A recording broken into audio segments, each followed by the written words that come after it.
They put up a tall fence covered with black tarp and topped by barbed wire, surrounding Lake Colette at the center of Juniper Valley, so that no one could see what they were doing. 2 of the 3 local cop cars were stationed 24/7 at either end, one to the east and one to the west. This all went on for 3 days while some unknown official body did what needed to be done. Then overnight, the black barbed wire fence was gone, replaced with the normal chain-link variety. A few middle school kids dared Kevin Witter to apply a pair of wire cutters and sneak in. My little half-brother knew Kevin. The kid claimed to have seen unmarked vans and a bevy of sunglasses-wearing government agents with automatic weapons surrounding a team of scientists in hazmat suits, dragging the carcass of a monster out of the water. The monster had 10 legs, the skin of an alligator, and the body of a squid. Or the body of a shark, or matted fur, or feathers, or teeth. It changed per telling, and it was all bullshit. I'm guessing Kevin Witter either chickened out before doing the deed, or else was picked up by the cops as soon as he approached the fence. At the end of 3 days, some early risers in Juniper Valley reported seeing 3 unmarked cars heading east on Skylark Road, towards the highway and the Air Force Base and the Palmdale Airport. Whatever government agency was operating behind the blockade, searching the lake, they were gone without a trace by the time the sun came up. And whatever they found, they weren't telling. The cops were clueless. All they told us townsfolk was that due to a bacterial infestation, we were not to swim in the lake until farther notice. I will never swim in that lake again, and I hope to God they killed them all. I stayed in Juniper Valley during the summer with my father. He and my stepmother loved it there, loved the isolation and the small-town lifestyle.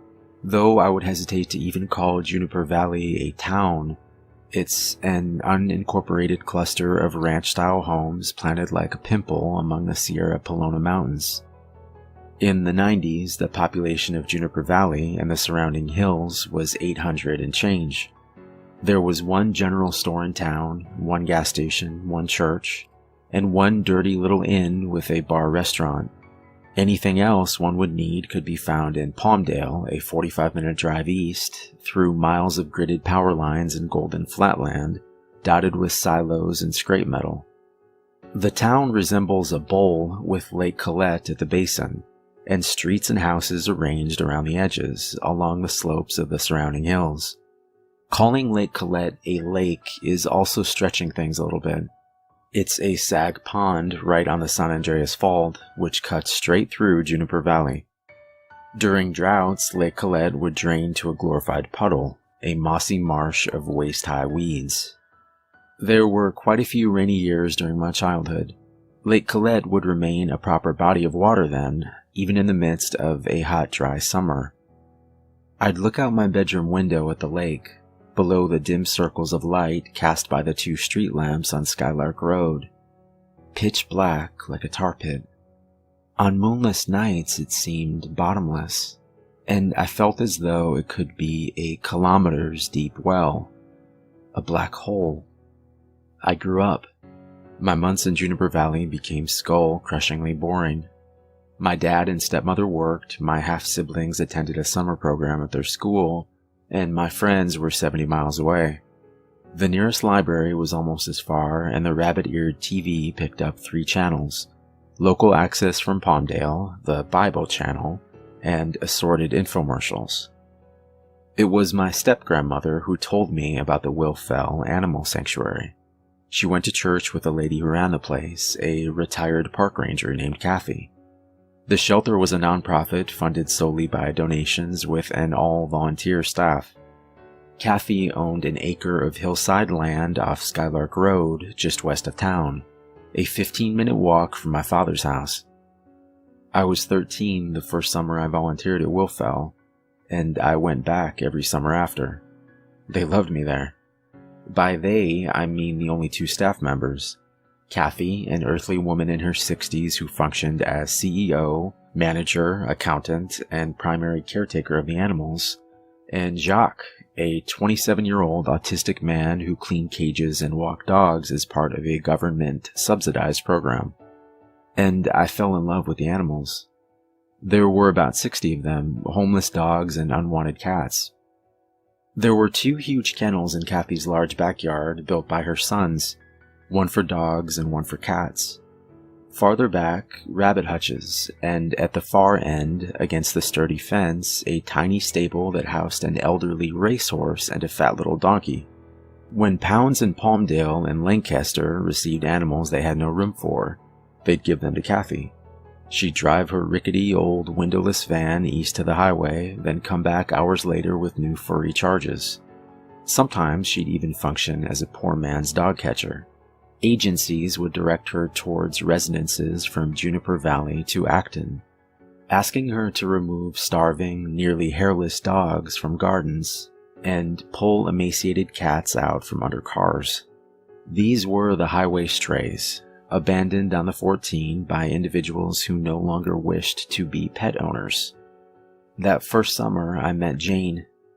Jane was a friend of Kathy's, a retired Navy nurse who worked as an at-home caregiver and took in homeless cats. She visited Wilfell at least once a week, sometimes bringing large bags of cat food. Jane was a rough lady, tanned, sinewy, wrinkly beyond her years, only ever seen wearing stained wife-beaters and baggy fatigues.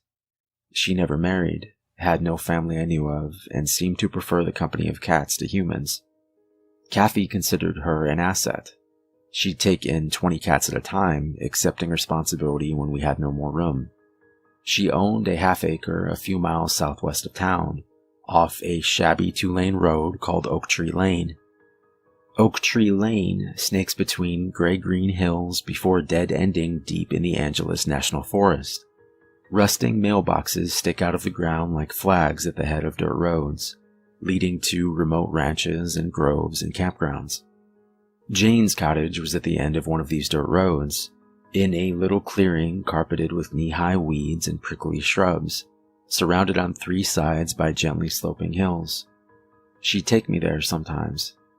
There were always cats everywhere. Cats inside and out, cats on the sofa, cats sitting atop Jane's washer, cats sunning themselves, stalking field mice and butterflies. I'd spend hours at Jane's house with her cats, helping her clean up and clean litter boxes, cuddling kittens from the occasional litter. Jane liked me. Since she obviously felt little need for human companionship, I took this as the highest of compliments. Every summer on the first day I'd see her, Jane would break out into the biggest, brightest smile that Kathy swore she reserved only for me. "You're like me, Matthew," Jane would say, as I stared out the window of her 1979 El Camino. "You can cut through anyone's bullshit and see their soul. That's why you love animals so much. Your standards for souls are higher than most." The earthquake hit the winter of my junior year.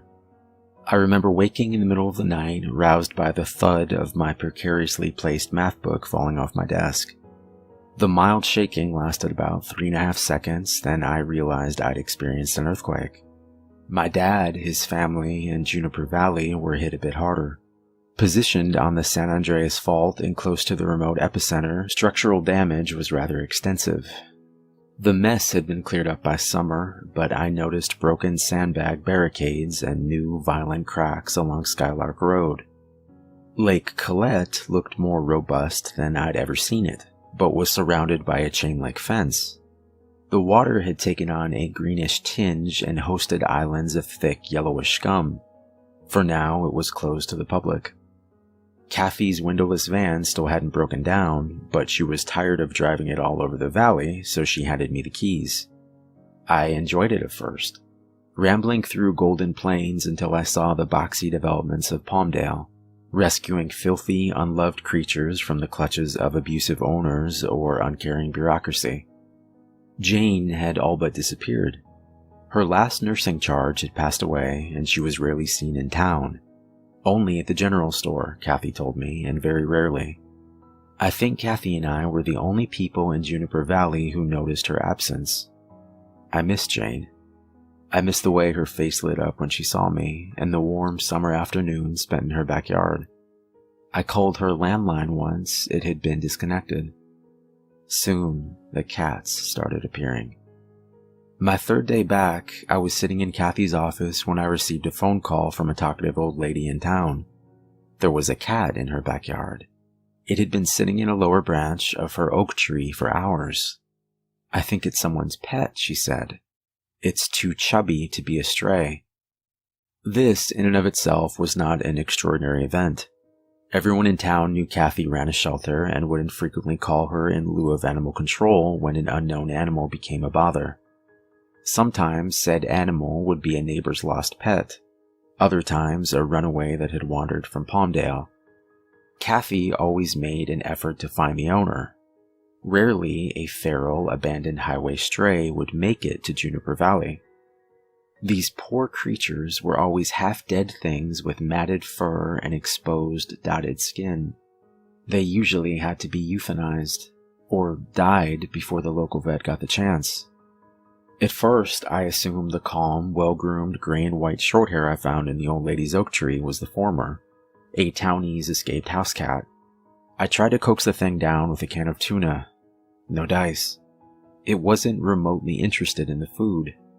It just stared. Black, depthless eyes locked on something that wasn't me. I stood, tuna can in outstretched hand, looking like an idiot, for 5 frustrating minutes before giving up and going to the van to grab Kathy's net. When I got back, the cat was gone. I never saw it again. It bothered me all night. It was like the cat had been messing with me. And it happened again and again. Homeowner after homeowner of Juniper Valley calling Wilfell and asking us to remove a cat from their property. Always cats. Always different cats. I don't think I ever saw the same one twice. The homeowner always insisted he or she had never seen the animal before, and they never had collars. They always appeared well fed, if not overfed. Their fur, though not show quality, was thick and intact. It became troubling. Juniper Valley had a population of 842. It was located 45 minutes from the nearest town and surrounded on 3 sides by hills and forest. Everyone knew everyone else's pets, and the sudden appearance of so many unaccounted for cats was mysterious to say the least. And these cats were not like any cats I'd ever seen before. They liked fresh water. I'd find them sitting in fountains and kiddie pools. They didn't seem to like the sun. They'd come out at night or else be found in some shaded, dark, enclosed space. They were silent, never hissing or meowing. They were really, really good at getting in and out of places. I found one curled up in the back of a lady's car. Though she admitted she'd left the door unlocked, the physical act of opening and closing the door should have been impossible for a creature with only paws at its disposal. They were smart. Supernaturally smart. At times, I fell under the disturbing impression the cat was taunting me. I'd be setting up some trap or extending the net. The cat would sit there, calm and cool, watching intently. There'd be a minute in which I'd have some semblance of hope I'd finally catch the thing this time, and then the cat would dart out of my grasp, or vanish the moment I turned my back.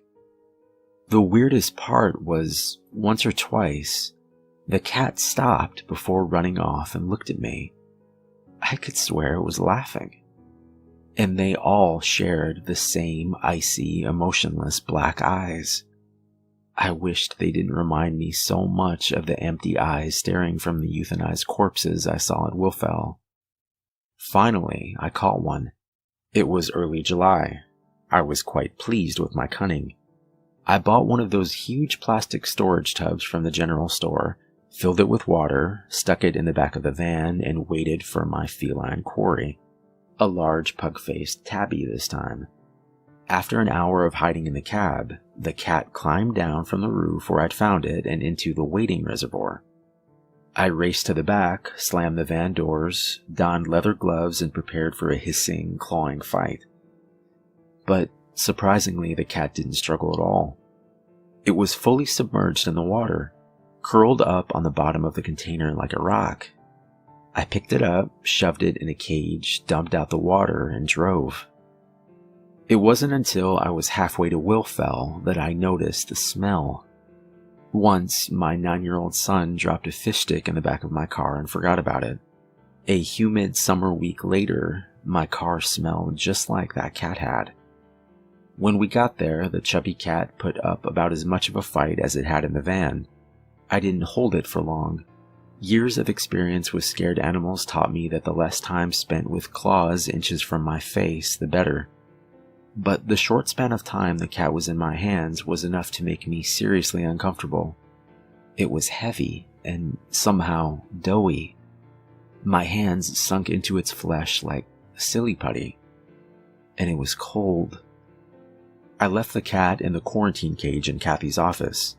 We usually only use the cage for animals that were obviously ill, which the tabby was not. But there was just something wrong with this cat, like it shouldn't be mixed with others of its species. I gave it bowls of kibble and water, then sat down at the desk to fill out an application for a grant. Kathy was gone for the weekend visiting her sister in Bakersfield. Jacques was in the back cleaning out the pony stall. I couldn't concentrate, not with that cat there. I looked over my shoulder every other minute. Each time I'd see the same thing, the flat-faced tabby, sitting in its water bowl, staring at me. It never blinked. It never moved. It didn't even appear to breathe. The rotting, fishy odor filled the room. Finally, I cracked. I double-checked the latch on the cat's cage, locked the office door, and pretended to be busy feeding the dogs. I called the vet and asked if he could come by and take a look at the feline, but he said he wouldn't be able to for another week. The next morning, I found the office window wide open, the quarantine cage open, and the cat gone. I wasn't disappointed. Not long after that, everyone started talking about little Charlie Henderson. Charlie was 12 and had been skateboarding alone shortly before midnight in the parking lot by Lake Colette. The lake was still scum-covered and fenced off, and the occupants of the nearest homes had long since packed it in for the night. The way he told it, Charlie had been approached by a cat. He bent over to pet it, and the cat danced away, leading him to a grove of trees behind the lake. He followed the cat. Then, suddenly, he was attacked by a small army of cats. They jumped from the trees and emerged from the shadows, latching onto his clothing and limbs and dragging him towards a hole in the fence. If a lost car hadn't pulled into the parking lot and turned around, causing the cats to scatter and giving him time to run away, well, who knows what they'd have done with him. No one believed him, of course. Everyone assumed he'd been attacked by maybe one feral cat and his imagination had taken over. Because cats don't corner people and jump them. That takes organization and planning, intelligence not possessed by house pets. And his story got weird too. He claimed one of the cats had stretched itself like silly putty and grew an opposable thumb. Then Jane came back. It was a cloudy afternoon, and I was taking advantage of the slight cool down to deep clean the dog kennel. Kathy was gone again, in Riverside watching her granddaughter play softball. I was busy scraping dried dog crap off the concrete when Jacques ran out to tell me there was a lady asking for me. I wiped off my hands and went inside to find Jane staring at me from Kathy's living room. Jane had never been obsessive about her appearance, but if I hadn't known her so well, I would have assumed the gaunt, trembling figure in a stained wife-beater was a homeless woman. Her hair was a frizzy, matted mess of gray. Her arms and chest were striped with lacerations of varying degrees of depth, in various stages of healing. And her eyes, which had once seemed to serve as a window to a rational, calculating mind, now allowed a glimpse into bloodshot insanity. "Jane," I said, "are you okay?" She didn't smile. "Do you have any?" she asked. I frowned. "Any what?" "Cats, Matthew," was the curt reply. "It's the cats. I need the cats. They've been wandering." I gave her what I hoped was a kind smile. "Okay, Jane, I can show you the cats. But Kathy said I'm not allowed to have any of them adopted without her around." That was a lie, but I wasn't about to pass Jane custody of a pet rock, let alone a living, breathing creature. She was obviously not in the physical, emotional, or mental state to care for anything, not even herself. I walked her out to the cat kennel. As expected, a small herd of dogs ran towards Jane to sniff her and beg for attention. Then, about 3 feet from her, the dogs stopped. They sniffed the air, whined, and ran off in all directions. Not a single one of them got near her. Jane looked over the cat seriously, then sighed in disappointment. She shook her head, turned around, and paced back to Kathy's house. "You haven't caught any?" she said. "What are you talking about?" I asked. She glared, looking through me. She could cut through anyone's bullshit and see their soul. "You know what I mean, Matthew. My cats. Call me if you catch one. There's so many of them now, and they're getting bigger." With that, she walked out the door. She stopped and turned around. "And Matthew, watch the lake." I spent the rest of the day in a daze. I'd been wondering where the weird cats came from. They didn't belong to anyone in Juniper Valley, and it was hard to believe that they'd all migrated from Palmdale. Jane took in homeless cats. Maybe they were hers. I didn't know why they would have left food, water, and shelter to wander for miles along an isolated road and into a neighborhood, but it was at least a possibility. That night, following a tangled motivation I couldn't put into words, I borrowed my father's car and drove to the parking lot by Lake Colette, where Charlie Henderson had been attacked. I pulled right up to the fence, turned off my car, let my eyes adjust to the darkness. I obeyed Jane. I watched the lake. I hadn't sat for 10 minutes before I saw movement. A black shape, creeping out of the shadows and approaching the water's edge. More movement against the clump of trees to my right. Cautiously, quietly, I opened the car door and stepped out. I shut the door gently and tiptoed towards the fence. A large black cat waded in the dirty lake. Its paws were inundated. It kept on going. I came closer until I was grasping the metal links of the fence, and I felt it quiver under my fingers. I looked to my right and saw them. 2 more cats. Huge cats. The biggest I'd ever seen. Cats climbing down the fence like monkeys. Head first, completely vertical. One, then the other, jumped gracefully to the ground and stepped into the feeble light bleeding from the 2 streetlights. One was yellow, the other a tabby. The first cat was almost completely submerged. With the lightest gurgle, it ducked under the scum-covered waterline into the black hole. The light wasn't good at all. It looked as though the second and third cats had flattened when they hit the ground, like Play-Doh thrown at a wall. And there was something about how they moved. They jiggled. Their legs bent the wrong way. Or maybe it was just the shitty lighting. Where was the black cat? It couldn't still be underwater. Ripples in the lake. Small islands of yellow scum shifted in gentle waves. I didn't feel a breeze. There was something else in there. A cadence of nerves was triggered in my brain, forgotten but immediately recognizable like a song. I was scared of Lake Colette, scared like I had been as a child, when the black water had seemed from my bedroom window a bottomless well. I ran to my car. I did a donut in the parking lot and sped home. The next morning was hot and bright, and under the cloudless sky it all seemed ridiculous. I was letting the Charlie Henderson rumors get to me. I walked past Lake Colette on my way to Willfell. I went right up to the fence. Nothing seemed out of the ordinary, no cats in sight. A light breeze ruffled the water. I breathed in and gagged. It smelled like rotting fish mixed with a McDonald's dumpster. It smelled like the pug-faced tabby I'd caught. Cats don't like water. Cats don't swim. I'd spent nearly half a decade surrounded by cats, And the cats I'd been chasing around yards and spying on the night before weren't cats. That smell. The way the tabby I'd caught had felt when I held it.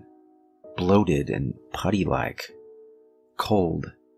Those cats didn't purr or meow. They didn't eat. Their intelligence, and that stare, those glassy, corpse-like eyes that seemed to take in everything and nothing.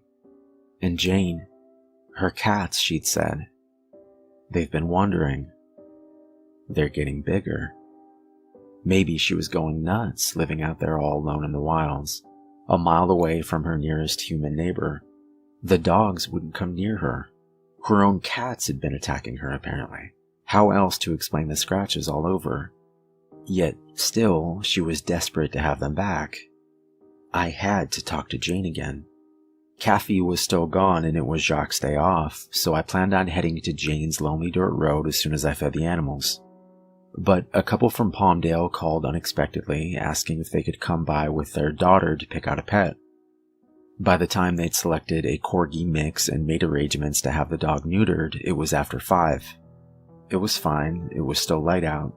I locked up, grabbed the keys to the van, and made my way into the hills. My teenage bravado waned as I traveled farther and farther away from Juniper Valley. There's no defined town line, but when you reach the intersection of Skylark and Oak Tree Lane, you're essentially watching civilization shrink in your rearview mirror. I'd forgotten just how far away Jane's shack was from anything, and just how desolate and lonely the mountain road became. I didn't see a single other car the whole time. Finally, I came to the rusted blue mailbox with Jane's numbers on the side. I turned on the dirt road. When I reached the apex, I saw Jane's shack. Carefully, foot on the brake, I made my way down into the valley. It didn't look like Jane was home. There was no light coming from the windows. I pulled up closer into the driveway, past the house, to the carport in the back. The back door was wide open, and Jane's El Camino was there. The cats weren't. No cats lounging in piles by the stairs. None prowling around the yard. I pulled behind Jane's car, climbed out of the van, strolled into the backyard. Jane's empty property looked lovely in approaching dusk. Beautiful trees reaching for the heavens, majestic firs meeting fluffy white clouds like an Old West movie backdrop. She must have been hiding in the house. She must have crept up behind me, because I don't remember feeling the blow. I woke up lying in cool, moist dirt. I was looking at water. Lake Colette? No, I saw nothing but hills and foliage in the distance. Where the hell was I? I sat up. My head spun. I felt blood in my hair. I was sitting on the bank of a small pond. The water was greenish and thick with algae, covered in thick yellow scum. I took a breath and lurched. The smell. Rotting fish. Rotting flesh. Fast food dumpster. Stronger than I'd ever smelled it before. The water moved. Something was emerging a few feet in front of me, swimming to shore. A black cat, paddling with uncomfortable, almost human strokes. I scrambled backwards away from the approaching creature. It reached land and pulled itself onto the bank. It stood up. The black cat's weight shifted. Its belly bulged, its lower legs swelled, became shorter and fatter. The effect was the same as squeezing a stress ball. Instead of a creature with a skeleton and tendons and muscles, I was being approached by a thing with the consistency of jelly wearing a furry suit. I screamed and stumbled to my feet. Then I felt icy fingers curl around my neck. I struggled and instinctively horse-kicked my unseen attacker. The hand loosened and I whirled around. I was face to face with Jane, but it wasn't Jane. Her face was round and flat, boneless. The wrinkles under her eyes had smoothed themselves out, and her nose bulged like a mushroom. And her eyes, The maniacal glint was gone from her eyes.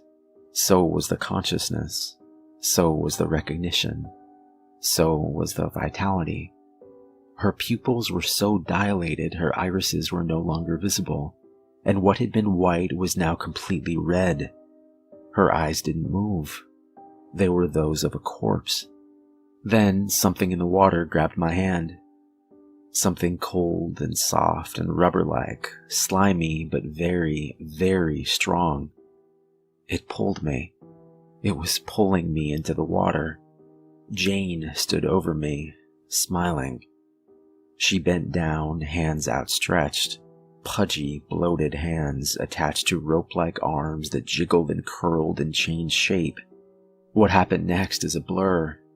I remember clawing, kicking, and screaming at the top of my lungs. And then I was running, stumbling, lungs burning, stinging, aching, cursing the spongy, weeded ground that gave under my feet. I pushed through dry shrubs and jumped over tree branches, praying I was going in a direction that would lead me to humanity, and that the crinkling of grass behind me was only my imagination. Then I was on top of the hill, looking down at Jane's shack. And then I was in Jane's yard. I saw the van and jumped in the driver's seat, silently thanking the guardian angel that distracted me so I'd left my keys in the ignition. I slammed the door. I looked up, out the windshield, and into the red and black empty eyes of the thing that had been Jane. It was smiling. She always reserved a special smile for me. I turned the key and gunned it. The van jerked violently. I slammed on the brakes, kicking up dirt like smoke.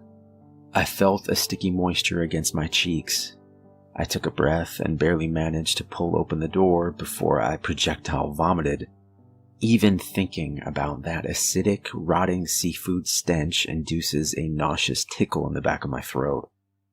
I'd crushed Jane under the front right tire. She'd popped. The van still ran. I drove it straight to the police station. In the parking lot, I surveyed the damage. The front bumper was dented and a headlight was out. There was no blood. The mangled metal was splattered with glossy, opaque white goo. I was almost completely honest with the sleepy-eyed desk cop. I said that Jane tried to drown me in the hills behind her home, chased me to the van, and then I ran her over. But I left out the part where her body had taken on the properties of pasta and silly putty. The cop asked sarcastically if I'd been doing any drugs, but radioed a car to the site. Over the next week, I was questioned multiple times by the police.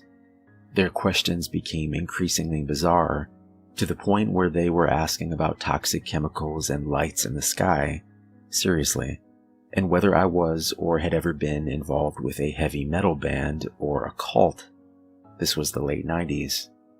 I was chastised for driving down a lonely back road alone to approach a crazy woman, but I was never charged with a crime. The cops were cagey, but they'd found something. By the next morning, Oak Tree Lane was blocked off by the county sheriffs, and the inhabitants of the hills had been roughly evacuated with no explanation. Then came more sheriffs, then the unmarked cars, then the tall, black, barbed wire fence around Lake Colette. Jane's death was reported as a freak accident. I tried to forget. I holed up in my room watching happy movies on VHS until my mom came to take me back home. I went back to school. I threw myself into studying and applying for college. When I needed to, I snuck my mom's sleeping pills. Eventually, however, curiosity overwhelmed my fear. I wanted answers, so I elected to spend the following summer, my last before college, in Juniper Valley with my father. Wilfell was no more. Kathy had left the animals with a larger no-kill shelter in Acton, retired and moved to Riverside. There was a large for sale sign in front of what had once been her home, and it had been a dry winter. The chain-link fence, broken and bent, still surrounded Lake Colette, but the lake was little more than a puddle. I got a job waiting tables at a bar restaurant. I spent my nights serving burgers to bored townies. trying to strike up conversations about the strange events of the previous summer, the shadowy agents, the fence, the crazy cat lady. I was offered nothing but rumors, speculation, and good old-fashioned lies. Finally, I met a man named Aaron. He was in his 20s, chubby, and socially awkward. He worked as a counselor at a camp for disabled children. He talked about Dungeons and Dragons a little bit too much, and his uncle was a local cop. It was a slow night. I shot the shit with Aaron for a while. When I asked him if he'd heard about the crazy cat lady who died last year, he played it off like a tabloid headline. But I'd noticed his eyes widen and his hands tremble. I guess I got lucky. Aaron's cop uncle apparently had a weakness for Jack Daniels and a tendency to ignore police confidentiality when drunk. And that weakness must have been genetic, because an hour later, Aaron was singing like a canary. The night Jane had tried to kill me, 2 cops had been dispatched to her home off Oak Tree Lane, expecting to find an empty bottle of Everclear and a discarded bag of shrooms. Instead, they found what had been Jane. Pieces of her were scattered across the ground like debris. They radioed for backup, and a small posse spent the remainder of the night on a scavenger hunt for vital organs. They found skin. Plenty of skin. The piece that once covered her back was folded in a torn white tank top. Her bones and organs seemed strangely melted, as though pulled from a vat of acid, or digested. It was like, one officer had said, Jane had been skinned from the inside, then filled with acidic goo like a water balloon. Everything was coated in a white, translucent jelly substance. The officers had taken a sample to be tested, but by the next morning it had evaporated into a powdery white stain. The big guns were called in. Sheriffs, agents from multiple government divisions, he couldn't say who exactly. The local cops had been pushed out of the investigation by that point. He had heard that upon searching Jane's property, they found an axe, multiple firearms, boxes of ammo, and 10 cat skins buried 1.5 feet deep in the backyard, mostly with their heads detached, and all coated in the familiar white powder. They scoured the hills behind Jane's property, and they found the pond. The small pond that, according to land surveying reports, had not existed before the earthquake and the rains of the previous winter. They drained it. At the bottom, they found 24 more cat skins. The insides were all gone, yet the skins were unmarred. At no point had they been cut apart or sewn together. Again, it appeared as if something had eaten or dissolved all the blood, bones, and vital organs, except for the teeth and the eyeballs.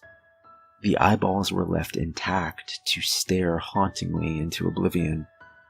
After the discovery, they dragged Lake Colette as well. Aaron didn't know what they'd found there. The citizens of Juniper Valley were urged to stay away.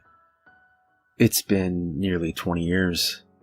I'm a veterinarian now. I've done some digging, spent hours in corners of the internet where I've seen things I can't unsee, and made some new friends. But I still don't have answers. I don't know what changed Jane's cats that summer. Were they infected? Possessed? I think it was something in the water. Hyper-intelligent, blob-like things that had been dormant for years, brought to the surface by that earthquake. But this is all conjecture, my opinion.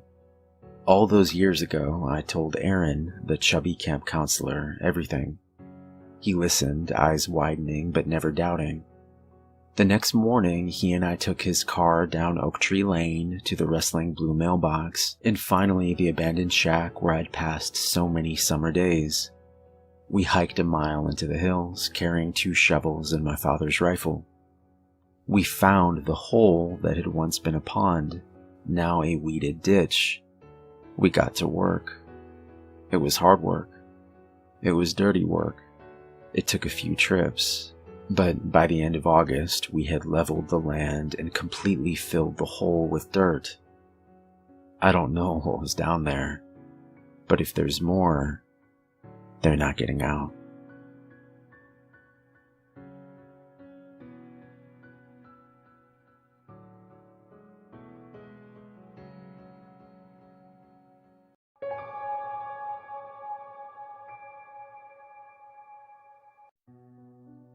My name is Eric Williams, and I work as a political reporter in Washington, D.C.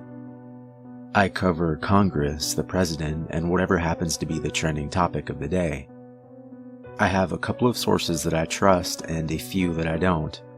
But as luck would have it, I have found that my most important source of reliable information turns out to be my dog, Applejacks. Let me back up a little.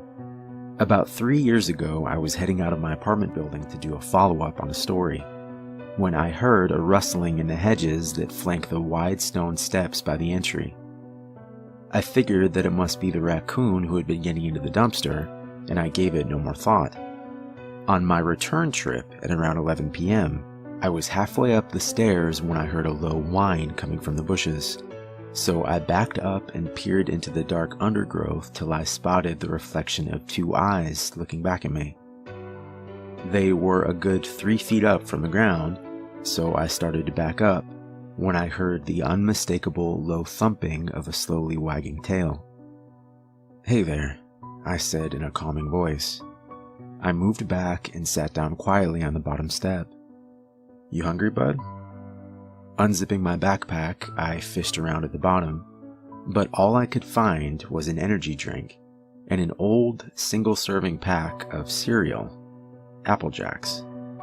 I opened it and set it down on the step next to me. It took a few minutes, but then he slowly stepped out of the bushes and made his way cautiously towards the food. He was big, but I could tell he was less than a year old. He was rail thin and looked like he hadn't eaten in a while. Keeping one eye on me, he gingerly sniffed the Applejacks. Then hunger must have overtaken him and he wolfed down the cereal. He flipped the bag over with his nose, checking to make sure he hadn't missed any.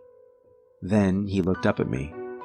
I let him sniff my hand and then slowly gave him a scratch behind the ears. Tail wagging, he climbed onto the same step that I was on. Then he sat down, leaning against me. And that was it. We've been together ever since. I looked online, checked the papers and the local bulletin boards for a few weeks to see if anyone was looking for him. After a while, I stopped checking. Soon, we settled into a routine. I took him out in the morning, then he slept for most of the day. In the evening, we went for a long walk in the park. The park we visit is sort of a dividing line between the very rich section of town and the slightly run-down section where my apartment is located. It's a huge park that goes on for miles, with a small river running along the length of it. There is plenty of room for him to chase a ball or run around with other dogs, but it quickly became apparent to me that Jax didn't like the company of other dogs. He wasn't aggressive, he just completely ignored them. They would approach him, tail wagging, wanting to play, but he kept his eyes on me. Along the river there were several old stone bridges and he loved to run down them, 1,000,000 miles an hour, race across, then turn around and run back to me. This ritual would be repeated at every bridge. I would stand there laughing, urgently calling him back, as if it was a life and death situation. Sometimes he was a little late with the brakes and he would plow into me, landing us both on the ground. Then, one particular Tuesday evening at the park, he crossed the bridge and stopped on the far side. He stood there looking into the woods. He glanced back as if to tell me something. Then he headed straight for the woods. I called, but he kept going. By the time I made it across the bridge, all I could see in the distance was a man kneeling over something on the ground. So I ran. "What happened?" I called out. As I approached, I saw the man had tears in his eyes. There was a golden retriever on the ground in front of him, and Jax was laying with his head on top of the dog's chest. Did he hurt your dog? I asked. No, the man said. I think he saved him. My dog was having a seizure. They're usually quick to stop if I can calm him down, but this time it wouldn't stop. Not until your dog came and laid down next to him. It seemed to calm him. Will you be able to get him home? I asked. Yes, I'll carry him. We live just over there. He pointed at a large house up on the hill. Well, I better get him home. Thank you. About a week later, the man with the golden retriever spotted us at the park. He waved and walked over with his dog. It turns out he was looking for us. It turns out his name was Gregory Williams. It turns out he was just elected to the House of Representatives. I am buying Jax a triple cheeseburger on the way home. Maybe 2. Since then, Gregory and I met at the park every Tuesday, and we've become good friends. The dogs play together while we talk, and once in a while, he'll give me a heads up on a story. I'm always careful to keep his name out of it. Months went by, and the first Tuesday in December rolled around. We met at the park as usual. While the dogs played, Gregory told me that he was leaving early for Christmas break, taking his family up to a cabin in Colorado. He invited me to come, with Jax, of course. I said that sounded great, but I couldn't take that much vacation time. He told me nothing's happening in DC until after the holidays. Here. He reached for my phone and entered a number. That's the phone to the cabin. Get away as soon as you can. Drive up to Colorado Springs and call me. I'll direct you to the cabin. Make sure you bring Jax and anyone else you like. I mean it. Please come. My wife and kids are dying to meet the hero that saved our dog. And you. I laughed. Okay, I'll try. He looked at me, paused, then said, if you get there by the 15th of December, I'll give you the story of a lifetime. Then he nodded and walked away. His dog followed behind. I stood there silently watching him go. Back at my apartment, I poured scoops of dog food into Jack's bowl, and I heated up some leftovers for myself. I had an interview tomorrow morning with Senator Susan Collins, the chairman of the Housing and Urban Development Committee, so I sat down on my computer to finalize my questions. I turned on the local news as background noise while I worked. There had been 2 shootings and a robbery nearby. A 10-year-old had gotten lost and then was found safe at a local Walmart, and skywatchers may have a spectacular show in 2 weeks when a comet makes its closest approach on the 16th of December. Jax was sound asleep by the time I finished up and went to bed. I awoke in the morning to a soft beep of a message left on my phone. It was the senator's secretary canceling today's meeting. I called her office to reschedule, but there was only a recorded message saying the senator's office was closed for the holidays. With the morning off, I took Jax for a leisurely walk. Then I caught the train to the Capitol building. I walked over to the congressional offices to see if I could gather some info on an upcoming vote. The guard checked my press ID and nodded. I walked down the quiet hallway to the elevator. Stepping out on the 4th floor, I turned right and stopped. Ahead of me was a long hallway. There must have been 20 small offices. Every door was closed. Lights off. This was very odd, so I got back in the elevator. Stopping at every floor to check, the entire building was completely empty. This just doesn't happen. There are always congressional staff milling about. On my way out the door, I asked the guard what was going on. He just shrugged and said, "No idea."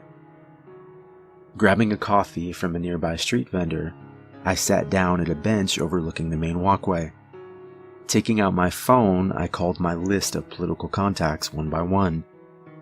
Either there was no answer, or a message was left saying, "I'm sorry, the office is closed for the holidays."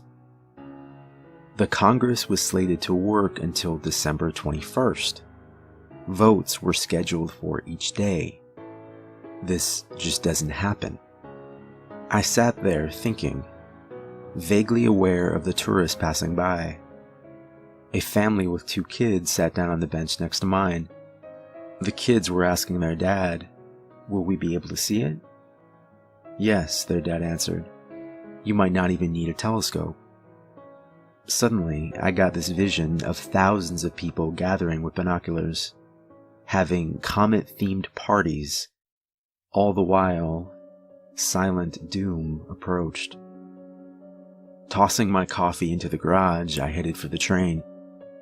I arrived home, took Jax out for a quick walk, and then sat down at my computer.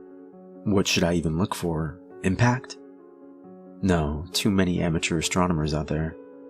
The news of a catastrophic impact would get out to the public. I spent the next week and a half achieving little to no results. Nothing in the news but excitement over the easily visible approaching comet. I even checked the conspiracy websites, but found nothing out of the ordinary. It was around 11 p.m. when it finally occurred to me that I should stop looking in the present and try looking into the past. I typed in the history of comets. Comets shed a lot of debris, pieces of which can slam into Earth. Comets can cause an air burst, igniting entire forests. They can also produce a high-altitude haze of particles. A comet is linked to the Justinian plague in 541 AD. It was the first recorded instance of the Black Plague in Europe, when cities struggled to clear the streets of the dead. There was the Comet of the Black Death in 1347. During the winter of 1664, a bright comet was seen in the London sky. The Great Plague ravaged England for the next 2 years. I stopped reading, and I realized that if something was coming, Washington was the last place I wanted to be. It was midnight, the early morning of December 15th. If I threw my stuff in the car and drove straight through to Colorado Springs, with a little luck, we could make it. I looked over at Jax. "Want to go for a ride?"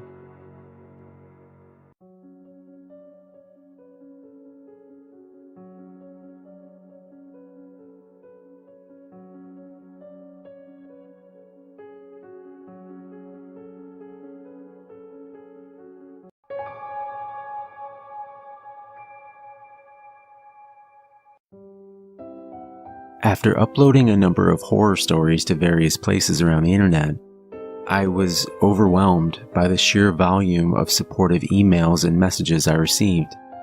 It spurred me on to write more, to take my ambition seriously, and to commit an increasing amount of my time to the pursuit of becoming a published author. Little did I know that this newfound acknowledgement of my writing would lead to a series of horrific and abhorrent events. For over a year, I received numerous messages and emails, most very positive and enjoyable. Yet every few days, I would also find a strange, disconnected, and fragmented piece of correspondence sitting in my inbox. Each email would consist of one random word as a subject heading, with the message itself comprised of a single phrase, normally only 2 words long. The email address would change each time, but it was clear from the nature of the content that the author was the same. At first, I dismissed them as the idle product of a bored lurker on the internet, attempting to amuse themselves with the thought of myself reading garbled, puzzling, yet worryingly cryptic messages. As the days wore on, however, and the emails became gradually more twisted and prophetic, I began to suspect that they were of a far more sinister origin. I had posted and contributed to many websites and forums over the years, and it was not unusual to wake up each morning to 20 or 30 new emails in my inbox. I often spent my lunch break answering them, and I genuinely enjoyed the correspondence. However, the day after posting a story called The Passenger, I followed my usual routine of logging into my email account at noon, only to find one message which stood out most uncomfortably from the others. The subject heading was Suffer, and the email itself contained just 2 words: Baby Cries. I sent the message to my trash folder and thought nothing more of it. It had been a long day, and as I had been writing from dawn to dusk, I was tiring rapidly, feeling suitably ready for a good, long overdue sleep. It was around 11:30 p.m., just as I started to drift into a dream, that I heard a noise. It was not out of place, nor did it cause any real concern to me, coming as it did from my neighbor's house through the wall. It was the type of common sound any resident is familiar with. I smirked to myself, thinking baby cries, and drifted back to sleep, sure that the child's mother or father would soon be there to comfort it, as they always were. I woke again, glancing at my mobile phone, which cast an unearthly green glow around the room. Seeing that it was after 3 in the morning, I became agitated, knowing that I had a long day ahead of me. Rest does not come easily on those nights when we know we must rise early. The mere thought of the necessity of a good night's sleep before the next day's work precludes any notion of sleep itself. Lying there, I listened in the darkness to the infant next door, breaking its heart, inconsolable and distraught. Surely the parents had not let it scream for all those hours, lying there alone in blackness of night, unattended. After trying to block out the child's cries for what seemed like hours, I admitted defeat and moved to the spare room that my family and friends normally stayed in, on the rare occasions when they visited. At 7:30 a.m., my phone alarm sounded, and after fighting the reality of another day, I reluctantly left my bed, walking slowly to the kitchen to make some coffee. From the window, I looked out onto the street below. What I saw horrified me. A police car and 2 ambulances parked outside of my neighbor's home. Even through my groggy, pre-caffeinated mind, the memory of that helpless child crawling in the night sprung to the fore. Immediately, I stopped what I was doing, threw on some clothes, and ran outside. I was not the only person watching, as the usual nosy residents stood at their doors, with some even out on the street, still wearing their dressing gowns, idly gossiping, whipping up any number of scandalous rumors. Asking several onlookers what had happened, I was told a variety of accounts, from a child being abducted to someone having a seizure during the night. A hush fell over the street as my neighbor's front door finally opened, slowly. 3 police officers exited the house somberly, as a collective gasp seeped out from the mouths of the crowd of onlookers. Quickly behind, 2 men in sterile white clothing carried a stretcher, and on it a body bag containing the now deceased remains of one of my former neighbors. A few cries rang out from across the street. Those who knew them wept, while those who did not gossiped. Then another silence, followed by another stretcher and another body bag. This time no one uttered a sound. The street was void of noise. A tangible tension spread through the air, a hanging sense of dread as all of us waited, hoping beyond hope for no more death. Heartbreak. The last stretcher, supporting a small and insignificant shroud, was carried out solemnly into the morning air and placed carefully into the back of an ambulance. Tears were wept, and answers were demanded from the police. But I could not cope with the sight. I could not bear it. The sound of that poor infant screaming through the night, screaming for its very life, rang out in my ears. The sound of a child, now forever silenced. The memory was deafening. How was I supposed to know? The child had cried before, as many do. I didn't know. I didn't know. I walked, dazed, back through my garden and into the now hollow sanctuary of my house. I'm not ashamed to say that I cried. Cried knowing that maybe if I had just paid attention or shown more concern than simply getting to sleep, that if I had noticed something was amiss, I could have called the police and then perhaps they would still be alive. Several hours later, 2 police officers arrived at my door to ask if I had seen or heard anything unusual from the night before. They said that they were not at liberty to tell me what had happened, but that any information I could give them would help immensely with their investigation. When I told them about the email I had received, they looked at each other with an obvious sense of skepticism. When I showed it to them, they asked if they could have my login details in an attempt to trace where the email came from. Of course, I gave it to them, and then they left after saying that they would be in touch. As soon as they were gone, I returned to the computer screen to switch it off. I recoiled in horror at the sight of another cryptic email sitting in my inbox. The subject heading said, "Fan," and the email again contained only 2 short words. 2 words which drove fear through every part of my being. It simply read, "You told." I was utterly unprepared for the events which followed.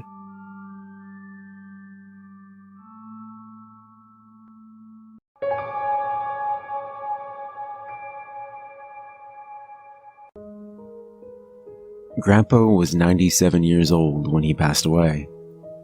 He lived far from where his 3 children had settled. Grandma died when I was a small child, and he ended up remarrying another woman a few years later, who demanded that he move out west so that she could be nearer to her sons. She was a piece of work, was Grandma Hester. We all wondered how Grandpa could stand her.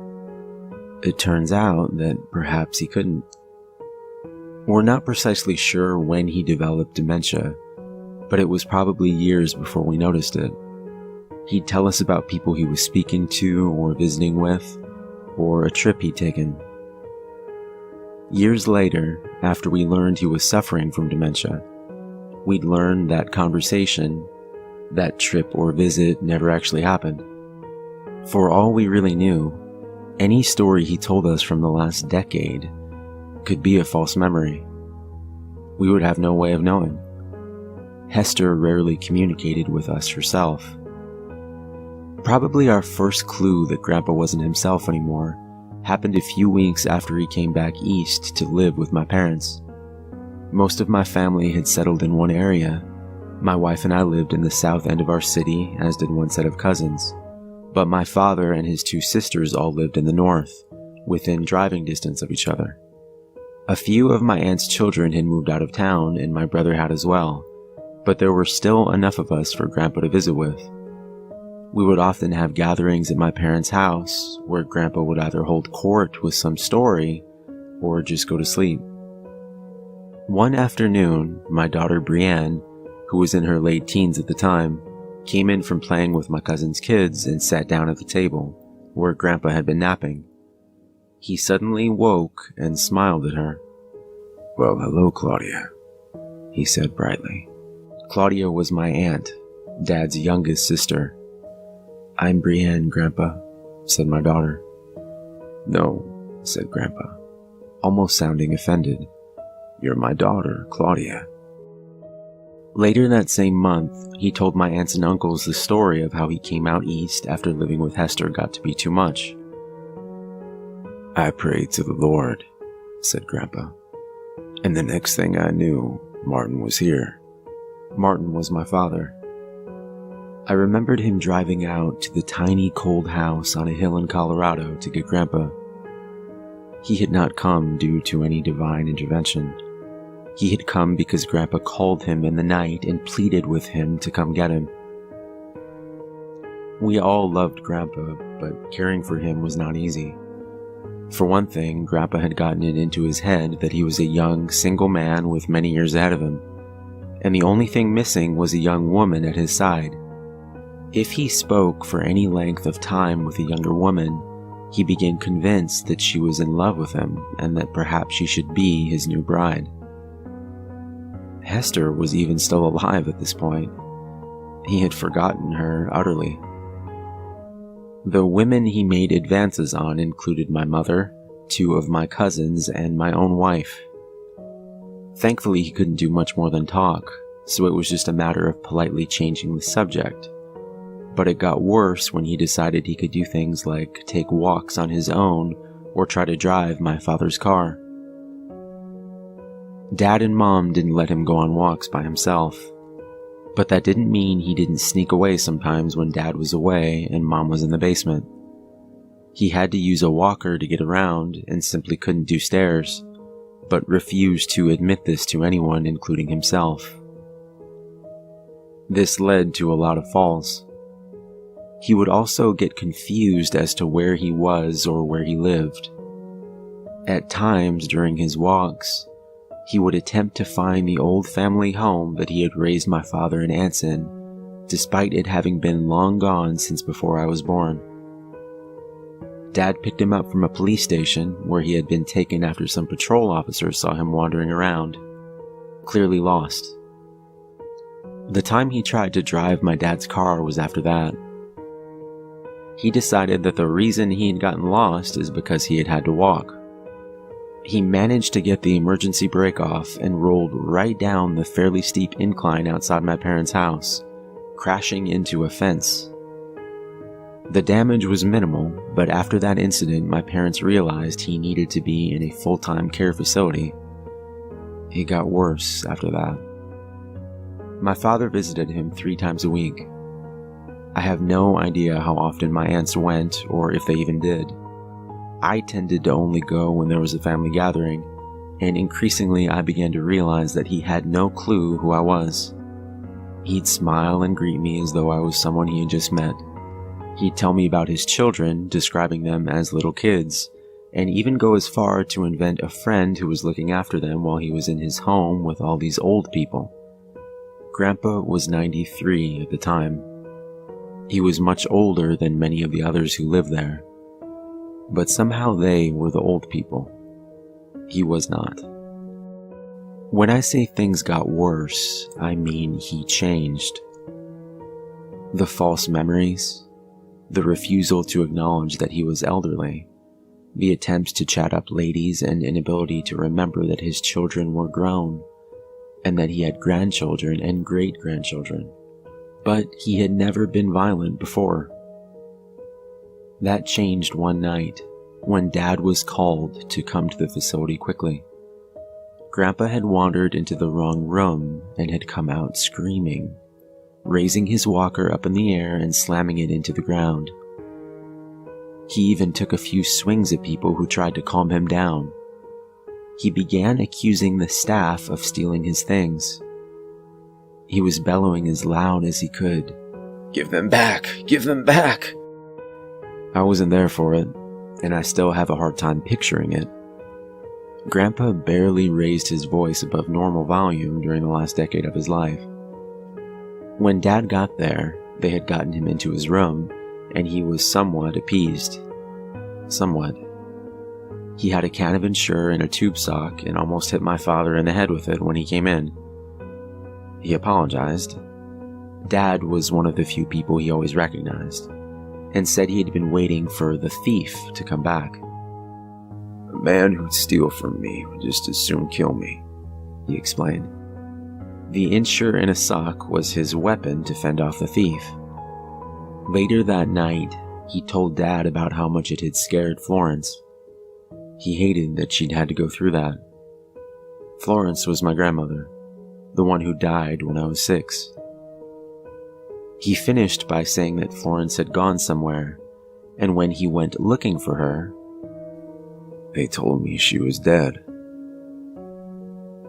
One day, they're gonna come looking for me, and they're gonna find me dead. That was a jolt to my father. Grandpa had never, at any point before that, acknowledged his mortality, his advanced age, or the fact that he'd probably no more than a handful of years left, at best. Aging and death was something that happened to other people. But here he was, accepting that death was near. That wasn't the last night he mentioned the thief. He even gave the thief a name. Charlie Rosen. It was strange that he would invent a whole person, name included. He didn't even name the friend who was looking after his kids. In fact, that person ceased to exist.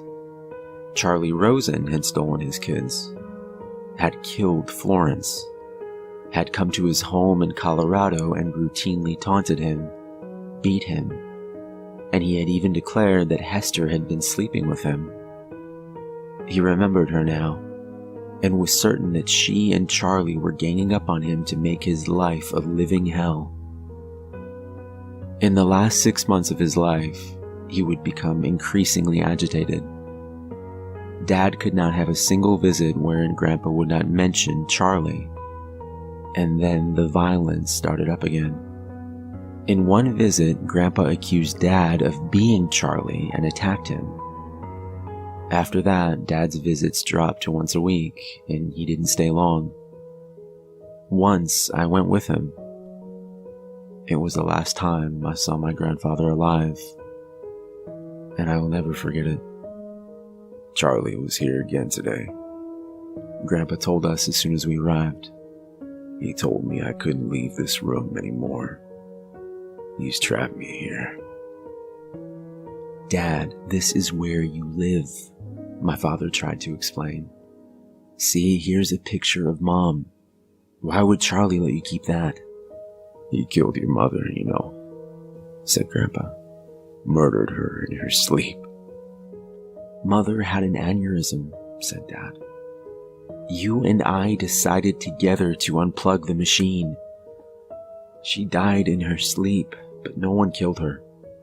No. It was Charlie. Grandpa's voice was not agitated. It was solid, like he knew for a fact what he was saying. He poisoned her, made something go wrong in her head. I didn't know it then, but I realized it later, after he introduced me to Hester, conned me into marrying her.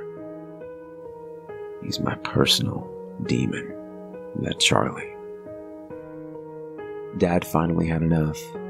There is no Charlie, he said, nearly shouting.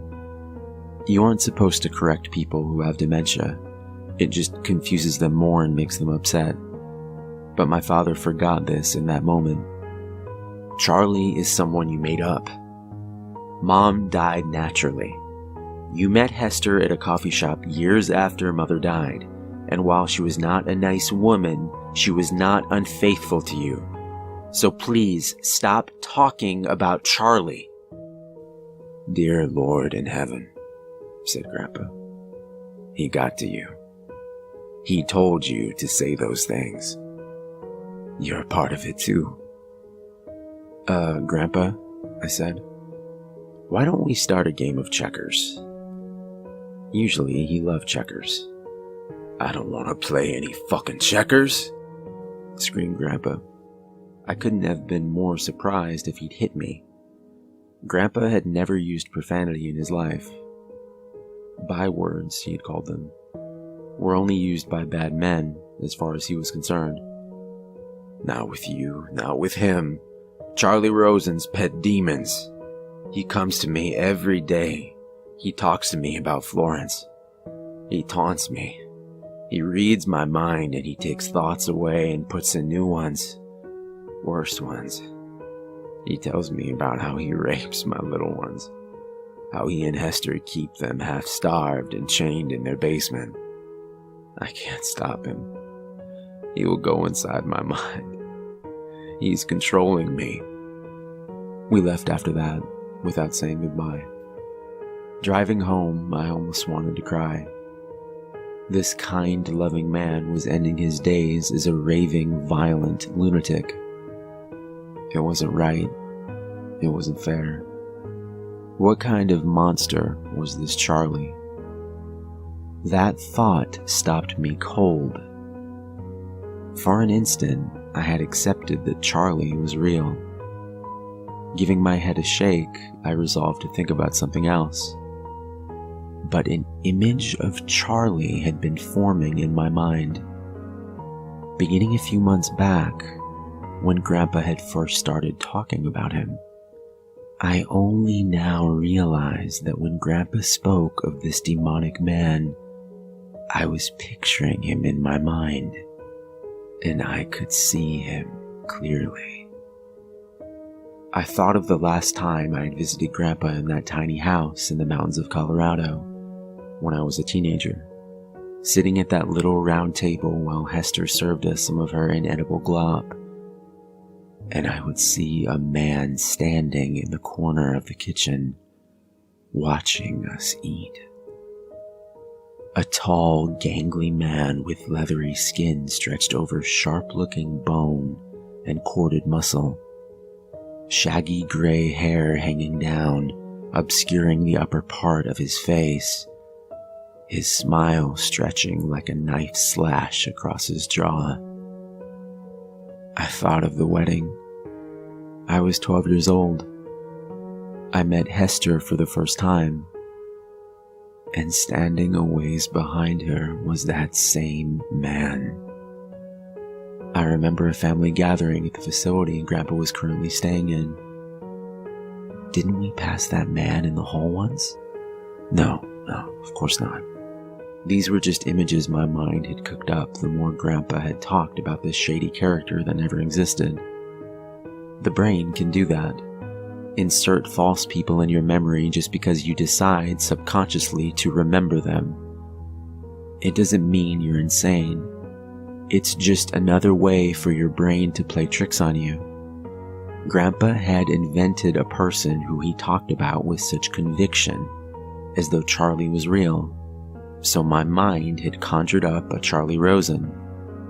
But there was no Charlie Rosen.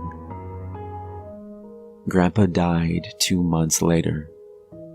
I remember the funeral like it was yesterday. I still wake up at night in a cold sweat, remembering. Everything was normal at the start. Our whole family gathered under the same roof for the first time in years. No one was missing. The service was nice as well. The pastor who served the spiritual needs at Grandpa's facility was the officiator. Grandpa looked calm and peaceful, whole, so unlike what he had been in the last few months of life. I started to feel calm myself. Grandpa was where he belonged now, where the devils of his own fevered, decaying brain couldn't get to him anymore. And then we drove to the cemetery. The coffin was lowered. We all sprinkled a handful of dirt on the coffin and began our walk back to the cars. And then the gravedigger came out of the shadows to start shoveling the rest of the dirt. I could barely read the embroidered name tag.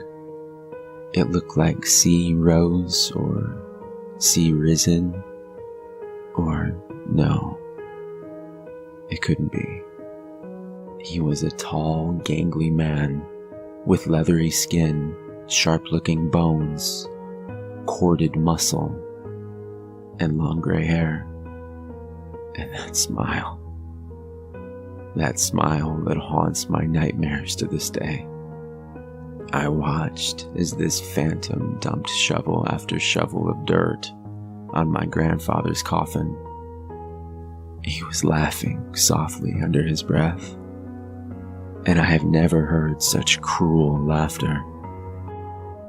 Today, I felt like I had to write all this down, to make sure I remember it all before things get worse. Because today, my father called me to complain that Charlie was driving past his house and staring in the windows.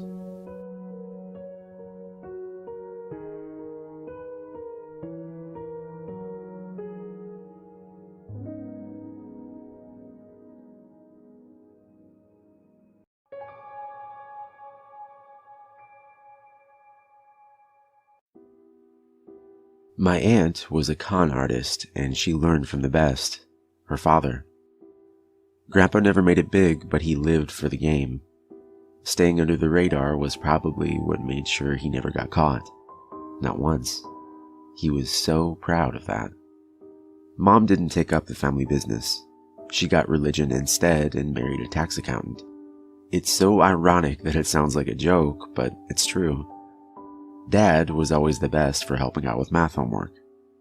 Mom's more colorful relations were kept at a figurative arm's length throughout my childhood, lest they'd corrupt me into following a more interesting life path. Aunt Cassie was the only one who could wiggle her way into my life. She was fully licensed as a psychologist, which made her a smidge more respectable. But Aunt Cassie used her ability to read a person in a whole different way, one probably not intended by the university who issued her degree. Aunt Cassie was a bona fide psychic. She had a shop and everything. Crystals, herbs, candles. Anything you needed to fill the mystic void in your life could be bought for a healthy markup at her little store. There was even a private room in the back that was used for readings and seances. Because both my folks worked, I would often get dropped off at the shop where I would help Aunt Cassie out with those little shows. Anything from messing with the lights to knocking on walls. Playing with the thermostat was my idea, and an effective one. Customers came to get chills down their spine, didn't they? Why not provide? Cassie helped me become the skeptic I am today. Showed me all the behind-the-scenes sleight-of-hand stuff. We'd watch daytime talk shows with magicians and mediums, and Cassie would explain every step, from a basic rundown of cold readings to how to spot an audience plant. After one particularly convincing episode, I asked the natural question, couldn't some of it be real? My aunt's reply was firm. The dead don't talk, kiddo. Anyone who claims otherwise is blowing smoke out their ass. It was her conviction more than anything that made me believe her. There was only one client I ever saw my aunt refuse. He was old, bald, and stooped. He took his hat off when he came inside and twisted it in his hands as he talked. Cassie tensed up immediately when she saw him. The man claimed to have worked in the prison systems, death row. He'd been responsible for carrying out the final punishments of the worst convicted criminals on the planet. In his old age, this tormented him, ate at his soul. He wanted Cassie to contact the souls of the ones he'd killed, so he could apologize and beg forgiveness before he joined them. My aunt threw the most epic fit. I'd never seen her so mad. She hollered and threw things, shouting for him to shut up and get out. I hid under the counter with my hands over my ears until he left. Later, I thought her reaction was one of fear because of the man's job. An executioner has to be a con artist's worst fear. Eventually, I got found out. I wanted to put on a magic show for my folks, and stupidly I thought I'd do a medium bit, where I pretended to talk to Grandpa for Mom. Huge mistake. Mom freaked the hell out and banned me from seeing her sister ever again. I'd left some textbooks at the shop though, so I got to run in and grab them, while Mom fumed in the car outside. Aunt Cassie didn't even have to ask what was wrong. She could read my face, after all. I gave her a hug and a teary, snot-filled goodbye. She did tell me one last secret, though. Kiddo, there's a curse in this family that gets passed like a torch. I hope to whatever gods might be out there that I don't pass it on to you when I go. We didn't get to talk again for more than 9 years. That's when Facebook became popular and no parental ban could help me from trying to reconnect. It was awkward. She'd had a tough go of life. To pay bills, she went honest. And with her business went all her zest and playful passion for life. One day, I got home to a message waiting in my inbox that made my stomach drop to the floor. I love you, kiddo. Remember what I told you. I dialed her number, already crying. No answer. Didn't stop me from dialing again and again and again and again. I was too much of a mess to tell my mom. The police did that for me, though, the next day. Car accident. Drunk driver. The funeral was a blur. Relatives I'd never seen in the flesh packed the church. I sat between my parents in the front row and racked my brain trying to figure out what it was my aunt wanted me to remember. We followed the hearse to the cemetery in dead silence. The priest did the last little speech, and then I was left alone by her headstone, still straining to remember what she had told me. Little bits of my parents' conversation floated in and out of my attention span. My mother said something about how it was a shame it was such a small turnout. Small turnout? That bothered me. The service had practically been stuffed to the rafters. I turned around to say something and finally understood. Behind my parents there was a whole host of people, all standing and staring dead ahead. My parents weren't paying them the slightest attention. The priest muttered some soothing condolences and excused himself, walking right through the thick of the crowd without disturbing a single soul. At the head of the group, looking just like the day I'd seen her last, was Cassie. All the rest in peace sentiment in the world wouldn't have done her any good.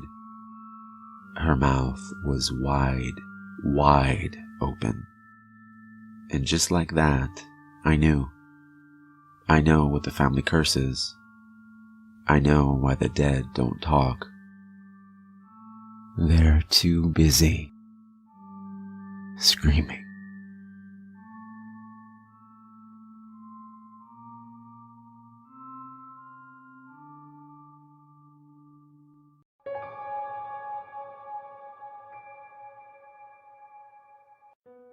Ever wondered if things can just be born evil? In this enlightened age of ours, concepts like good and evil are often painted as outmoded, archaic even. According to modern thought, people, animals too obviously, are simple products of their environment and no more responsible for their actions than a twig in a stream. But I know better. Some things are just born bad. About 10 years ago, we had a German Shepherd named Duchess that had a litter of puppies, 7 in all. 6 looked like any other shepherd you've ever seen. The 7th was a snowy white. Not a true albino, just white-furred with a black nose and blue eyes. There was never any doubt about which one we were keeping out of that litter. We named her Princess. Before the end of 6 months, any plans we had about giving away or selling the others became a moot point, as all of the others were dead. We'd just find them at a rate of about 1 a month, not mangled or anything, just dead as if they died in their sleep. At first, we thought maybe their mother, it being her first litter and all, was accidentally crushing or smothering them. Later, we had no doubt as to what had killed them. Within a year, she came to dominate her mother, her father, tough old alpha that he was, and to a degree, us too. Her parents shied away from her. When we put out their food, she ate to her heart's content, unchallenged by the other two. Once I tried to shoo her away and let the other two eat. She snarled at me, baring those perfect white fangs to her black gums, and loosing a growl so deep that I felt it in my guts more than heard it. After that, I left her alone too. I've often wondered if the parents of serial killers know that they have a monster in the making. I mean, sure, some of them are to blame for how their kids turn out, products of messed up households with systematic abuse of all possible flavors. But then there are the ones that seem to be true aberrations. It's those families I'm curious about. Do they smile and laugh and pretend that everything's fine? I know that we sure did. We downplayed the weirdness around Princess, tried to rationalize her behavior, the bizarre things she'd do, like killing rabbits and leaving them hung up in the bushes behind our home. Some dogs do that to show they love you. Cats too, my father would say. To them, it's just bringing you food. To me, it's like she was taunting us. Just like the puppies years earlier, not one of those rabbits ever had a mark on them. Princess, just like her mom and dad, was well looked after and never hurt for a meal, so it wasn't as if she was hunting for food. Her innumerable kills were always untouched. No, the only thing I ever saw her eat was a kitten. We had some feral cats in the woods around our house, and one mama cat had a litter in our tool shed. I returned home from school one day and headed around back to look in on them. The door to the shed was open, and inside I found Princess, her jaws pink from her feast. As she devoured that last kitten, her beautiful blue eyes never left mine. The mama we found displayed on what I'd come to think of as the rabbit bush. The tipping point came that same year when we found her sire dead. He was the best dog we'd ever had, that we ever will have. We woke one Saturday morning to find him in the backyard lying dead without a mark, like so many rabbits before him. I can count the number of times I ever saw my father cry on one hand. That was one of them. That was also when we found out how she killed so cleanly. She strangled her prey, like a jaguar. The fur at her father's neck was still wet with her saliva. We spent that morning burying that good old faithful dog, and then he sent me and my mom away on some pretense. No words were spoken, but there was no doubt about what he intended to do. I'm sure that there are some of you reading this that will find the notion of putting an animal down to be abominable. But what other options did he have, really? Take her to an animal shelter? Give her to some other family? Who could do that and go to sleep with a clear conscience? As it turned out, we weren't getting any sleep that night regardless of our decision. We spent that afternoon at my uncle's house. Once, when I came in from playing to get a glass of water, I overheard my mom telling my uncle that she sometimes wondered if the dog was possessed or something. I'd sometimes wondered the same thing.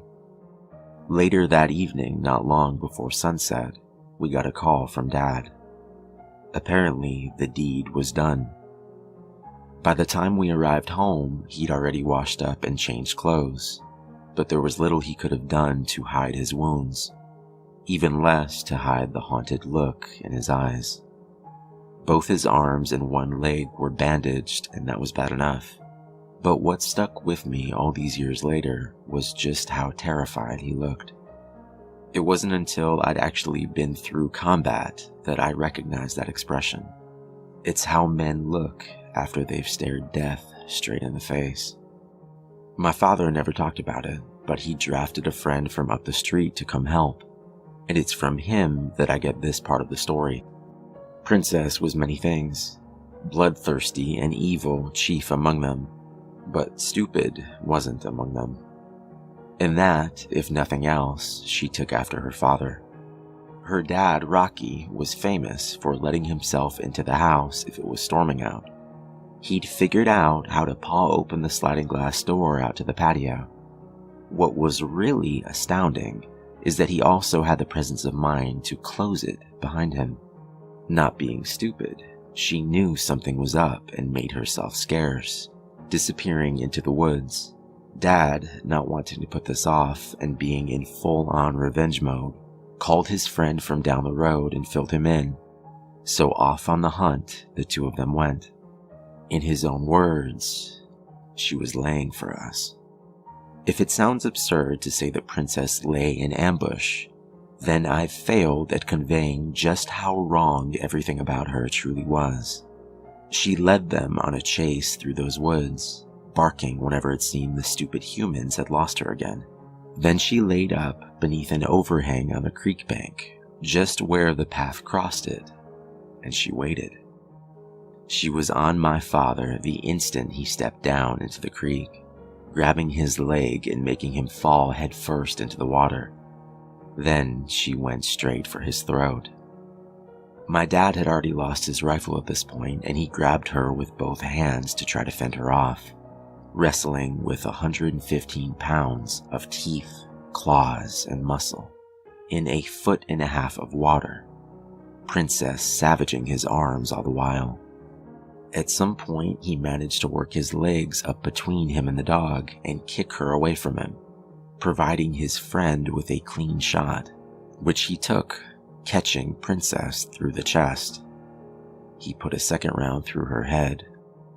He then helped my dad back home and to the emergency room, telling him he'd go back to see after Princess once they got home. "She can rot where she is," was all my dad had to say on the subject. After they got back from the hospital, our neighbor went back on his ATV to pick up Princess for burial.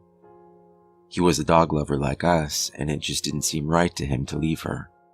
If he'd spent as much time tiptoeing around as we had, he might have felt differently. "She flat wasn't there," he said. "No blood trail. Nothing." He also said that after he'd been there poking around for a few minutes, he noticed something else strange. No birds. It was dead quiet. The way the woods sometimes get right before a bad storm blows in. Wisely, he got right the hell out of there. There was a storm coming, all right. That night, Duchess came pawing at the back door wanting in, something she'd never once done in all the time she'd been with us. And I had a dream. In my dream, I was playing football in the backyard with some buddies, and ran over to where a bad throw had landed near Rocky's grave. As I reached for it, Princess's head shoved up out of the ground to grab my hand. I woke up with a jolt and was promptly scared out of roughly 10 more years of my life by the silhouette of a German shepherd in the hallway. It was Duchess, of course. She was sitting in the hallway, whining and wagging her tail nervously. She was looking back towards the front of the house.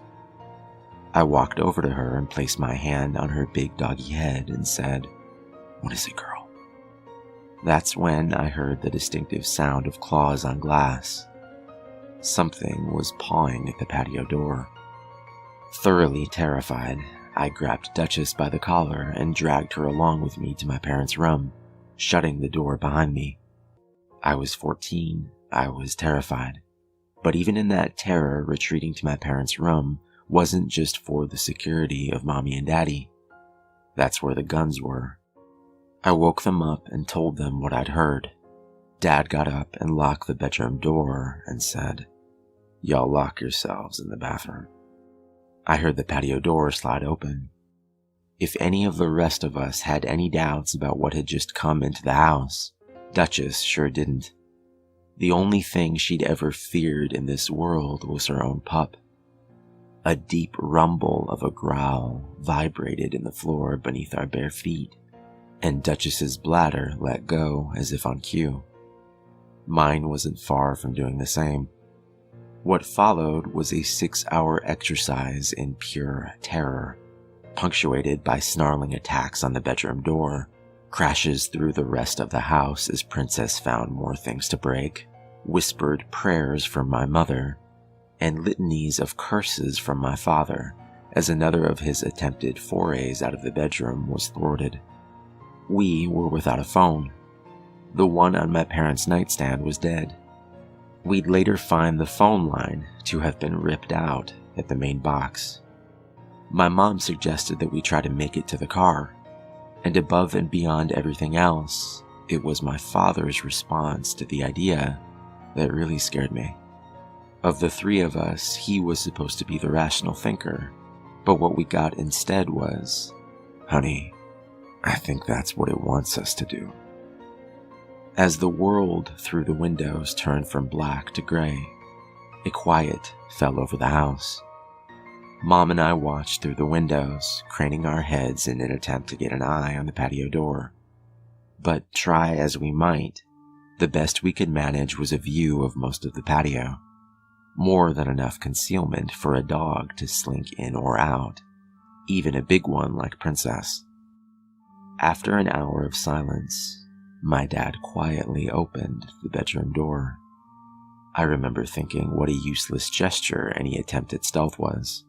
Dog senses are so much more acute than ours that we might as well have fired a 21-gun salute. Dad stopped in the hallway and shooed me back to the bedroom. "Don't come out until I say."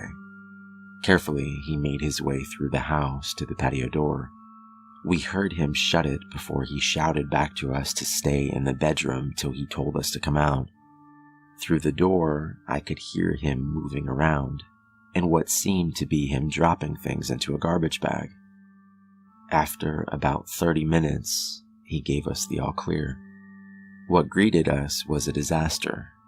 Ripped up cushions and pillows, destroyed furniture, shredded papers and books all over the floor. But most terrible were the smears of gore all over everything. My mother wondered aloud at what she drug into the house. Grim-faced, my father didn't answer. He simply turned and headed out the back to bury Rocky for a second time. We cleaned up as best we could while Dad drove down to our neighbor's house to make all the appropriate calls. After all these years, I still wonder what portion of homeowner's insurance covers attack by undead demon ghost dog. Unspoken, we all wondered what the night would bring. As it turned out, we never got a repeat, but Duchess never left the house again. Time rolled on. Occasionally, we'd find a new present on the rabbit bush. Just a friendly reminder, another token of Princess's abiding love. About 2 years into college, my dad called to tell me that our neighbor had passed away. "Heart attack in his sleep, the coroner says," said my dad. But what we were both thinking was, not a mark. There are plenty of nights where I wonder what the last thing was to pass before that old bachelor's eyes. I can guarantee you it stared right back. I've seen firsthand how it feeds. Not long after that, my folks put the house up for sale. I sort of acted as go-between on that deal. About a week after the new owners moved in, I received a call from the man of the house. He wanted to know if we'd left any pets behind when we moved. Already fearing the answer, I asked him why he asked. "Oh, me and the kids keep seeing this white shepherd in the woods. Pretty." Pretty.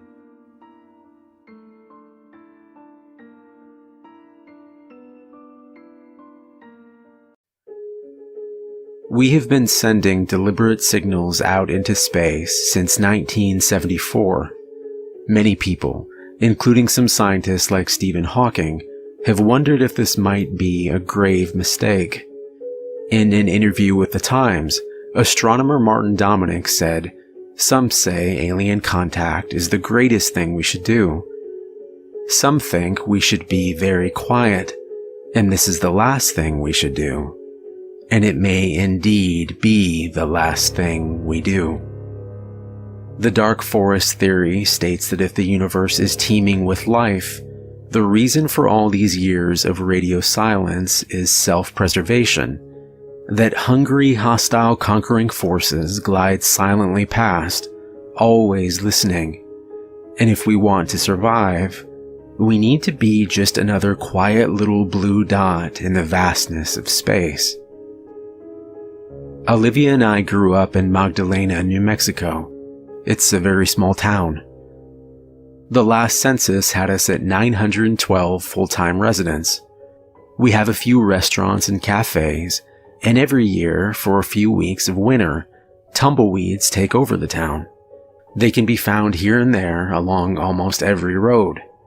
And sometimes, if the wind is just right, they will completely cover the sidewalks and colorful storefronts along the east side of Main Street. The houses here are small and a bit run down, but the people are friendly and kind. We're located in the high desert on land that is as flat as a pancake. There aren't many trees to be found. It's mostly low-growing desert scrub with a few pines, but off in the distance you can see the surrounding mountains. The one thing that sets us apart is that we're just a stone's throw from the VLA. The Very Large Array is a radio astronomy observatory. It's a huge bank of radio telescopes set out in a gigantic Y shape in the desert. The VLA receives signals coming from space. It listens. Olivia and I have worked at the observatory every summer since we turned 15. Her mom would drop us off, or we'd ride our bikes. We did everything from running the gift shop to sweeping the public walkways. It was interesting and it was fun because we were together. I've always lived here with my Aunt Vera on the outskirts of Magdalena until I went away to college last year. I still come back on holidays and summer break. This year in particular, I've been looking forward to spending the summer working at the observatory and spending time with Olivia. I have an important question to ask her, and I don't mind telling you I'm a bit nervous. She's going on a trip to visit family in New York with her sister Irene. She's planning on leaving 2 days after I arrive. It's just for 2 weeks, so I'll wait until she gets back to ask her. I was in my dorm room, packing up my belongings and checking to see I hadn't missed anything when I got the call. My aunt was in the hospital. She'd had a heart attack and was stable for the moment. She was the only family I had left. I threw my stuff in the car and took off. I can barely remember the ride. Olivia was waiting for me outside the hospital and we went in together. My aunt was conscious and able to talk quietly. She looked very frail, lying there in that cold metallic bed, but we were told she would make a full recovery. We stayed at the hospital until visiting hours were over, then picked up some takeout and drove back to my aunt's house. Olivia talked about canceling her trip, but I told her not to worry. I told her I could handle things here. She'd been planning that visit for months. I told her to go. Looking back now, it's the thing I most regret.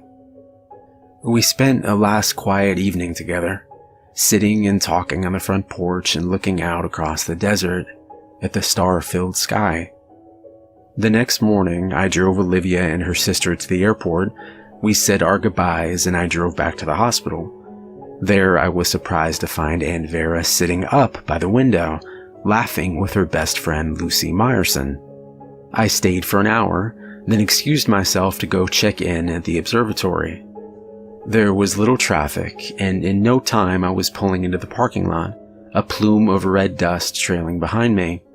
I could see Leon, the head maintenance man, wrestling with a large terracotta planter, so I rushed over to lend a hand. "David, it's good to see you. How's Vera doing?" he asked. "Getting better every day. They're sending her home in a week," I replied with a sigh of relief. "That's really good to hear." Leon smiled, clapping me on the shoulder. and I sure am glad you're here. I could use the help." Leon and I spent the afternoon digging out a couple of small dead trees and replacing them with an olive tree and some native grasses. It was too hot to talk much while we were digging and hauling, but on our lunch break he filled me in with the local goings-on. Leon told me that over the course of the last 6 weeks, the staff had been reduced to a skeleton crew. At first he thought that some of our funding had been cut, so he asked Karen, the office manager. She said no, that there hadn't been any recent cutbacks, but there had been a lot of closed-door meetings and phone calls, back and forth between other observatories and also to Washington. All of the temporary help had been sent home, and after tomorrow, Karen would also be working from home. "Something's up," Leon said, "but I don't know what." "Maybe we found something out there," I said, looking upwards. "Or maybe something's found us." Leon shook his head, continuing, "It's the damnedest idea I ever heard of, sending out signals into space. We don't know what's out there. It's like dropping yourself into the middle of the ocean and sending out a trail of chum. Sharks can smell blood from a mile away. And just like whatever's up there, we won't hear 'em coming." That evening, I drove back to my aunt's house with Leon's words going round in my head. There's something about the desert that makes you realize how small and insignificant we are. After a while, I got up to bring my dishes inside, and down the street I could hear a soft metallic tapping. It was Miss Perez ringing the dinner bell for her stray cats. The next day was busy. I stopped at the hospital first thing in the morning, then headed into work. Leon, in fear of losing his last extra hand, kept us working hard at one project after another. At home that night, while warming up some leftovers, I heard the creaking of the front porch steps. It was Miss Perez. After asking about Aunt Vera, she smiled at the good news and handed me a plate of still warm chocolate chip cookies. We talked for a few minutes, then turning to go, she asked if I had seen her cats. She'd put out food for them last night, but the dishes were left untouched. I told her I'd keep an eye out. I ate my supper on the porch. As the final rays of light followed the sun below the horizon, a cool breeze picked up, and I must have dozed off in my chair because I woke to the patter of quiet rain. A thick layer of clouds blocked half the sky, but in the distance I could still see the full moon over the mountains. A quick flash of movement to my right caused me to rise from my chair and walk to the top of the steps. I counted 8 deer moving quickly in single file. They ran across the road and headed for the mountains. Trailing along behind them were 2 dogs and a cat. The following day at work, I told Leon about the strange caravan. I asked if he'd ever seen anything like it. He paused, thinking, "Well, I did hear about a study that said a lot of missing house pets can signal that something's coming, that the animals can sense things, like earthquakes and such, ahead of time, so they can get out of Dodge." Later that evening, sitting on the porch, I listened for the usual sounds of neighborhood dogs barking, but there was only silence. I had a hard time falling asleep that night. Eventually, though, I dozed off. I bolted full awake at 3 a.m. with a feeling of abject dread. My heart was pounding, and it felt like the ceiling above me was pushing down with incredible weight. Knowing full well that I'd never get back to sleep, I got up to check the house. Flicking the switch to the main room resulted in nothing. Checking the kitchen, I found the light was out there too. The curtains to the window over the sink were open, and I could see a dim flickering light reflecting off of the chain-link fence. It was coming from the street, and my first thought was fire. I grabbed my phone and headed out onto the porch. Immediately, I saw sparks trailing down from the utility pole directly in front of the house. Thanks to the recent rain, there was little chance of fire. Then I noticed the other utility poles were the same, lined up all down the street like a row of gigantic sparklers. Several houses down, I saw Miss Perez run down her steps and across the front lawn towards... There was something laying in the street. It looked like a person. My first thought was a downed wire. "No, stop!" I yelled to her. I went to step off the porch when some kind of intuition, stopped me in my tracks. It was then that I noticed a low mechanical hum.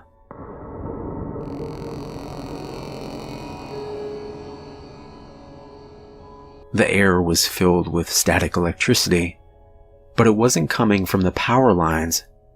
I looked up.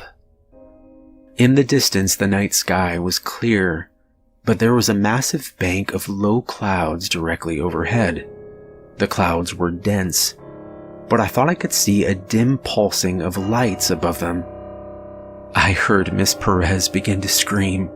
Then the humming rose in tone, and a wide swath of light swept down to the ground. As soon as I touched her, she dropped to the ground like a rag doll. That's when I saw them, skittering along in the shadows, 6 or 7 of them at least. They were fast, and they were coming this way. Backing into the house, I closed the door quietly, then went to the front window. With no lights on, I would remain unseen, but I kept to the side and moved slowly just in case. Through the half-closed blinds, I could see across the street to about 6 or 7 houses down. This was when I got my first clear look at them. I think I stopped breathing. Their legs were elongated, thin but muscular. They moved with impressive speed on all fours, but they would often pause to stand and look around, their angular heads tilting, like a dog looking up at its master. 3 of them approached a house. In running full force, they hit the front door and it exploded inward with a crash. One moved around to a side window, and another moved easily up onto the rooftop, perching there, its head darting quickly in all directions. I caught a glimpse between the houses of 2 people running through the darkness. They must have run out their back door in a panic. The thing on the roof screeched and leapt down after them.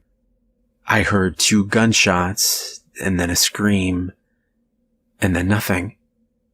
The creatures returned to their methodical siege of the next house in line.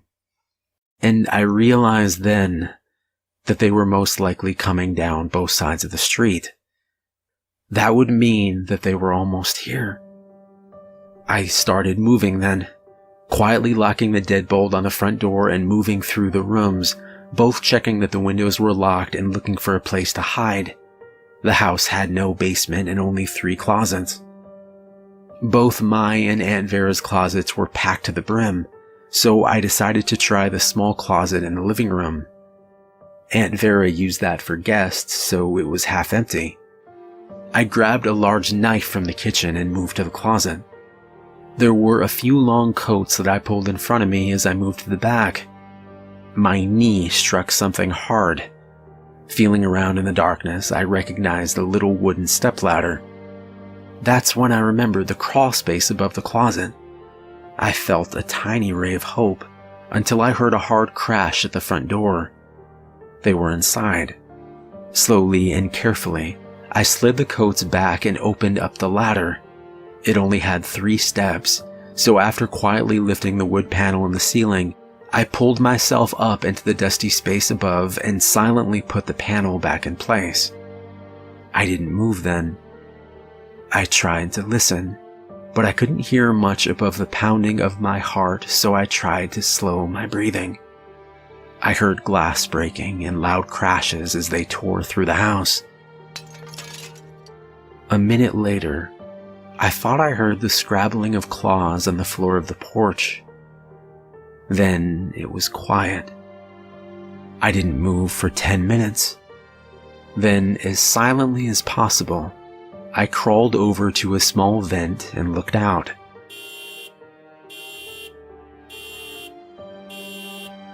From there, I could see a car on fire in the street. The door was open and a charred human figure lay on the ground. I watched the houses across the street for any faces in the windows or the slightest movement of the curtains, but there was nothing. And I wondered then if everyone was dead. I took out my phone and tried to call Olivia. There was no signal. I noticed that the loud buzzing hum was moving away now. It grew softer and the air was less filled with static electricity. About 10 minutes later, though, it started moving back this way. I listened to the pattern repeat 3 more times until, exhausted, I rested my head on the attic floor and slipped into unconsciousness.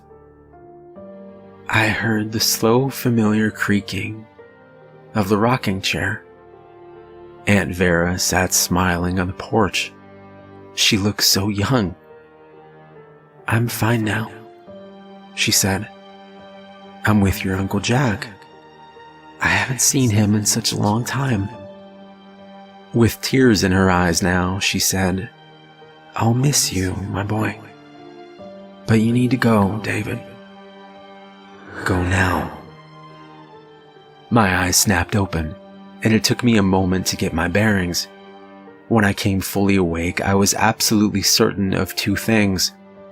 My Aunt Vera was gone, and I had to get out of here. Now. Lowering myself quietly down to the closet floor, I did a quick check of the house. Empty. Heading for my room, I grabbed 2 backpacks and a duffel bag. I threw in clothes, my camping gear, flashlight, a small radio, and all the batteries I could find. In the kitchen, I got canned goods, some lighters, and 2 large knives. Then I set an unopened 5-gallon water jug next to the front door. Raiding the medicine cabinet, I found aspirin, bandages, and some leftover antibiotics. Closing up my packs, I looked around. Sprinting back to my room, I grabbed the picture of Olivia and me that I kept in a frame on my dresser. An old arrowhead sat next to it. I took that as well. I did one last thing, too. Then I cinched up the packs, grabbed the water jug, and headed outside. Watchfully, I moved across the street and through my neighbor's backyard, then out into the low scrub towards the mountains. Staying low, I moved as quickly as I could until I felt the air begin to charge with electricity. Then I hid in the bushes until I heard it once again moving away.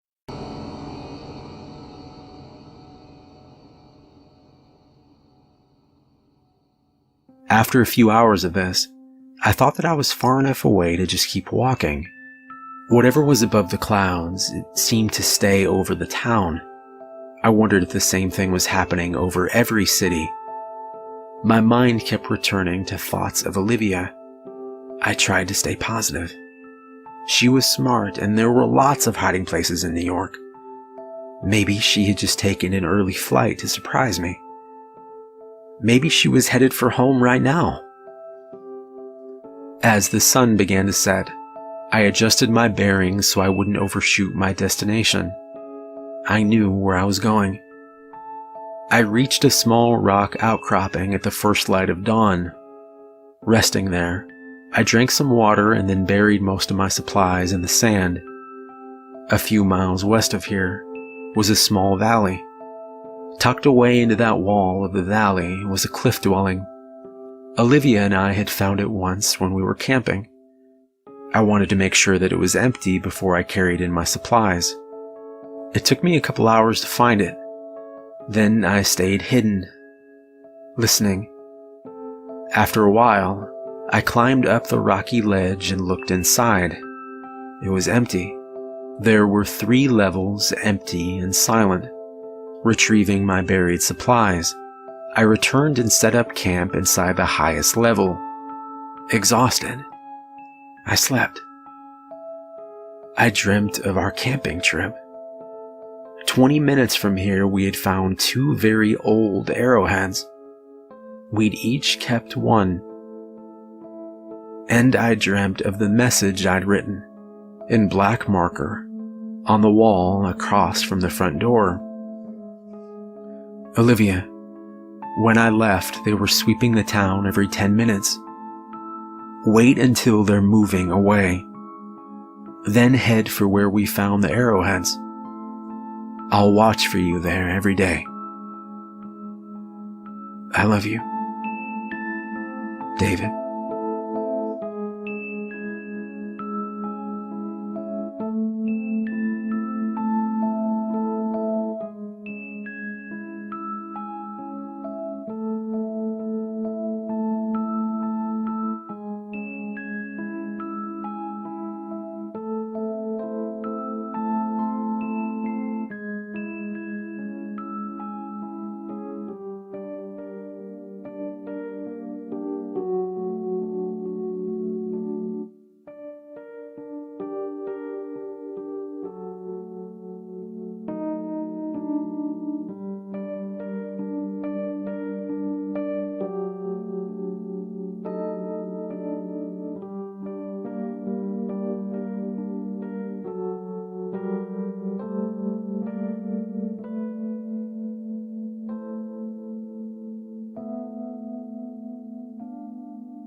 Is that?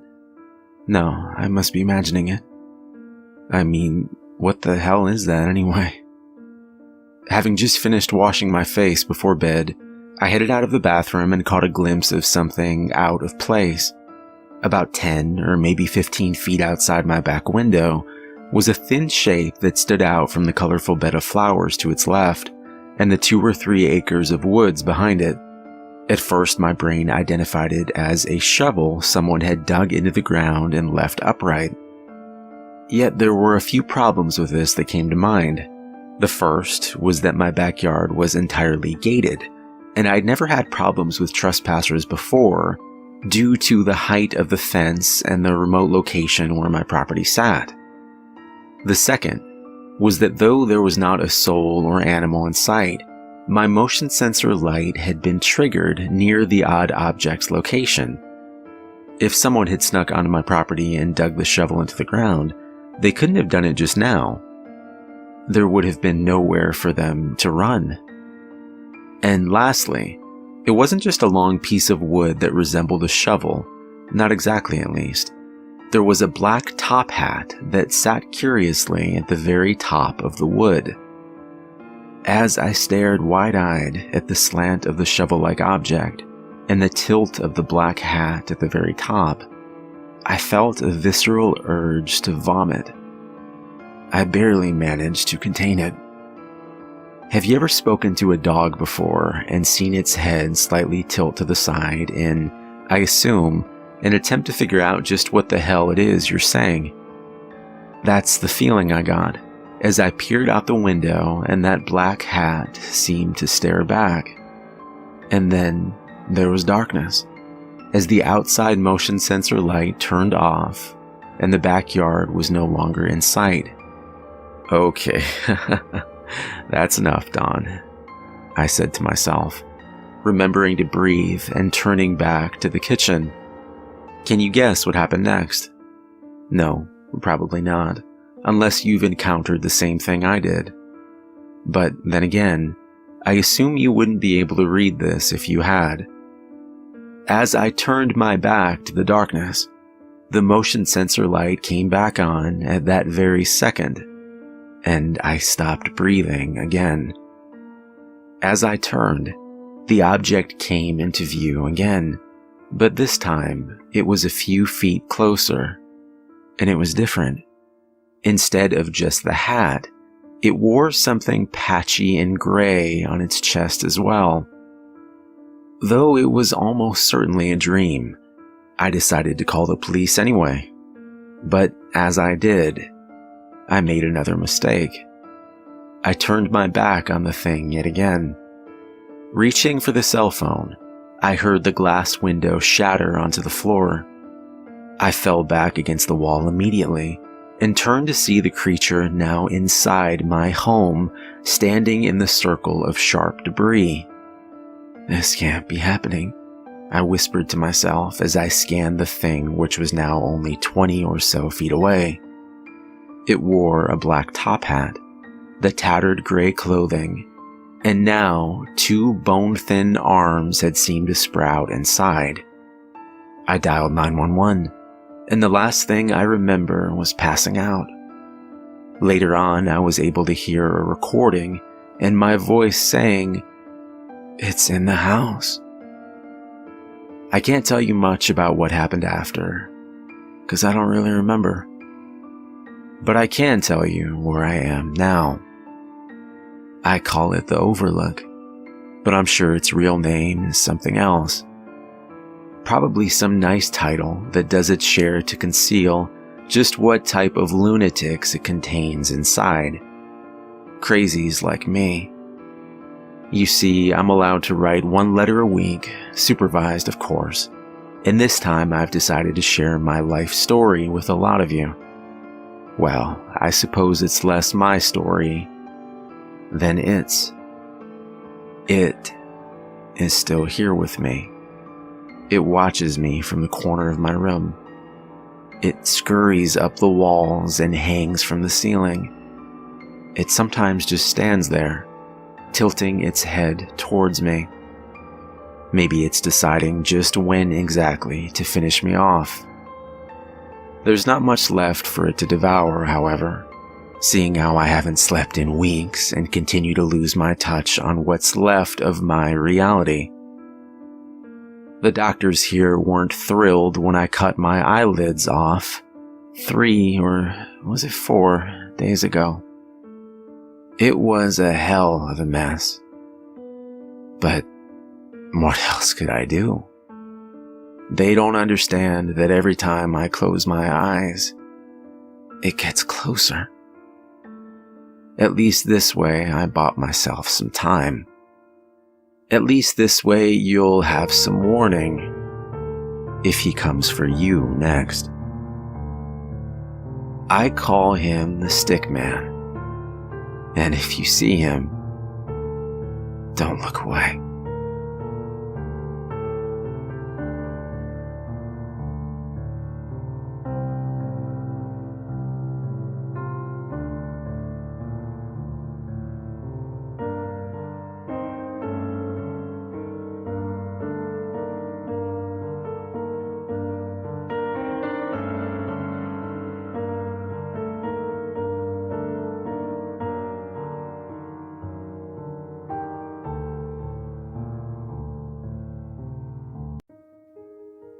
A year before he died, my grandfather told me a story.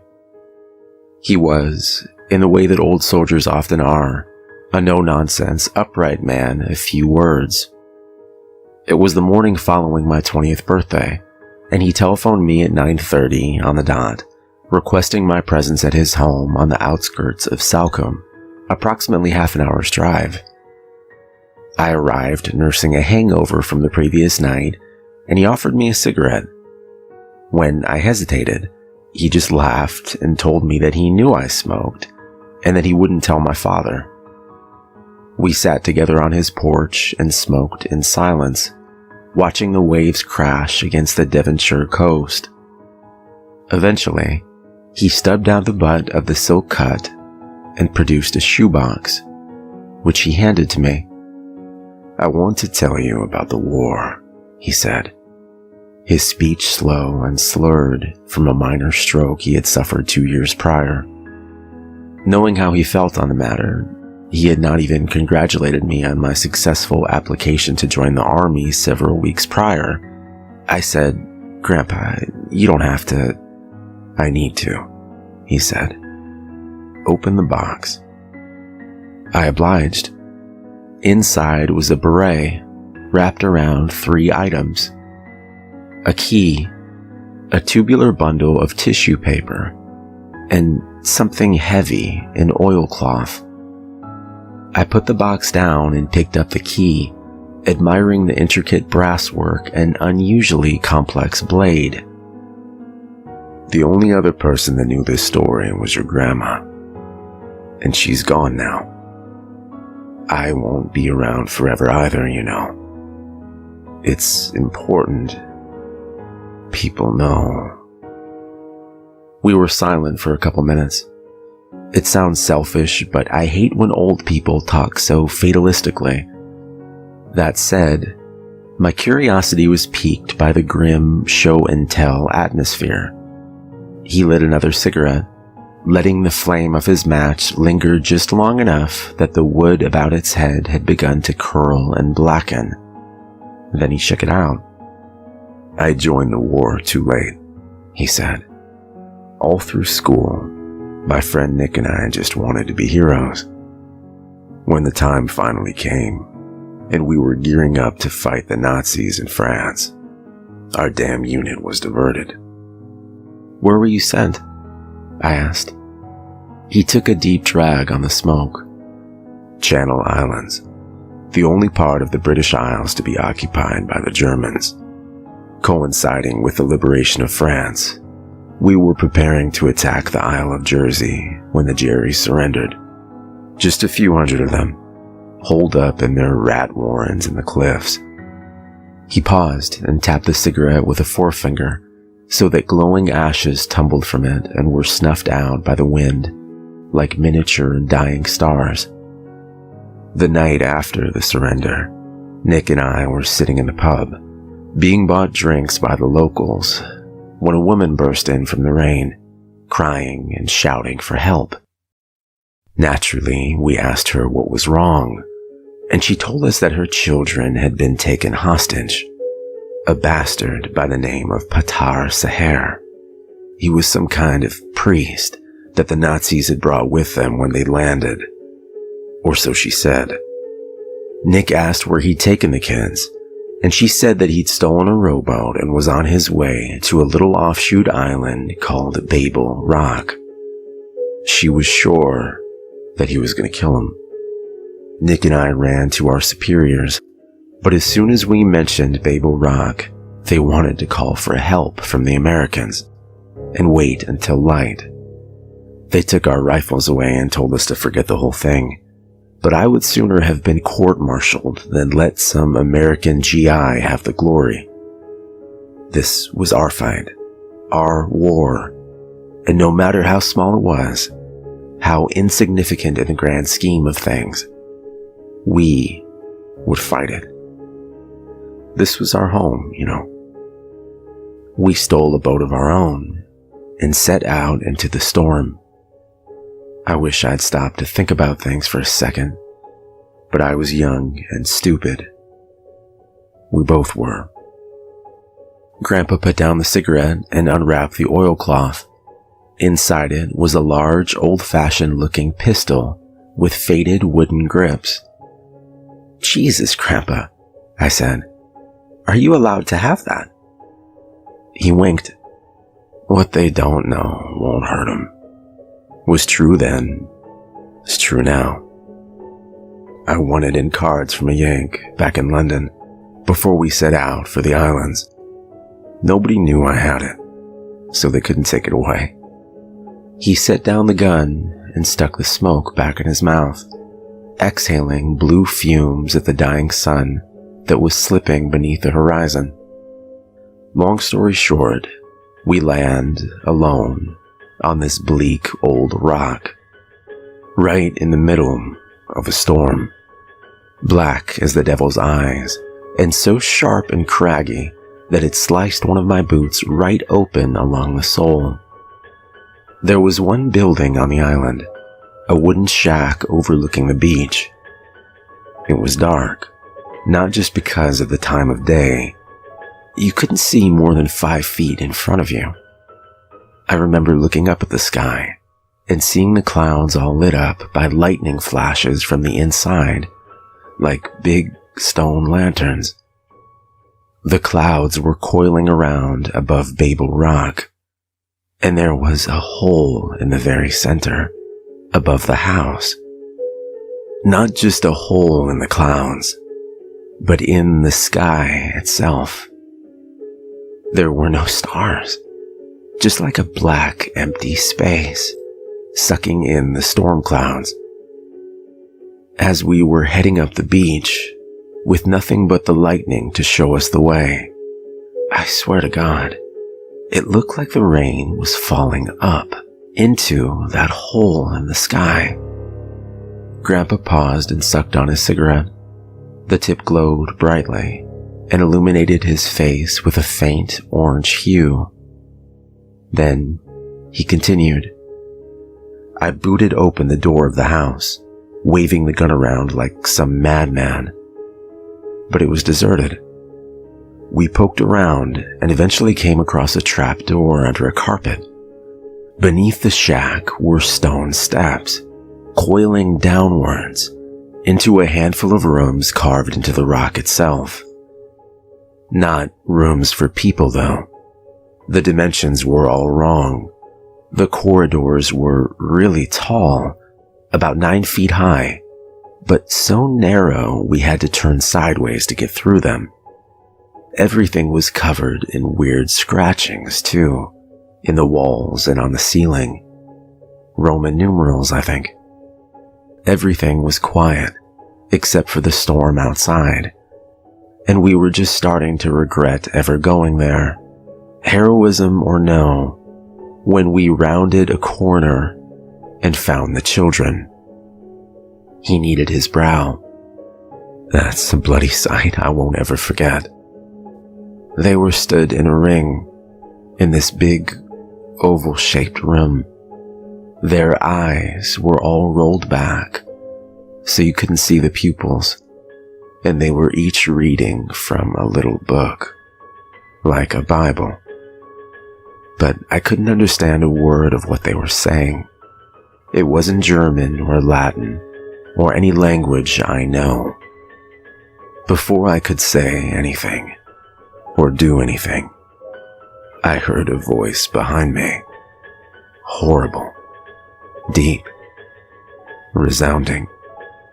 It said, "Halt." And I turned around, and there's Patar, this fat Jerry bastard in priest robes, and he's got a little pistol to Nick's head.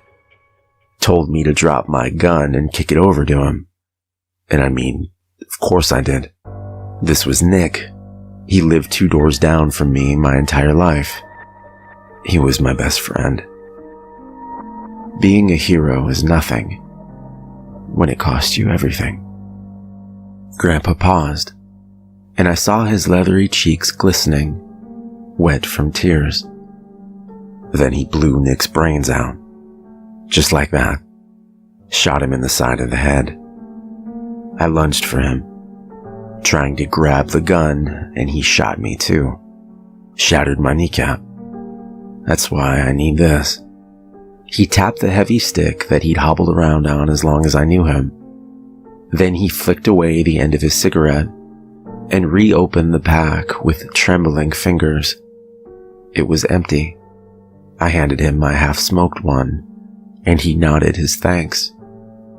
I passed out, he said, his face now lost to the rush of night. When I came to, his face was inches away from mine, and I could feel his breath on my cheek. He stank of rotting meat. There was something wrong with his eyes, too. Black. Black as that hole in the sky. He spoke to me then. He asked me in broken English if I believed in God. I could barely speak. The pain was too much, but I nodded, and he asked me if I would like to meet him.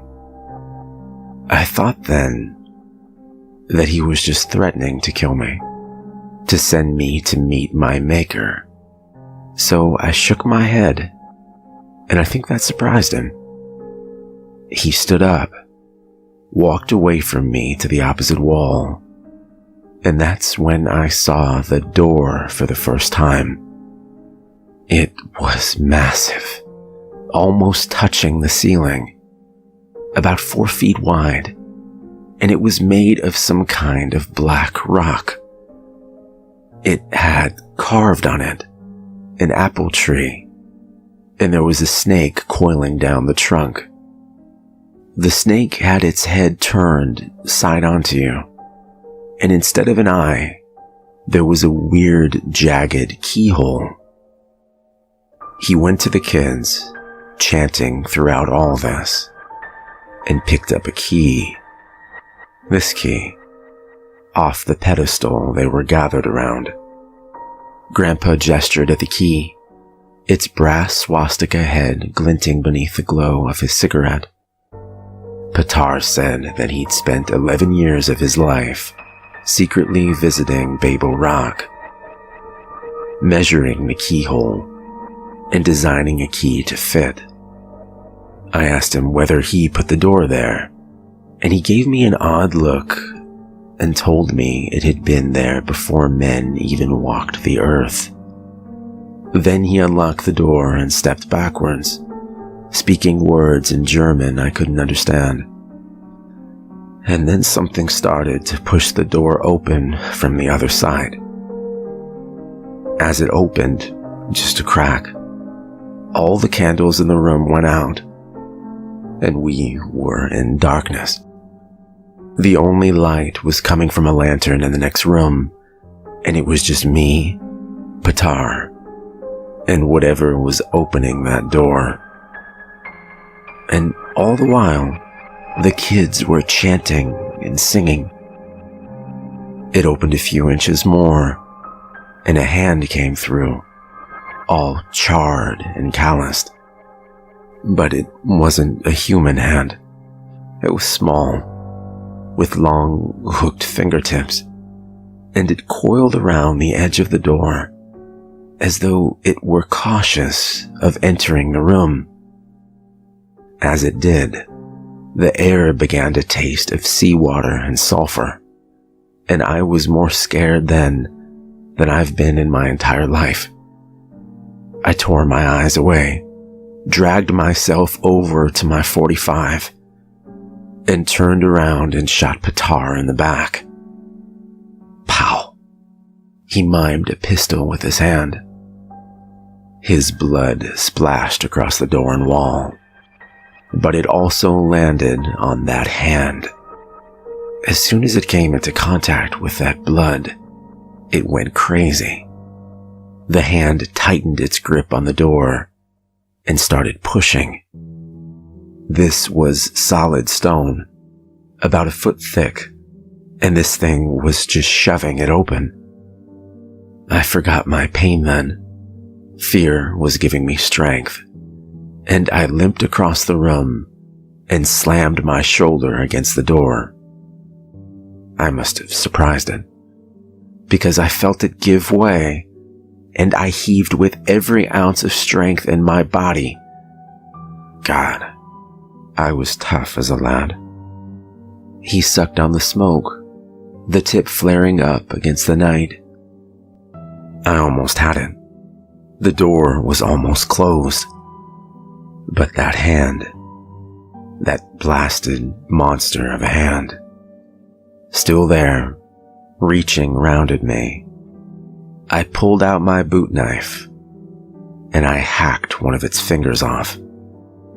It howled, or maybe that was just the storm above us, but the hand retreated, and I slammed the door closed. Then, to my horror, the door shuddered and opened a crack. It was throwing its weight against it, desperate to get into our world. I pushed back, and then I noticed the key sticking out beside my hand. I forced the door closed one last time. Then I turned that key and threw it away from me across the room. The second the key left the door, the banging stopped. Everything was silent. The kids all kinda jolted awake, like sleepwalkers, and started crying. All of us were covered in Nick's blood and Patar's. That finger I hacked off flared up, caught fire, and in seconds, it was nothing but bone. I went to Nick, but he was long gone. So I picked up the gun and went to Patar instead.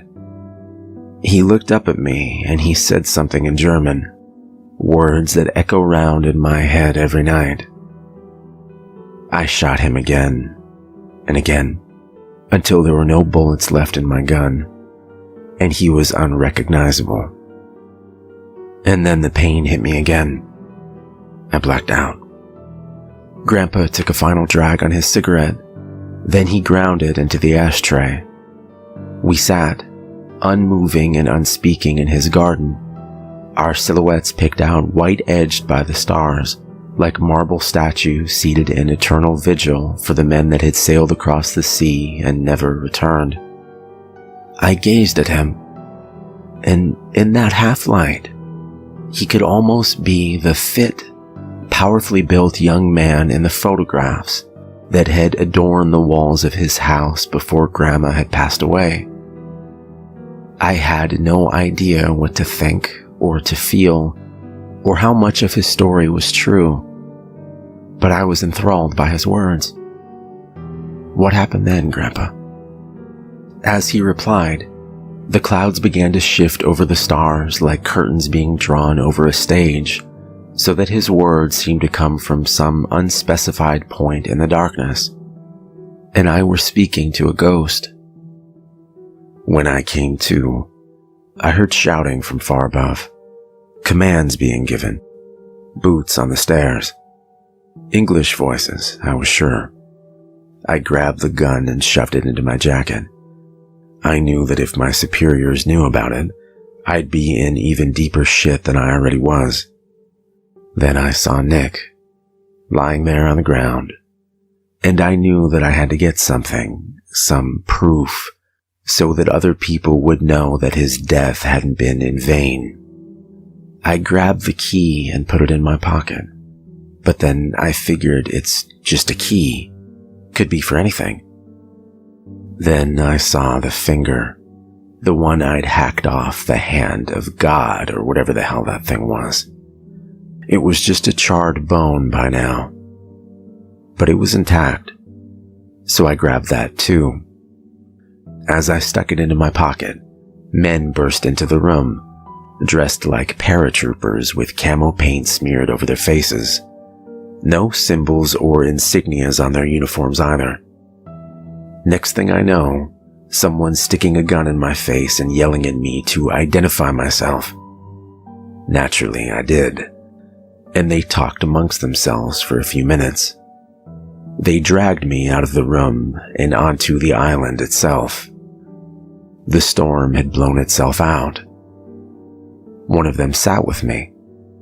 I tried talking to him, but he just straight out blanked me. I guess they must have been special forces of some sort, on strict orders not to talk to prisoners. I think I heard gunfire from the tunnels below, but I was so far above them I couldn't be sure. As far as I could recall, the only living things down there were the Spec Op boys and those kids. So what they could have been shooting at, I have no idea. Eventually, a rescue boat shows up, and a medic sees to my leg while some big brass guy lectures me on the importance of subtlety. Before I was allowed on the boat, though, he straight up told me that if I breathed a word of what I saw on Babel Rock to anyone, my friends, the townspeople, anyone, they'd shoot me. Then, when I got back to Jersey, my commanding officer sat me down in his office and told me that I would be retired due to my injuries, and that if I kept my mouth shut, I'd get a war pension from the government, and I'd be comfortable for the rest of my life. I asked about Nick, and the man went all quiet. Then he told me that his next of kin would be looked after. I think they got the newspapers to report him dying a hero, fighting Jerry Commandos or something. I never read past the first few lines of that article. I just kept seeing him in that cave, gun to his head, and eyes pleading for me to save him. So, you never told anyone? I asked. Who would you have me tell? Nobody would believe me, would they? They'd just think I was insulting Nick's memory, trying to steal the glory from him. I loved him like a brother, too much to take his story away from him. I'm sorry, Grandpa, I didn't mean. He laid a hand on my shoulder. It's okay. He struck a match and unwrapped the tissue paper. Inside, long and angular, there lay a skeletal, humanoid finger, far too long to be from a man, and with bone hardened and pointed at the tip, like a claw. I gazed at it, in awe, in horror, before whispering, "I'm so sorry, Grandpa." He smiled and patted me on the shoulder. Then he blew out the match, and I heard him gathering the 3 items he had showed me back into their box. It was as I was unlocking my car that I heard him call to me again. He was standing in the doorway, lit from behind in an otherwise featureless darkness. "Well done on getting the job. Be careful over there. In Afghanistan, I mean. Always rely on your judgment, no matter what they tell you." He closed the door. I sat in my car in the dark for nearly an hour, thinking about what he'd said. When I got home, my father was already in bed, and I lay awake, gazing at the dark ceiling. I imagined it to be the voidous center of that storm my grandfather had seen all those years ago. He left me the house in his will. I retired from the army after being shot in the hip during an ambush in Kabul, and I was looking forward to the peace that Granddad's old place on the coast would surely bring.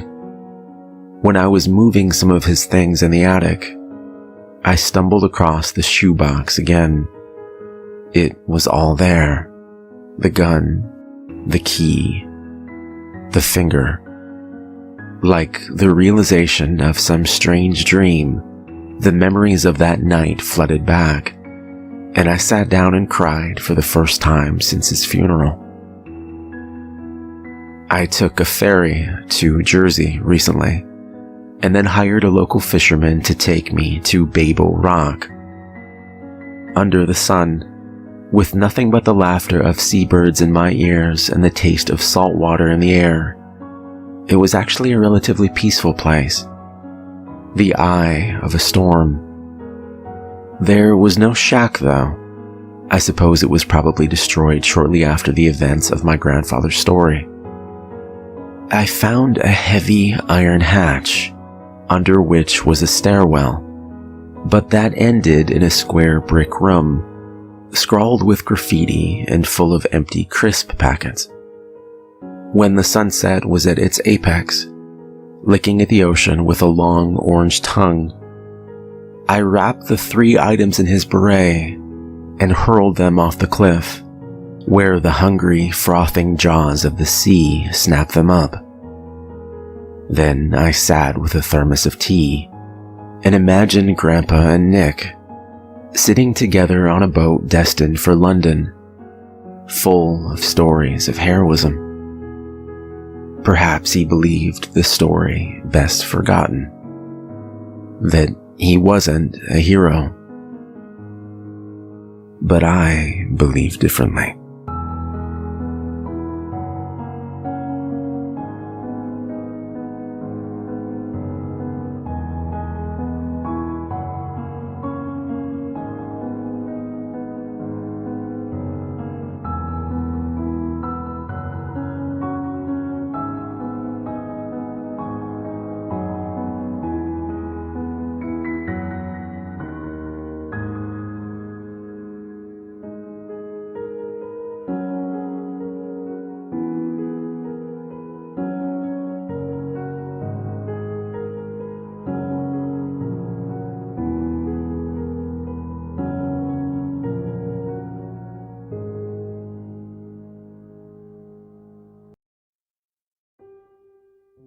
I heard the bells jingle on the door and looked up from my sweeping to say, "We were just getting ready to close up shop."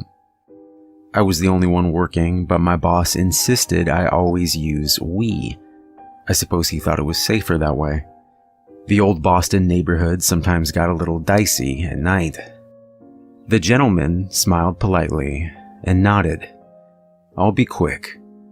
At least I'll try," he said, tipping his silver-topped cane. He was young, looked to be in his late 30s, well-dressed with a long black leather coat. He walked, favoring his left leg.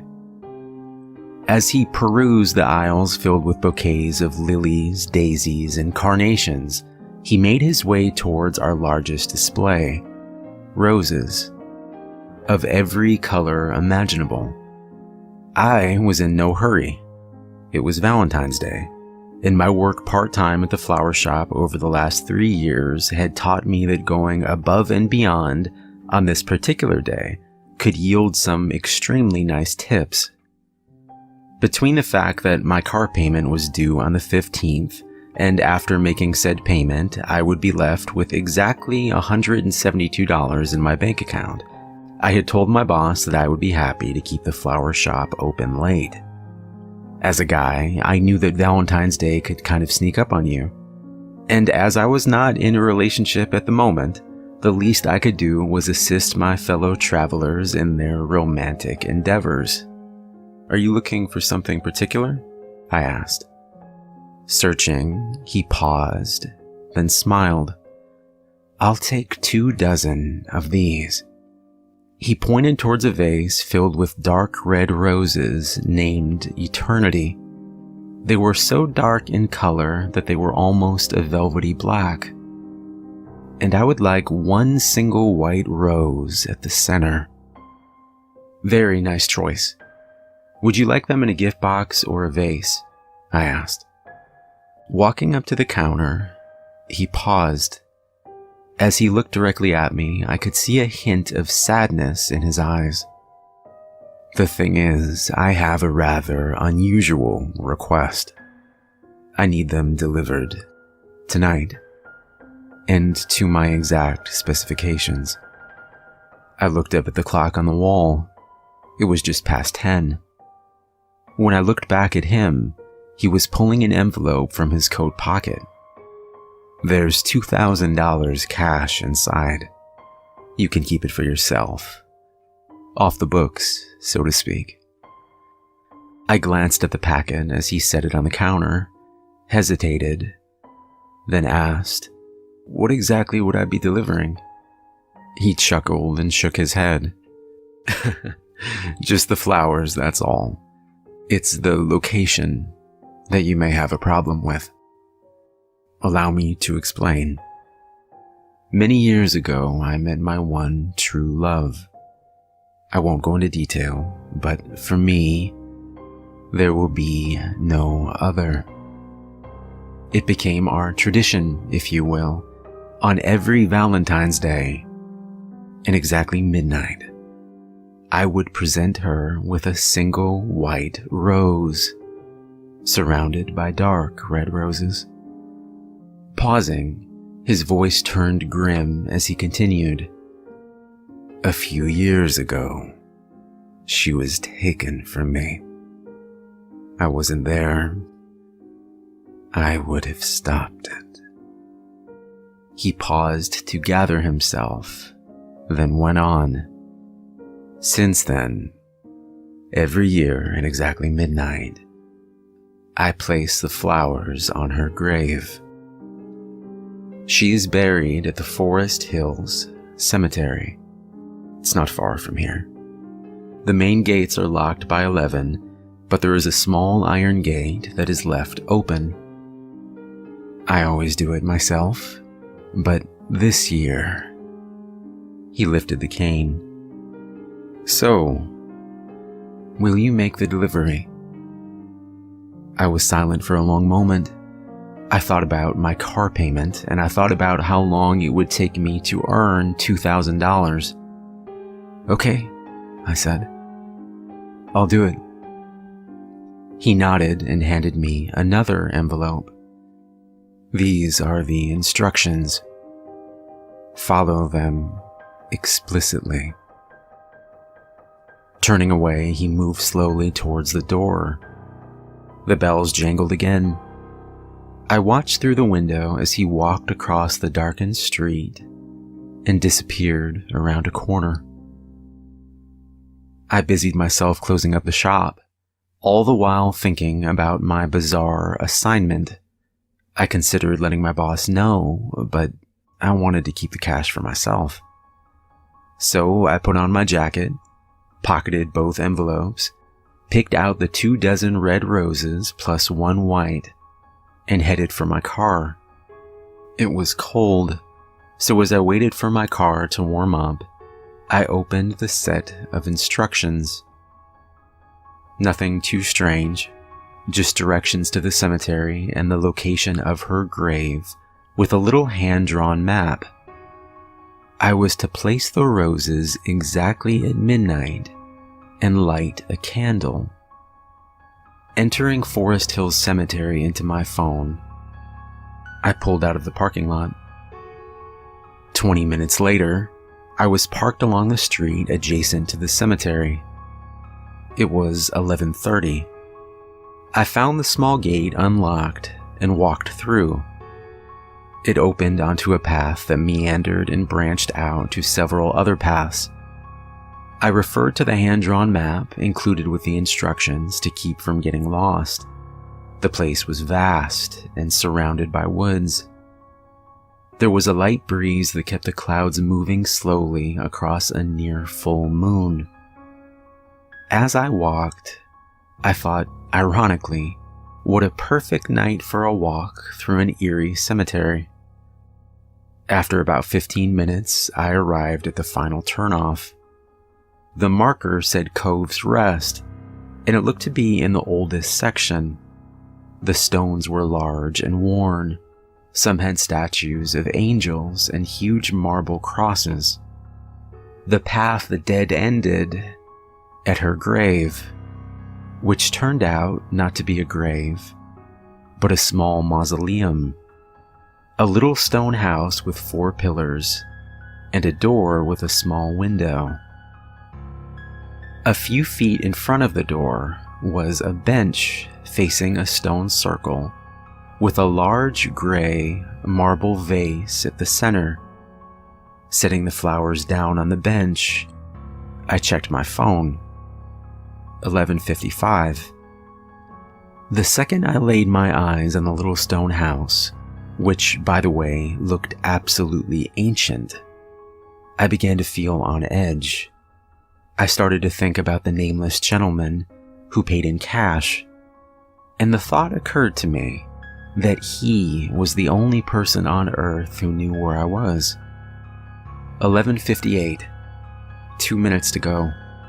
I could wait 2 minutes. Looking back at the mausoleum, I noticed a small ledge just under the window. It held a candle, presumably the one I was supposed to light, and what looked to be a box of matches. 1 minute left. I gathered the flowers, put the white rose hastily in the center, and stood at the ready, because when my phone clicked over to midnight, I was getting the hell out of there.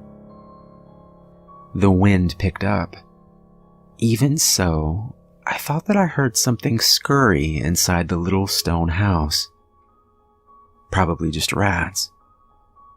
The final second ticked by. It was midnight. I practically threw the roses into the urn, then half ran the few steps to the door of the mausoleum. With shaking hands, I opened the matchbook. The first one didn't light. Swearing now, I tried another. It burst into flame. Protecting it from the wind, I lit the candle. The sudden light from the match had temporarily blinded me, so I didn't see the woman's hand reach out from the window. I felt it close like a vice around my wrist. I screamed and tried to pull away, but she held on. Her grip was like steel, and it was as cold as ice. The grip tightened until I felt the bones in my wrist stressed to the breaking point, and I was pulled forward. I was being slowly forced into the crypt. First my fingers, then my wrist, disappeared through the window into darkness. And in that black darkness, I thought I saw two cold blue eyes looking back at me. Wildly desperate now, I reached for my pocket knife, snapped it open, and stabbed at her hand.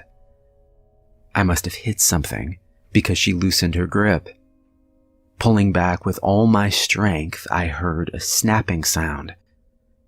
Then I landed hard on the cold ground. I was up and running in a millisecond, and I never stopped, even when I lost the path. I just kept running till I found a section of fence. Then I practically threw myself up and over the top. It took me quite a while to find my car, but I finally made it home.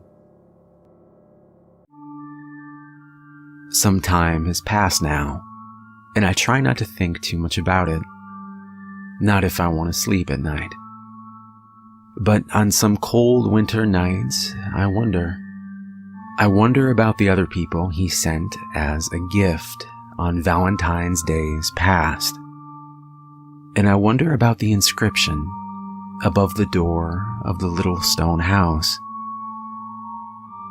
Love. Eternal.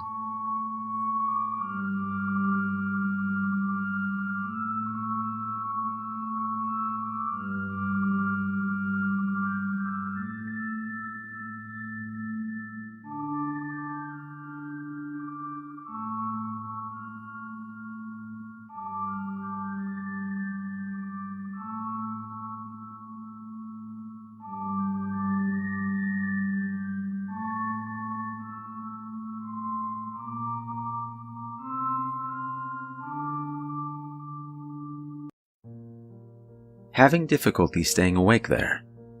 Trying to study for some big exam, finish some last-minute assignment that you put off all weekend, and it's now 3 in the morning and you are absolutely exhausted.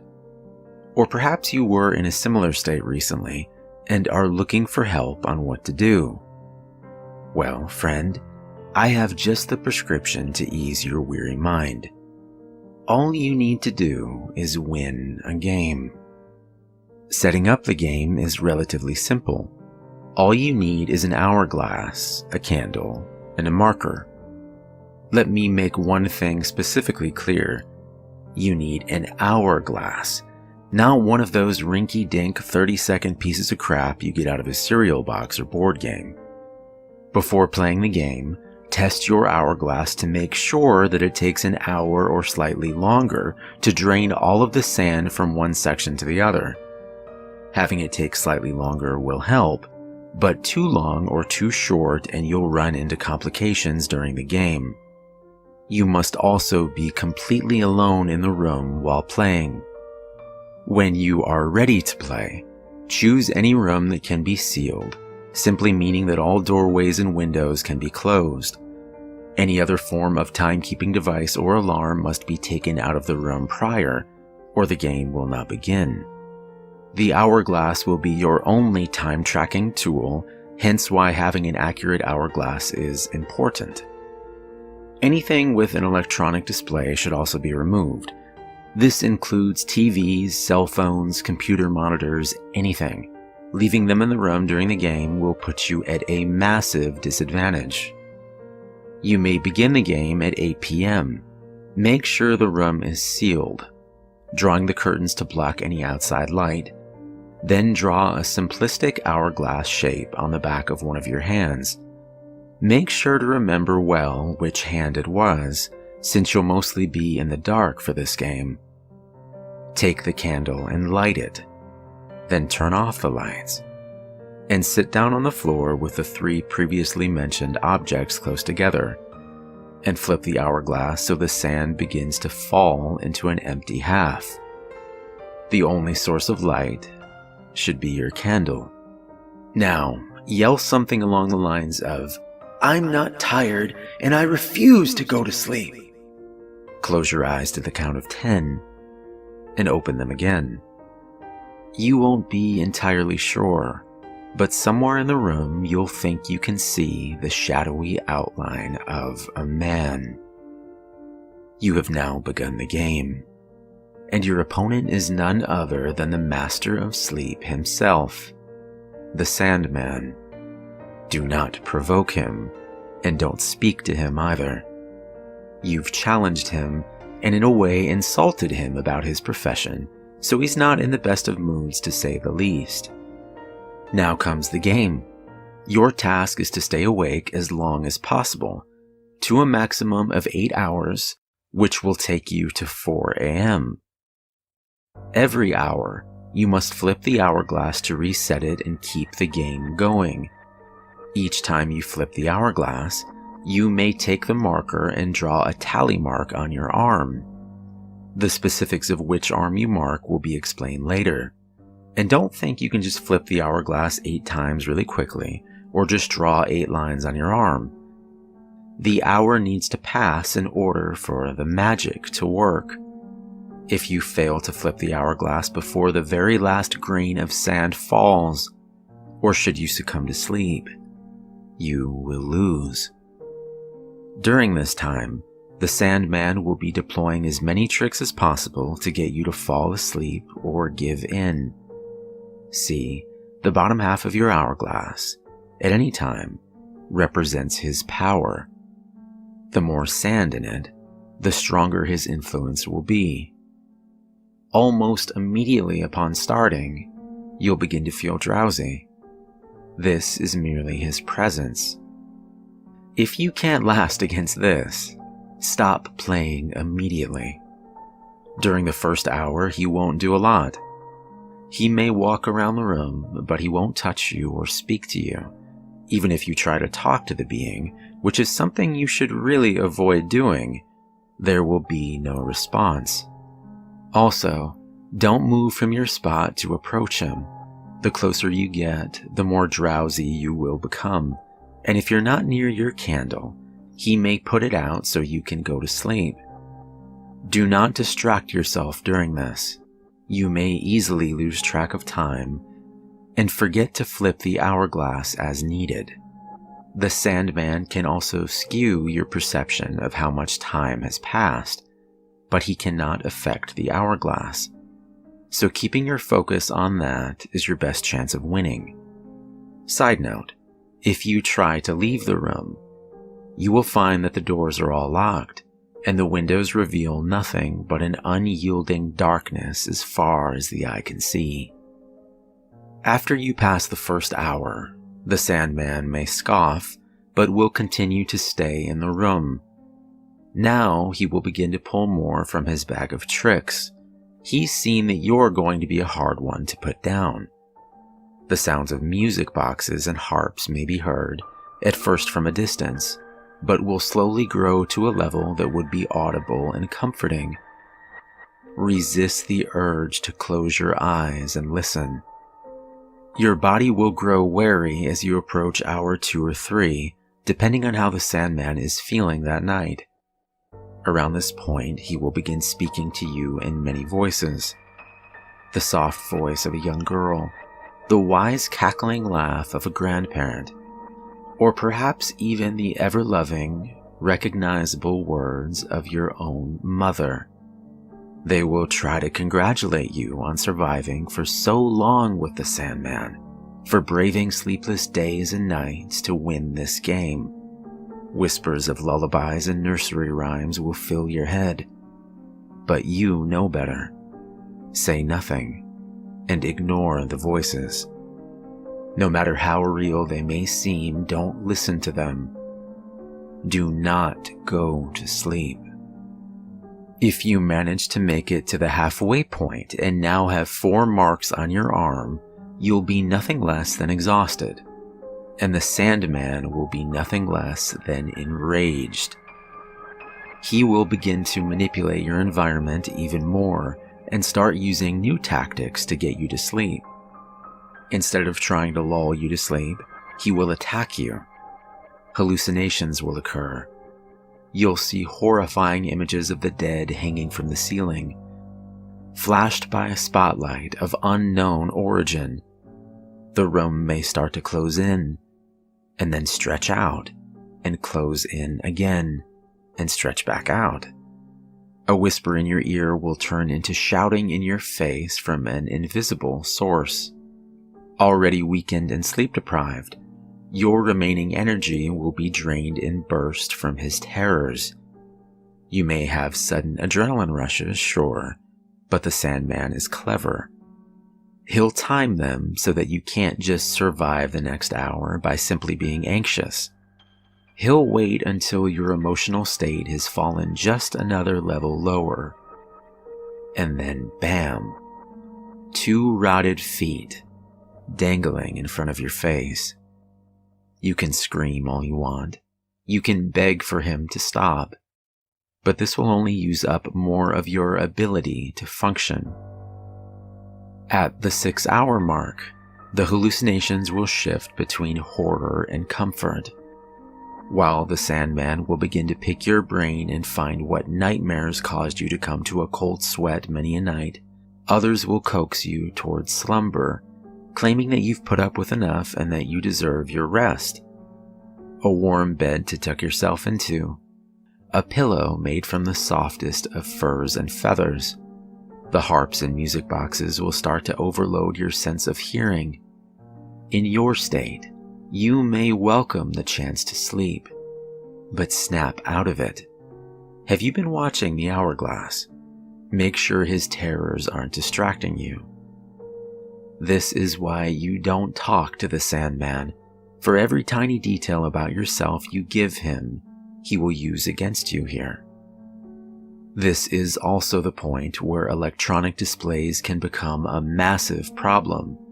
They will turn on, regardless of whether they are powered or not, and should you gaze upon their mystifying image for too long, your eyelids will droop, and your body will collapse onto the floor. If you had just turned the screens away, the Sandman might use some muscle and turn it back towards you, so you can get a better view. The curtains may open to a brilliant dawn or a clear blue sky, but the only truths in this room are your arm and the hourglass. Unless you have 8 marks, this game is not over. Use any ounce of strength you have to flip that hourglass, now an immense chore from the Sandman's influence. Scrawl a line down your arm with a marker, even if it looks like you're taking a knife and slashing your own arm open. During the final hour, the Sandman will begin to address you directly, asking you questions that appear to be simple, but as you are, you can't even remember what 2 + 2 equals. A question is the hardest thing to get out of your head, so don't let it get in. Cover your ears and just watch the hourglass. Keep those eyes open. Don't fall asleep. If the question gets in your head, you'll start to think about it, adding more stress and draining you of what little mental will you have left. It might become hard to breathe, as if something is squeezing your lungs, or the air is dense and hard to take. The Sandman will also get physical, grabbing you and throwing you across the room, leaving you to crawl back to the hourglass before time is up. If you catch a glimpse of his face, it may be enough of a nightmare to haunt you and keep your eyes from shutting. There will be no distinguishable facial features, save 2 bloody eyes, the lids torn from the sockets, endlessly staring. If you can't take it anymore at any point before the 8th hour is completed, take the hourglass and break it with all your might. Both sections must be broken for the game to end. For your sake, I hope it was made of glass. Anyone who has made it to the 7th hour mark has never had the strength to successfully break it, and either carried on or surrendered to their dreams. You will not receive a reward for ending the game this way, save the mercy of avoiding the Sandman's wrath.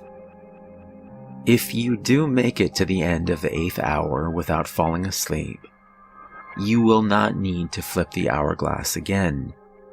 Simply make the 8th mark on your arm and close your eyes. Though you ended the game, you cannot sleep just yet. There's one final task remaining. All you must do is wait for the Sandman to collect the hourglass and say, "You're all grown up now. Sleep when you wish." Open your eyes and find that the hourglass is gone and the candle put out. Now you may collapse in slumber, a 12-hour slumber to be precise. The game puts a heavy strain on your mind and body, so recovery is necessary. But it's the last time you'll ever need, or at least to that length, because once you've fully recovered, you'll be able to stay awake for an extra hour for each tally on your marked arm.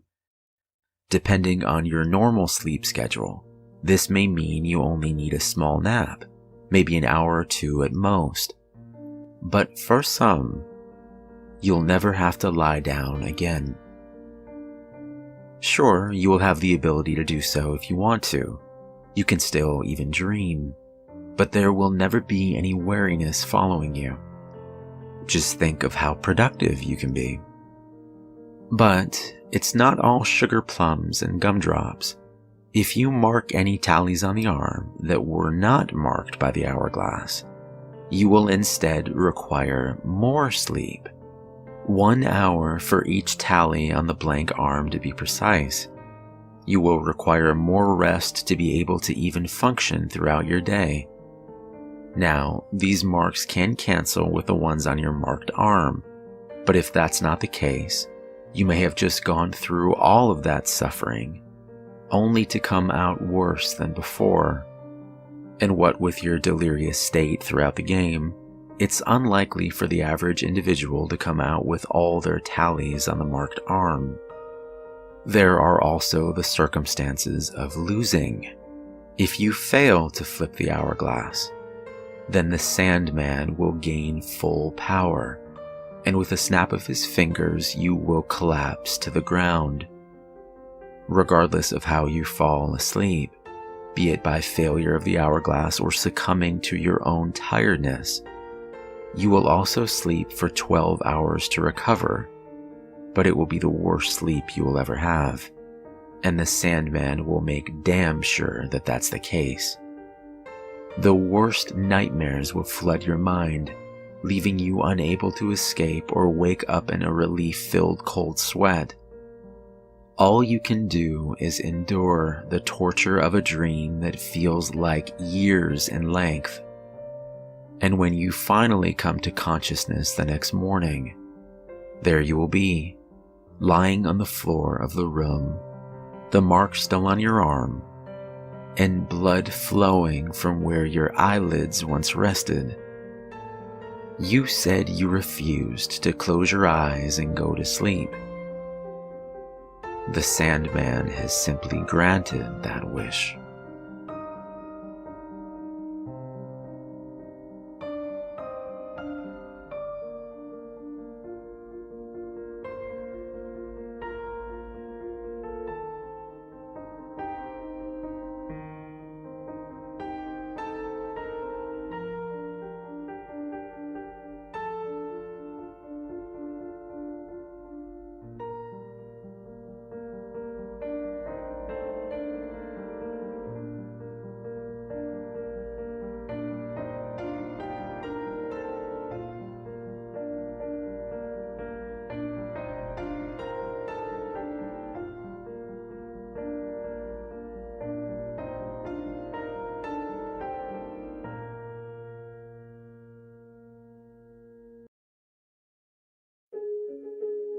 During the summer of 2003, events in the northeastern United States involving a strange, human-like creature sparked brief local media interest before an apparent blackout was enacted, Little or no information was left intact, as most online and written accounts of the creature were mysteriously destroyed.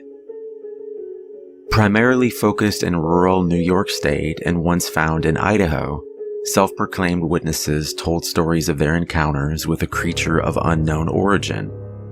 Emotions ranged from extremely traumatic levels of fright and discomfort to an almost childlike sense of playfulness and curiosity. While their published versions are no longer on record, the memories remained powerful. Several of the involved parties began looking for answers that year. In early 2006, the collaboration had accumulated nearly 24 documents dating between the 12th century and present day, spanning 4 continents. In almost all cases, the stories were identical. I've been in contact with a member of this group and was able to get some excerpts from their upcoming book. A suicide note, 1964. As I prepare to take my life, I feel it necessary to assuage any guilt or pain I have introduced through this act. It is not the fault of anyone other than him. For once I awoke and felt his presence, and once I awoke and saw his form, and looked into his eyes. I cannot sleep without fear of what I might next awake to experience. I cannot ever wake. Goodbye. Found in the same wooden box were 2 empty envelopes addressed to William and Rose, and 1 loose personal letter with no envelope. Dearest Linny, I have prayed for you. He spoke your name. A journal entry, translated from Spanish, 1880. I have experienced the greatest terror. I see his eyes when I close mine. They are hollow, black. They saw me and pierced me. His wet hand. I will not sleep. A mariner's log, 1691. He came to me in my sleep. From the foot of my bed I felt a sensation. He took everything. We must return to England. We shall not return here again at the request of the rake. From a witness, 2006. 3 years ago, I had just returned from a trip to Niagara Falls with my family for the 4th of July. We were all very exhausted after a long day of driving, so my husband and I put the kids right to bed and called it a night. At about 4 a.m., I woke up thinking my husband had gotten up to use the restroom. I used the moment to steal back the sheets, only to wake him in the process. I apologized and told him I thought he got out of bed. When he turned to face me, he gasped and pulled his feet up from the end of the bed so quickly his knee almost knocked me out. He then grabbed me and said nothing. After adjusting to the dark for a half second, I was able to see what caused the strange reaction. At the foot of the bed, sitting and facing away from us, there was what appeared to be a naked man, or a large hairless dog of some sort. Its body position was disturbing and unnatural, as if it had been hit by a car or something. For some reason, I was not instantly frightened by it, but more concerned as to its condition. At this point, I was somewhat under the assumption that we were supposed to help him. My husband was peering over his arm and knee, tucked in the fetal position, occasionally glancing at me before returning to the creature.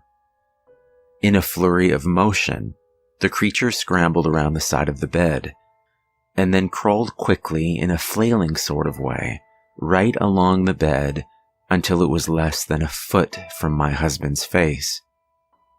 The creature was completely silent for maybe 30 seconds, or maybe it was just 4 or 5. It seemed like a long time. Just looking at my husband. The creature then placed its hand on his knee and ran into the hallway, leading to the kids' rooms.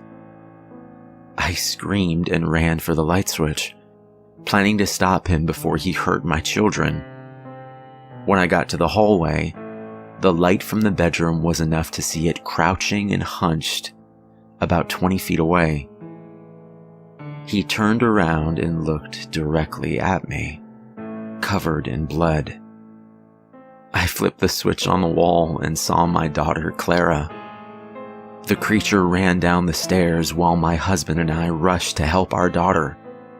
She was very badly injured and spoke only once more in her short life. She said, "He is the rake." My husband drove his car into a lake that night while rushing our daughter to the hospital. They didn't survive. Being a small town, news got around pretty quickly. The police were helpful at first, and the local newspaper took a lot of interest as well. However, the story was never published and the local television news never followed up either.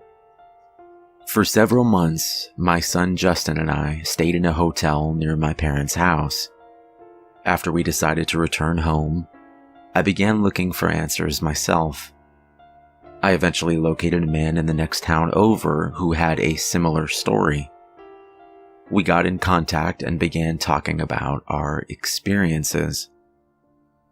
He knew of 2 other people in New York who had seen the creature we now referred to as the rake. It took the 4 of us about 2 solid years of hunting on the internet and writing letters to come up with a small collection of what we believed to be accounts of the rake. None of them gave any details, history, or follow-up. One journal had an entry involving the creature in its first 3 pages, and never mentioned it again. A ship's log explained nothing of the encounter, saying only that they were told to leave by the rake. That was the last entry in the log. There were, however, many instances where the creature's visit was one of a series of visits with the same person. Multiple people also mentioned being spoken to, my daughter included. This led us to wonder if the rake had visited any of us before our last encounter. I set up a digital recorder near my bed and left it running all night every night for 2 weeks. I would tediously scan through the sounds of me rolling around in my bed each day when I woke up. By the end of the 2nd week, I was quite used to the occasional sound of sleep while blurring through the recording at 8 times the normal speed.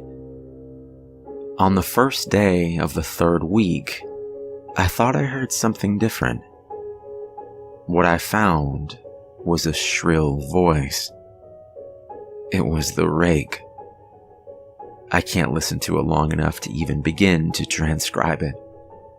I haven't let anyone listen to it yet. All I know is that I've heard it before, and I now believe that it spoke when it was sitting in front of my husband. I don't remember hearing anything at the time, but for some reason, the voice on the recorder immediately brings me back to that moment. The thoughts that must have gone through my daughter's head still haunt me to this day. I have not seen the rake since he has ruined my life, but I know that he has been with me in my room while I slept. I know and I fear that one night I'll wake up and I'll see him staring right back.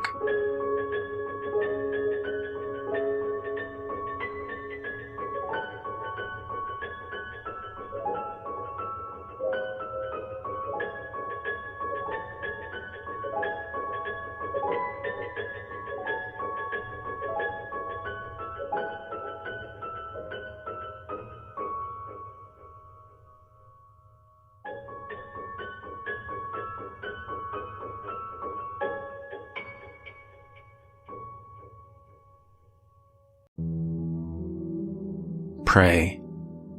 For devils have no reason. Satan waits to curse your ways. Have you seen it in his eyes in the sunset? Have you wondered if he's laughing when he plays? Kansas. The Devil Game. This is a set of instructions for how to speak with the devil, which, as those of you with any sort of brains at all might note, is a patently moronic proposition on the face of it, one likely to culminate in any number of thoroughly unpleasant fates. Honestly, it would probably be smarter to publish your credit card number on Facebook or take up a career in crocodile wrestling. But then, that isn't going to stop you, is it? Not if you're sincerely interested, at least. Technically, if you do everything just right, there's a fair chance you'll walk away scot-free. And that seems to be reason enough for some people to decide that it's a good idea, especially if you're the fate-tempting, thrill-seeking, scare junkie type. Or the desperate type. Which brings me to a point of clarification I ought to make. This is not a manual for making any kind of Faustian bargain. You know, the whole sell your soul type of deal. Although if you happen to bring it up in conversation, he certainly wouldn't be one to refuse. Following through with such a foolhardy bargain, however, would necessitate removing some of the protections which you will put in place for your conversation, and I don't think I need to spell out for you why that would be a bad idea. If you're really mathematically impaired enough to want to trade something that will last an infinite number of years for something that might last about 90 tops, there are plenty of other rituals out there for you to follow. This one, if performed correctly, should only allow the two of you to talk. This, perhaps, begs the question of why exactly you would want to speak with the devil in the first place. Maybe some of you just like the idea of making small talk with extremely dangerous occult entities, but for the sake of the human race, I hope most of you aren't quite that stupid. Short answer is, he knows things. Things that some of you might have a deep, vested interest in finding out. I mean, he's not omniscient or anything, much as he might like to pretend otherwise. He's not God. But he's definitely got a supernatural advantage over the kind of knowledge any human would be able to obtain. For example, he probably wouldn't be able to predict when the next world war will happen, or tell you the cure for cancer. But he could very well be able to predict the winning numbers of tomorrow's $500 million Powerball drawing, or tell you what deadly, undiagnosed condition might be afflicting one of your loved ones. Of course, the Prince of Darkness doesn't just go around giving out winning lottery numbers to anybody who asks. Entrusting any sort of information obtained from a being commonly described as the father of all lies is liable to land you in a worse situation than you were in when you started.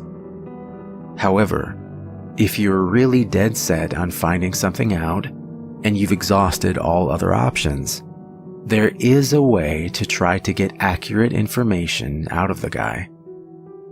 You see, like so many of the more urbane villains in popular culture, the devil has a bit of a penchant for games and gambling. Of course, the reason he likes them so much is that he almost always wins.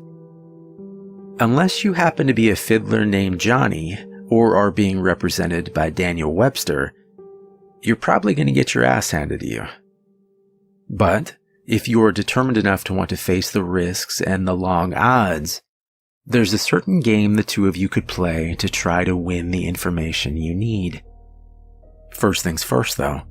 We'll start off with a description of the summoning process, then get into the rules of the game, some tips for how to play, and finally, of course, the inevitable litany of arcane shit that might go horribly wrong.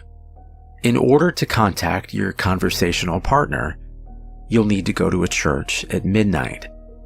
It doesn't matter what kind of church, large or small, old or new, liberal or conservative, just as long as you're sure it will be empty. The last thing you want is for some preacher to walk in on you while you're in the middle of this, for the sake of the preacher's well-being, as much as your own.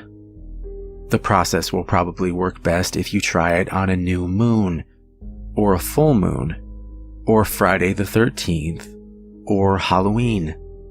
The actual day is less important than the psychological effect it has on you. As long as you don't try it on Christmas Eve or something stupid like that, you should be fine. The time is important though. You don't have to start or end your ritual at exactly 12 o'clock Greenwich Atomic Time or anything.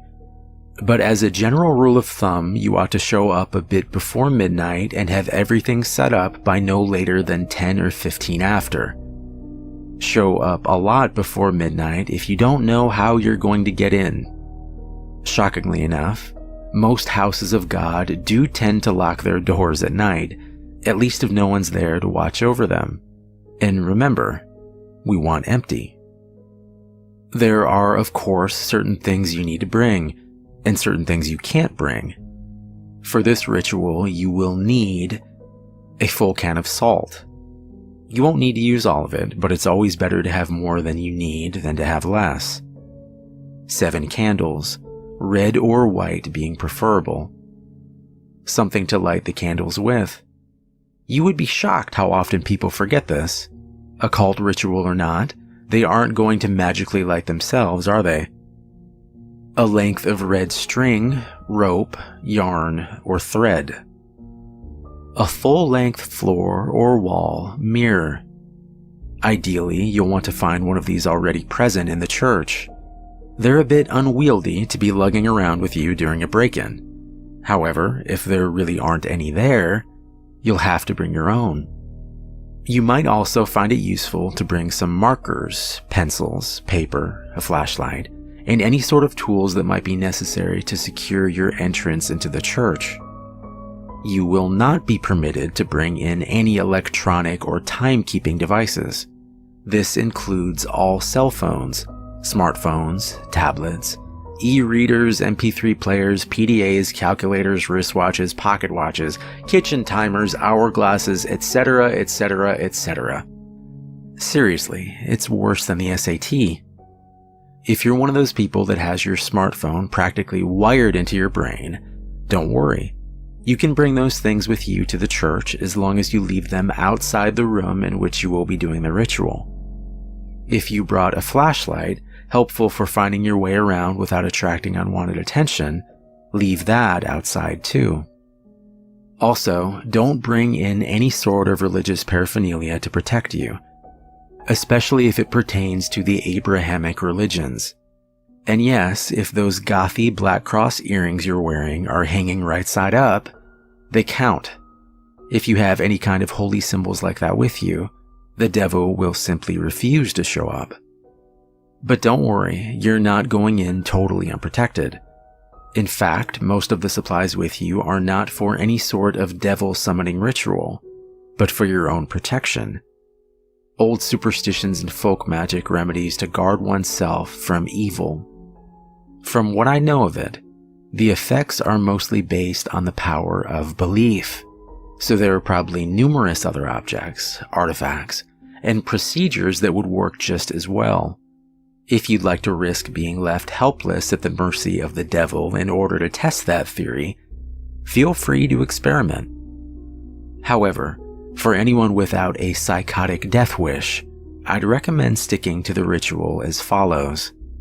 Once you're sure you have all the right supplies with you, make your way into the church and find some place to set up. It can be anywhere from the main sanctuary where services are held, to a Sunday school classroom, to a walk-in supply closet, as long as you have a sufficient amount of open floor space and are certain not to be disturbed. Set up your mirror first. This is where the devil will appear when you summon him. As such, you mustn't complete the summoning until you've laid down certain wards around it. First, surround the mirror with an unbroken circle of salt. If the mirror is hanging on a wall or door, lay down a semicircle around it instead, making sure that the salt touches the wall at both ends. Then, wrap your red string around the mirror several times. The color red, especially red string, is symbolic of protection in the folklore of many cultures and religions. This is also why red candles are a good idea. Set them up around the outside of your circle or semicircle of salt, spaced at relatively even intervals. No, you don't have to get out measuring tape and make sure it's exactly perfect, but do at least try to make it look as though it was set up by someone old enough to be trusted with matches. Light the candles in a clockwise fashion, being careful not to disturb the salt. If you break the circle, you'll have to start all over again. Once all the candles are lit and burning strongly, your protective wards are complete. You are now ready to proceed to the actual summoning. To do so, you first must get the devil's attention and demonstrate your resolve by performing some sort of sacrilegious act in the holy space. Turning a crucifix or cross upside down is fairly conventional, but it's not the only option. For example, I know of a kid who once fulfilled this requirement by scribbling obnoxious graffiti all over a painting of Jesus hanging in his Sunday school classroom. The nice thing about turning a cross upside down is that once you've finished your encounter, assuming you've survived it in one piece, you can just flip it right side up again and no one's the wiser, sidestepping the relatively minor but still irritating risk of having your Sunday school turn into a reenactment of the Spanish Inquisition for the next month and a half. After you finish doing whatever offensive thing you decide on, shut all doors to the room and turn off the lights, so that the space is lit only by the candles. Face the mirror and stare deeply into it, concentrating on your desired outcome. There are no incantations, no arcane strings of Latin you have to recite. Just look into the mirror and wish as hard as you can for the devil to appear there.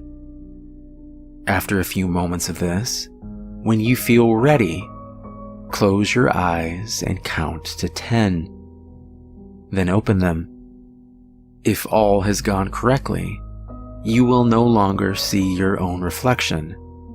You will be looking at the devil. Or at least looking at the way the devil has chosen to appear to you. Chances are he won't look like your conventional red-horned demon with goat legs and a pitchfork, nor any other sort of terrible apparition. No point in scaring you off. Better to lure you in and make you feel safe. To that end, he generally takes on the appearance of a fairly average, nondescript human being.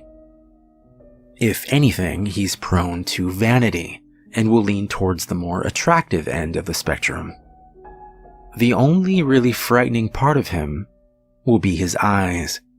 No matter how hard he tries, he can't hide the sinister gleam smoldering deep within them, the malevolent amusement and hunger, like the eyes of a spider contemplating a fly struggling in its web. They're supremely confident, those eyes. Confident and without pity. Don't look into them too deeply, or you'll begin to feel helpless and paralyzed with dread, losing your hope and your will to fight.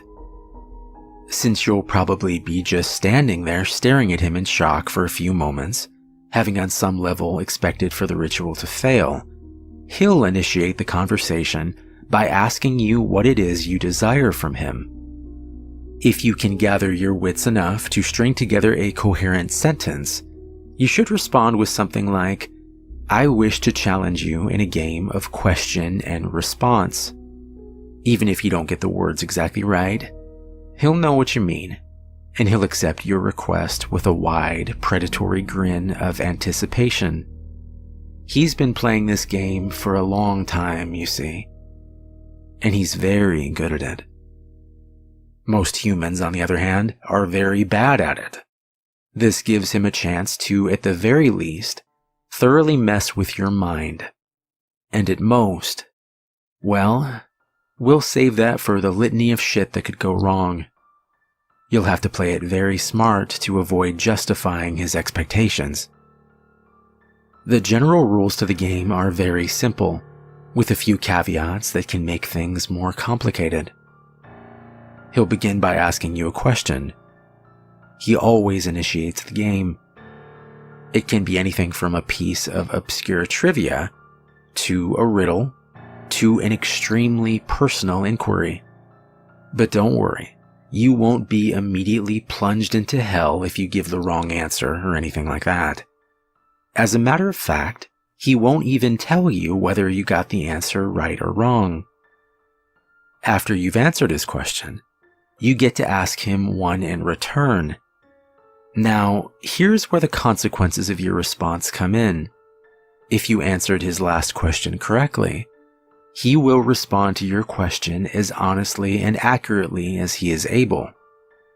However, if you answered it incorrectly, he is free to lie to you as he sees fit. Perhaps if you've asked him something you're better off not knowing, he'll tell you the truth about it anyway.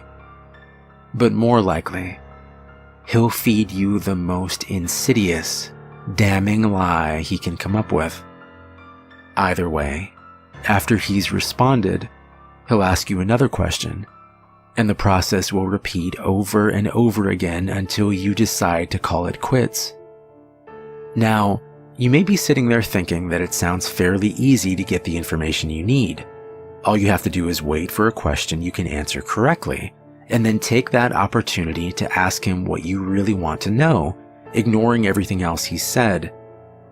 Well, it's not that simple. The devil will never give you an easy question, one that you can be completely sure of the answer to.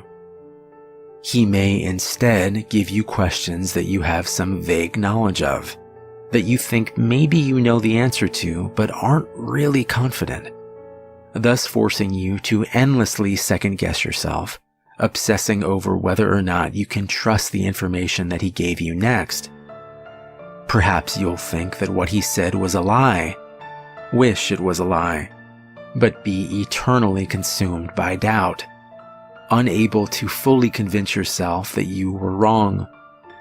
Or perhaps you'll have to make a huge choice based on the information that he gave you, and be tormented by fear and indecisiveness as you realize that your fate, and perhaps that of others as well, rests entirely upon whether or not you were able to correctly recall some arcane piece of trivia that you don't even remember now. You'll never remember the exact questions the devil asked you, by the way. That would make it too easy for you to go back and check on your responses. Or maybe, instead of testing your knowledge, he'll ask you something personal, something you even lie to yourself about. You'll answer back to him, thinking you've gotten the question correct. No, I don't resent my sister. Yes, I would turn the money into the police. But he'll know better. He'll know better than you do that you're lying, and he'll lie to you in return. And you'll believe him. You'll believe him until you are no longer able to deceive yourself, and by then it might be too late. Or maybe he won't even give you a chance to get an accurate response at all. Maybe he'll just ask you endless strings of completely impossible questions, making you more and more frustrated and disheartened as you realize you'll never be able to force him to tell you the truth. Questions like, what was the exact height of Mount Everest in centimeters in the year 1666?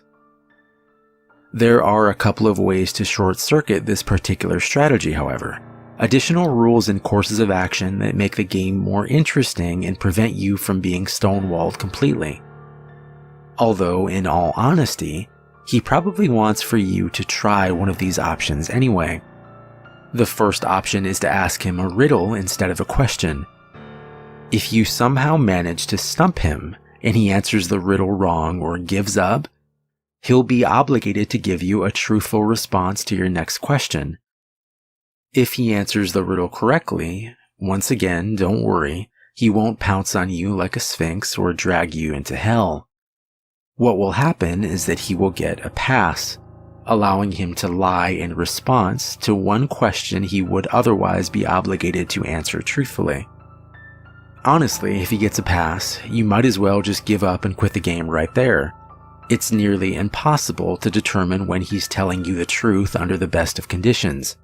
Adding another layer of complexity by constantly trying to figure out when and if he's used his pass, it's about enough to make any normal person's brain explode. There's no way. Just forget it. The second option is for you to take a dare from him. If you accept it and vow to follow through, then once again he'll have to answer your next question truthfully. If you choose instead to reject it, he'll get another pass. Now, before you freak out and reject that whole idea completely, you should know that he won't ask you to do anything overly dramatic or unspeakably evil, like blow up a hospital or murder somebody. As a rule of thumb, most dares won't involve direct loss of life or any major felonies. However, they certainly won't be easy. Inflicting severe pain on yourself, doing something that terrifies the shit out of you, cutting off a treasured relationship, publicly humiliating yourself or someone you love, all of these things and more, things you might not even be able to imagine, are completely on the table. If you're willing to go that far, to put yourself in that kind of position, you'll get your answer. However, if he manages to come up with the one thing you know you simply can't or won't do, well, then once again you might as well just quit. One last thing. Don't think you can tell him you're going to do something and then just not do it. If you accept a dare and then don't follow through with it, well, let's just say there will be consequences. Just suck it up and keep your promise, no matter what it was. Trust me, you're better off that way. Finally, when you've either gotten the information you wanted or given up on it completely, you may end the ritual by simply thanking the devil for accepting your request, bowing politely at the waist, and bidding him farewell. The surface of the mirror will seem to swim and flicker for a moment, and then you will be looking at your own reflection again. Only when you are absolutely certain that you're looking into your own two eyes again, may you turn away from the mirror, flick the lights back on, and begin dismantling your protections. Now, and this is important, even if you haven't gotten the information that you wanted, you must end the ritual in this manner before 66 minutes have elapsed. Well, I suppose that technically you have 66 minutes and 6 seconds. Subtle, right? But if you're seriously going to try to cut it that close without any kind of timekeeping device, you're probably screwed anyway. I cannot emphasize enough how important it is that you keep to this time limit. I'll save the reason behind that for the end, but don't skip ahead. I've still got a few important tips on how to play. 1.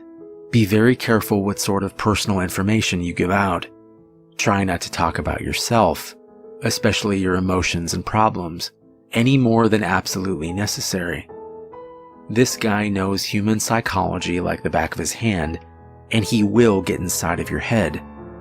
It's like talking to Hannibal Lecter.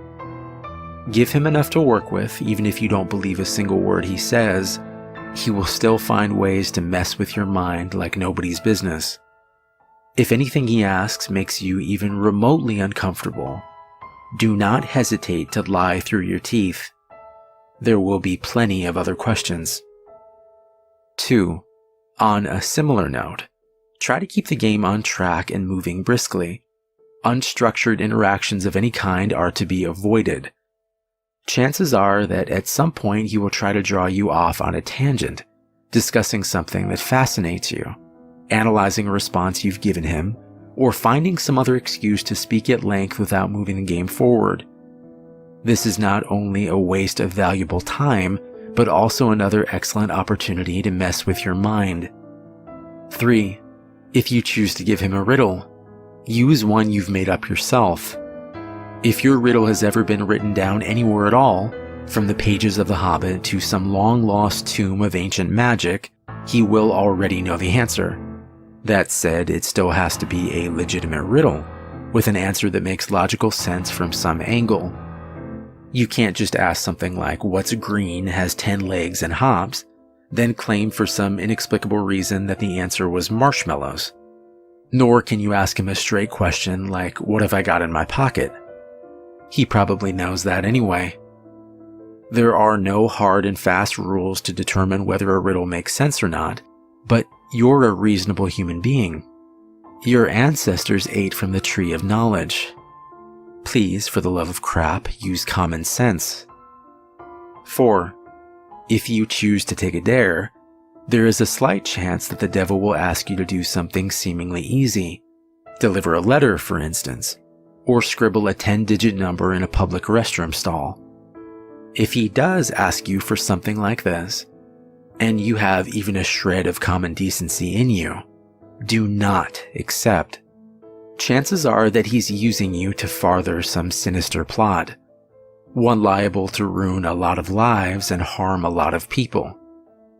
Who knows, maybe you're the type of person who doesn't really mind throwing an unknown number of total strangers under a bus to find out what you want to know.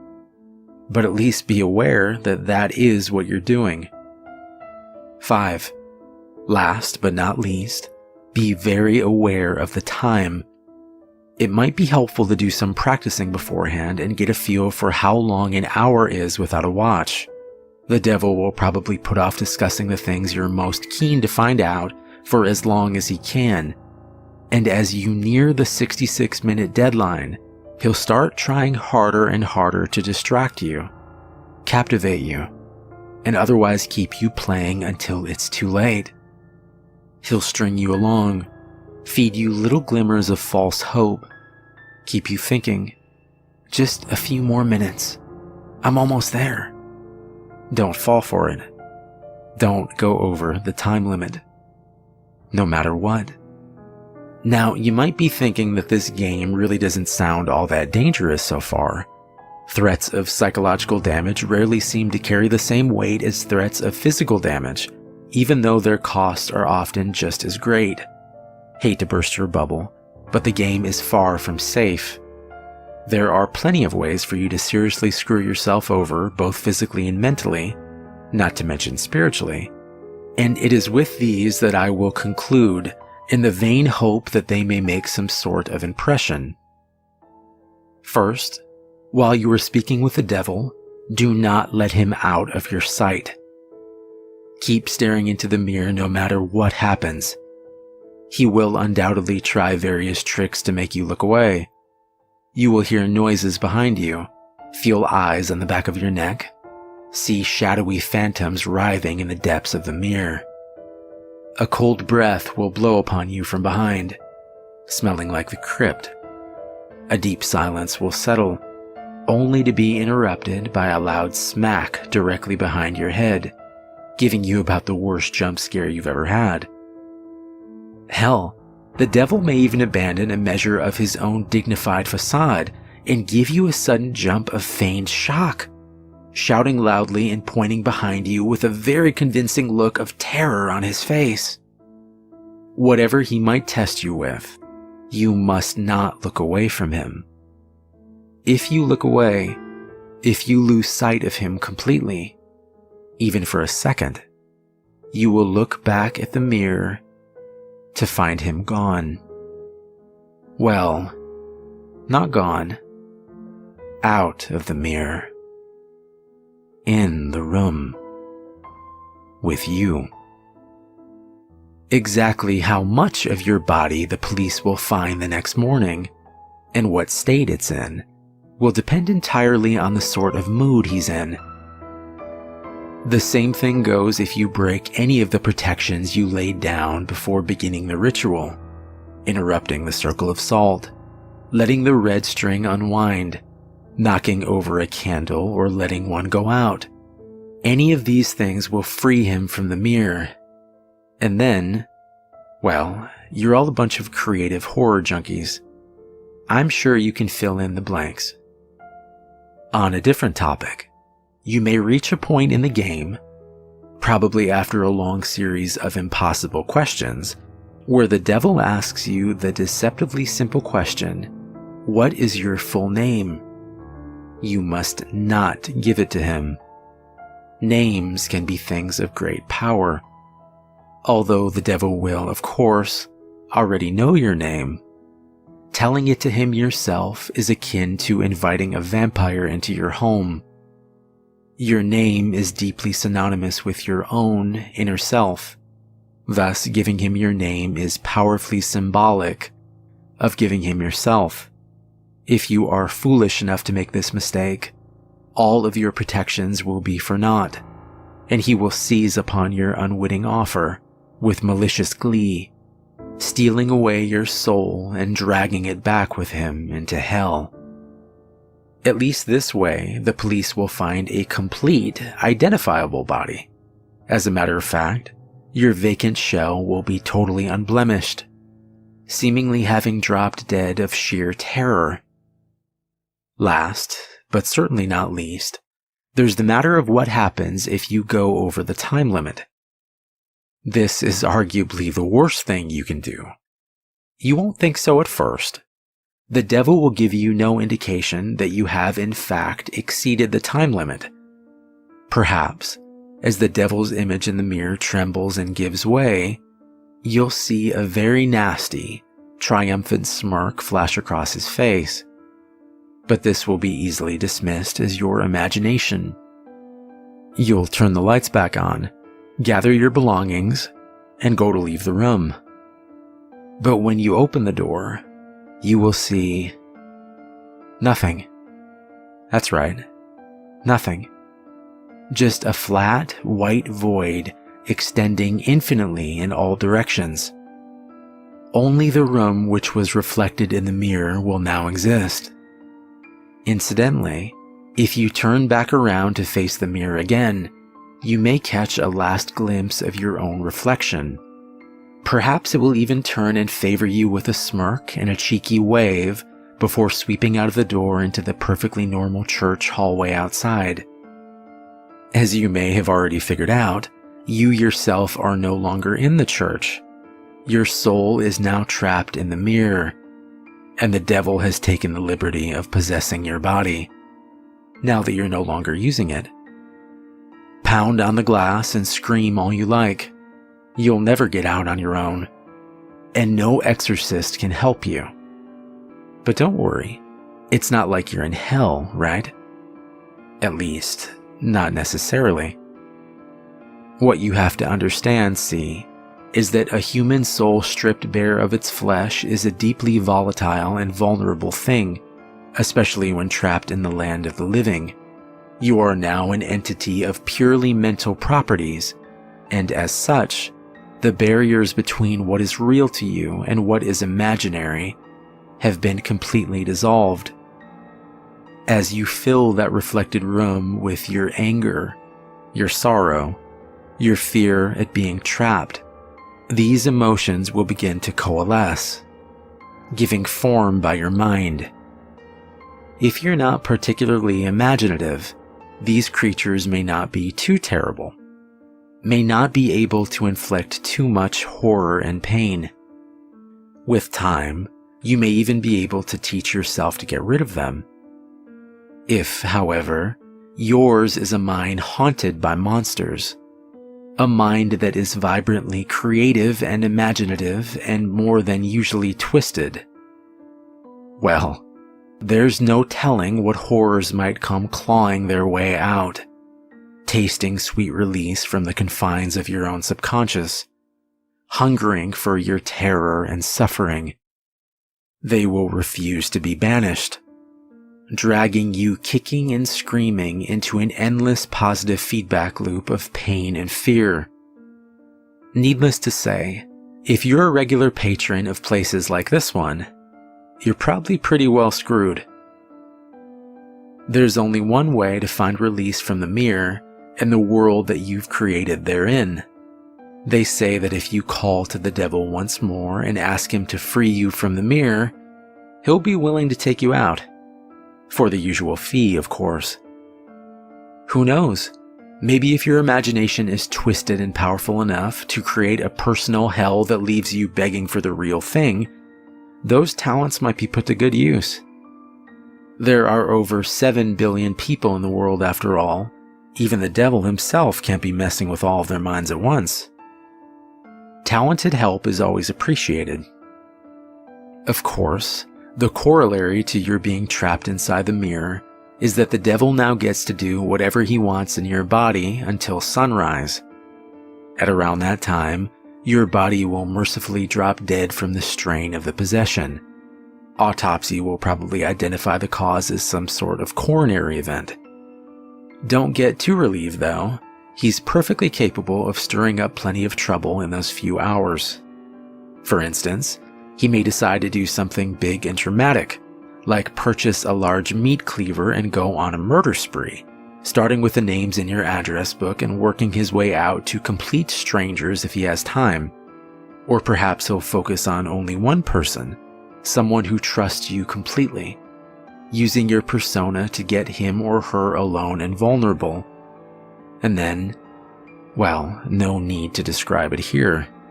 Once again, I'm sure you can think of a few things. Starting to see why I called this the worst outcome yet?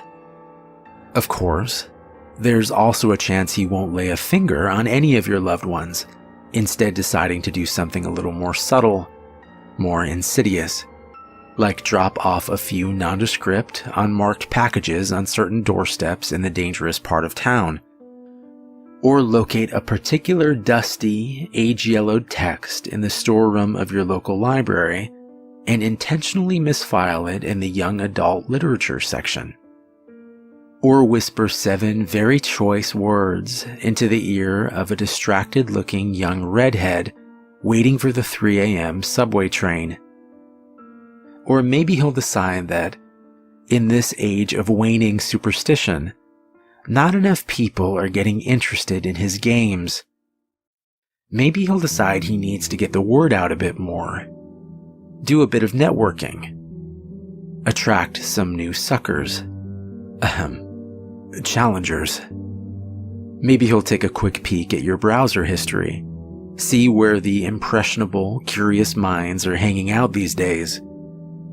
Maybe he'll even write a quick tutorial, in modern parlance rather than some inscrutable, obsolete, demonological text, post it on the internet, and see how many bites he gets. Maybe I really shouldn't have gone there. But if you've made it this far without shying, a little twist at the end isn't going to put you off, is it?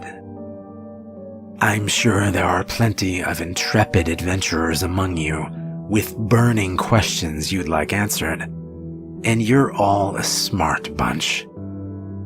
You know the pitfalls. You know the conventions. You live and breathe this sort of thing, do you not? There's no way you'd fall into any of the obvious traps, right? You're not some Dick or Jane off the street, after all. You'd be bringing a whole new level of competition. You would... Oh, excuse me, just a moment. I think I hear someone calling for me. What? You want out that badly already? Must be one hell of an imagination you've got. Perfect.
Open wide. I nodded nervously. Though I was a little doozy from the Novocaine, if that's what it's called, I realized as I was starting to lose consciousness how odd that request was. Open wide? I already had the obstructive steel mechanism holding my jaw open, and it was now in total control of my ability to open or close it. I suppose all dentists are taught to say that. But where am I going? Confused, I looked around awkwardly as Dr. Willie began to push me down a long tunnel that seemed to go down? Another trick of the mind. We were on the 10th floor of the building. There were no tunnels. Still, it seemed I was being pushed down into the earth. Perhaps you can imagine how my fears escalated as well, when Dr. Willie began to whistle as he strapped my arms around the cold frame of the wheelchair.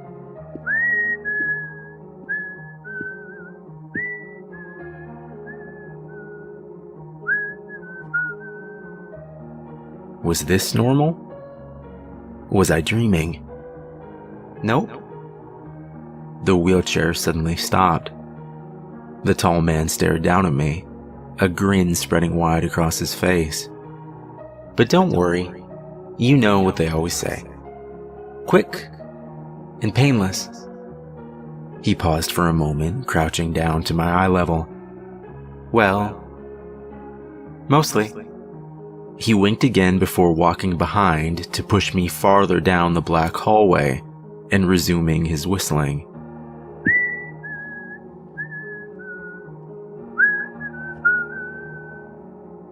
He turned the hand crank that attached to the metal tool controlling my jaw, and I would have screamed in pain if I could have. Though I couldn't yet feel my face due to the drugs, I knew that some damage had already been done. My heart began to beat faster as the dark corridor came more clearly into view. I doubt anyone reading this will believe what I'm going to tell you next, but I remember it clear as day. The walls around us weren't made from wood or concrete, nothing like that. The walls were made of teeth. Small teeth. I know what you're thinking, and the answer to your question is yes. His voice echoed off the walls around us, seeming to come from everywhere. And then we stopped. We stopped in a small room at the very end of the tunnel. Dr. Willie put the brakes on the chair and walked over to a shiny steel table that was pushed back against the far corner of the room. The small amount of light illuminating the room flickered off, and I'm not sure how much time passed. When it came back on, Dr. Willie was standing and holding what looked like some type of saw. Yet that wasn't the worst part. He had transformed into something inhuman. A tall, thin creature in a perfectly tailored pink dress. He had no eyes anymore, and that's when I finally put the whole picture together. He was the Tooth Fairy. Or should I say, a Tooth Fairy. There are many of us, he had said as he spun closer, still holding the saw and taking great joy in watching the tears begin to stream down my face. I couldn't tell you if it were from the drugs, terror, or both, but I passed out. When I awoke, my mother was standing over me. I'm so sorry. How are you feeling? The Novocaine must have still been in effect because opening my jaw to try and speak was incredibly painful. Only a mumbled nonsense came forth. Don't try and speak, she said. And that's when I noticed that we weren't alone in the room. There was a doctor standing beside her. But it wasn't Dr. Willie. It was someone else. He rested his hand on my mom's shoulder and whispered just loudly enough into her ear that I could still hear him. We'll have to tell him. I began to cry again, desperately trying to ask what it was that they were hiding from me. Tell me. It was my mother's turn to cry then, as she buried her head into my chest. Your teeth. They're all gone. Those words hit me harder than anything ever had. That disgusting creature, perhaps even the Tooth Fairy, had taken every last one while I sat passed out from the drugs. What the hell was I supposed to do now? Dentures, the doctor said, as if reading my mind. Dentures are going to be the best option for... No! I didn't say the word as I was unable to, but a shake of my head and the look in my eyes told them all they needed to know. I wasn't wearing any dentures.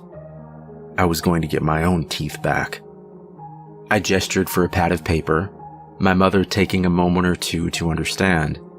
After she did, I was handed the paper as well as a black inked pen. I wrote quickly. I wrote furiously. I want my teeth back. Honey, I'm afraid that's just not possible. The building has no record of any Dr. Willie, and even if someone were to find him... I slammed the pad of paper down and stared off through the rainy window. Watching the car speed by on the street below, tears began to come easily. Just 14 years old and something precious had already been taken away. They offered me a mirror. I couldn't bear to look. That night when we arrived home, I was given a warm bowl of soup. The worst soup of my life, I might add. I wasn't able to chew even the smallest vegetable, and survived that night on warm chicken broth and Gatorade. My mom kept insisting I settle on dentures, but I had something else planned. Before I go on, you have to understand something. I was terrified of seeing that creature again, but after I awoke from the trauma, there was another feeling as well. Hatred. I hated the thing that had done this to me.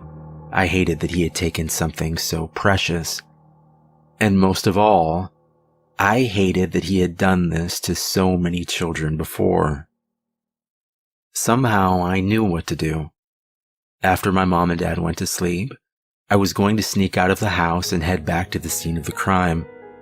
Something told me that the creature that had tormented me would be there, waiting.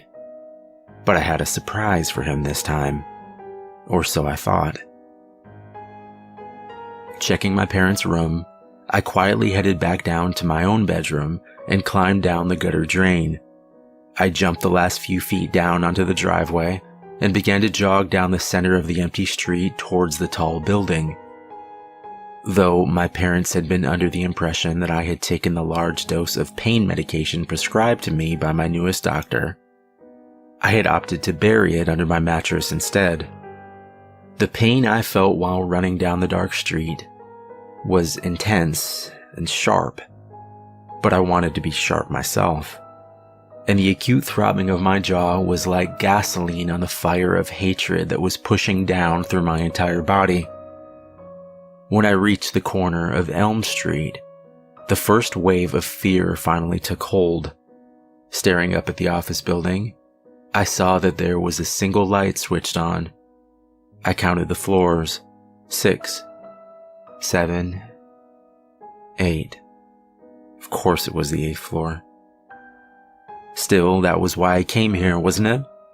Taking a deep breath, I walked towards the entrance of the building. I hadn't planned far enough ahead to think about just how I would get into the building at night.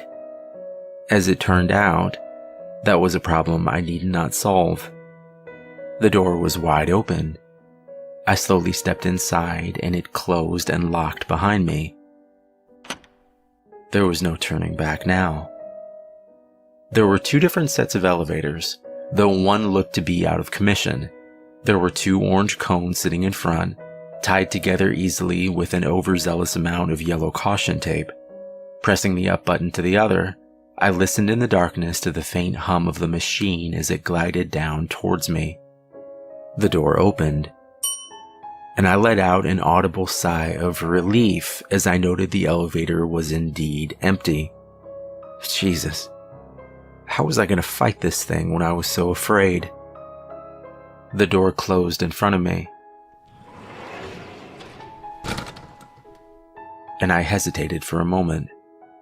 Before I could even gather the courage to press the button, The number 8 lit up like a Christmas tree, and the elevator began to rise.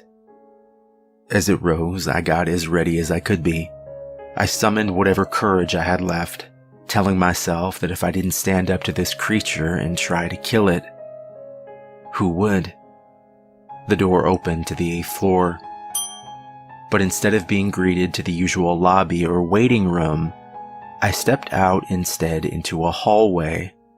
The hallway, in fact, where I had been pushed against my will. The hallway of teeth. This time, instead of being strapped down and wheeled along the cold floor, I went willingly farther into the tunnel that yet again seemed to go down deep into the earth. Each step brought more fear than the next. And then I heard the voice. "Welcome back," it said, seeming to hold back a soft laughter. Whatever had been lighting the path before me ceased immediately, but I was prepared. I quickly pulled out a flashlight and pointed it in the direction of Dr. Willie's voice. You came prepared," he added, this time not holding back a coarse laughter. "I came to kill you," I finally replied, the words jumbled and blurred together in my current condition. I tried my best not to stammer in fear. There was silence for a moment. It did nothing to ease my terror. Before I could think of my plan of attack, a tall figure in a pink dress came twirling forward out of the darkness. I fell back in fear, and the flashlight slid across the smooth floor towards the creature. It danced towards me, faster and faster. I ran. And though the increased distance from the flashlight made it harder and harder to see the dancing creature that approached me, I could hear the soft patter of its feet as it drew closer. Without thinking, I stopped in place, closing my eyes and putting my full trust into a different sense. I listened. I listened as the creature drew closer, and I pulled out the gun I had taken from my father's closet. Please God, don't let me miss. Right before the creature reached me, I pulled the trigger. And then I pulled it again and again.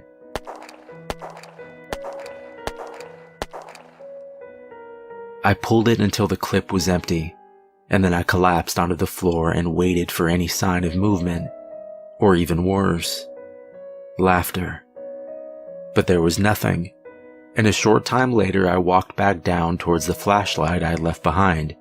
Scanning the hall carefully, I saw no sign of the creature that had pursued me. I hadn't killed it after all. I reloaded the gun quickly. Though my cell phone still works, I can't seem to find my way out of the tunnels of teeth. They seem to go only in one direction, down, farther and farther into the earth. And I only have 3 bullets left. I hadn't managed to kill the creature, but I was still alive, and I still had a shot. But how the hell was I going to escape the tunnels? Perhaps I wasn't. Perhaps I was meant to die down here, as the creature had said. But maybe, just maybe, I could take that evil dentist son of a bitch with me. 3 bullets. That would have to be enough. But there was something else too. How long would the batteries in my flashlight last? I guess 3 or 4 hours max. And if I wasn't able to kill the creature and escape by then, I suppose I'd be as good as dead. But if I could find him while the light still shone brightly, if I could find him while the meandering passages of children's teeth could be seen, maybe I could aim truer this time. Maybe I could kill it. Walking slowly around each corner, I turned the flashlight ever so cautiously, hoping I was ready for the creature to appear. Hours passed by quickly, until my watch finally froze at, you guessed it, midnight. Maybe it was my imagination, but it seemed that just as my watch hit that time, the angle of the tunnel seemed to slant even more downwards. No, not my imagination at all, I realized. It was as if the whole world I was in rotated on an axis right at that time, the path I was on now becoming almost vertical. I threw the flashlight into my bag and grabbed onto the teeth around me as strongly as I could. Though I couldn't see without the aid of a flashlight, I could feel a bottomless space below. Please God, let it keep turning. Though I had tried rock climbing a few times and had done fairly well, I could feel my hands start to tighten up and weaken. I wouldn't be able to hold on much longer, and I would soon fall. A million thoughts rushed through my mind then, everything from my parents' reaction to losing their only son, to the curious question of would my body ever even be found down here. The muscles in my arms finally gave out completely, and I fell. I fell downwards into endless darkness. I hit the icy water hard, and for a few seconds I was sure that I was dead. But I was alive, it seemed, the liquid breaking my fall, though still painful. From the acute pain on my left side, it was clear I had broken a rib or two, and from how difficult breathing had become, it wasn't altogether impossible that the fractured bone hadn't pierced my lung. Coughing as I tried desperately to stay afloat, I wondered if the warm sensation around my mouth was from the pool I swam in, or produced from my own damaged lungs. I felt the sand below my feet then, and a feeling of relief as I collapsed onto the murky shore around the body of water. Lying there until I could breathe steadily again, I began to rise to my feet and survey the new environment. The damp air pushed down into my lungs, and though I wanted to breathe in deeply, I knew I needed to work hard to slow my breathing. Closing my eyes, I tried to picture being anywhere but where I was. Only one picture kept flashing again and again in my mind, the pink-dressed creature I had met only a day earlier. I dug my hand deep into my skin to try and dull the pain, and then I headed towards the faint light emanating from a few yards away. When I reached it, I began to understand what this place was. A tomb of sorts, or a gallery. The burning fireplace directly ahead of me illuminating the vast walls and ceilings around. There were teeth as there had been in the hallways where I had fallen from, but there were bones here as well. The bones of children. Bones and teeth were woven together in murals, each one a more disturbing and terrifying scene than the next. "You made it easy on me," the voice called out from behind. I quickly turned, but it was too late, the familiar prick of a needle piercing the flesh of my neck. Before I could grab my father's gun, I felt my legs and arms turn into jelly, and I collapsed onto the damp sand below. I was losing consciousness quickly, but the voice still continued. "Normally I have to carry them down here." There was a faint laughter as the creature began to dance in joy. My eyes were seeing double, but I remember the creature's arm gesturing out slowly towards a blank space on the wall. "This will be your exhibit. It's beautiful, isn't it? I'm thinking of putting your left arm where your head is now, and then stitching your teeth beautifully around your ears. The pattern will be lovely, don't you think?" You did all this?" I asked weakly. The creature stopped twirling then and cocked its head towards me as if it were a dog. "I did some of this. Remember what I told you? There are many of us." It paused for a moment. "Time to die. But don't worry. You'll live forever in a way." For the first time since it had stolen my teeth, I did something I hadn't. I smiled. I smiled wide, and with my smile came a rising laughter. I pulled out the gun, aiming it at the creature, which I now saw 3 of, as whatever medication it had injected me with found its way deeper into my system. 3 bullets. 3 of you, I whispered, before pulling the trigger. The creature's look was more surprise than anger, as the 3rd bullet finally struck true. It fell to its knees, and did something unexpected. It pulled out the teeth it had taken from me, and extended its arm out in my direction. Here, you've earned them. Getting up weakly, I reached out and took hold of what was mine. I gave one last look at the creature before beginning my journey out of the strange labyrinth. My vision was still failing, and my steps wobbly, but I remember its last words clearly. Remember to floss.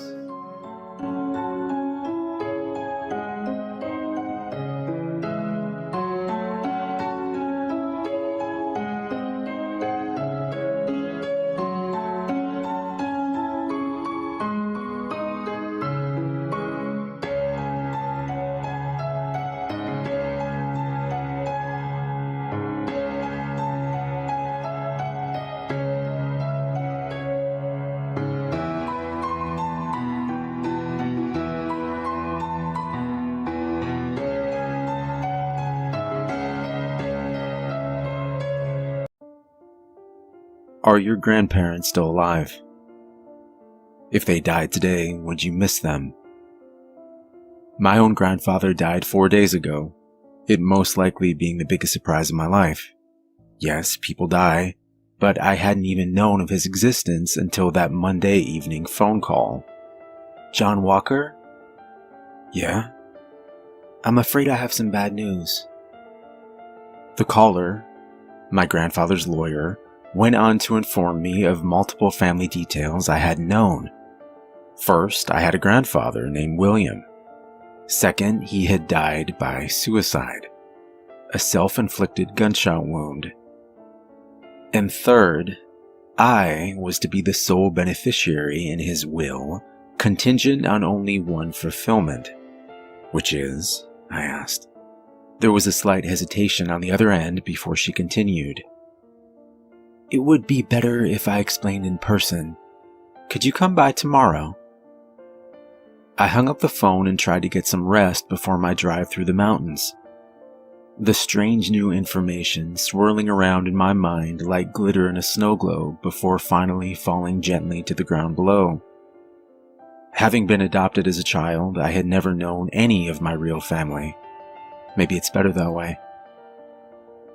Despite finding out about the life and death of a man I had never known, I slept well that night.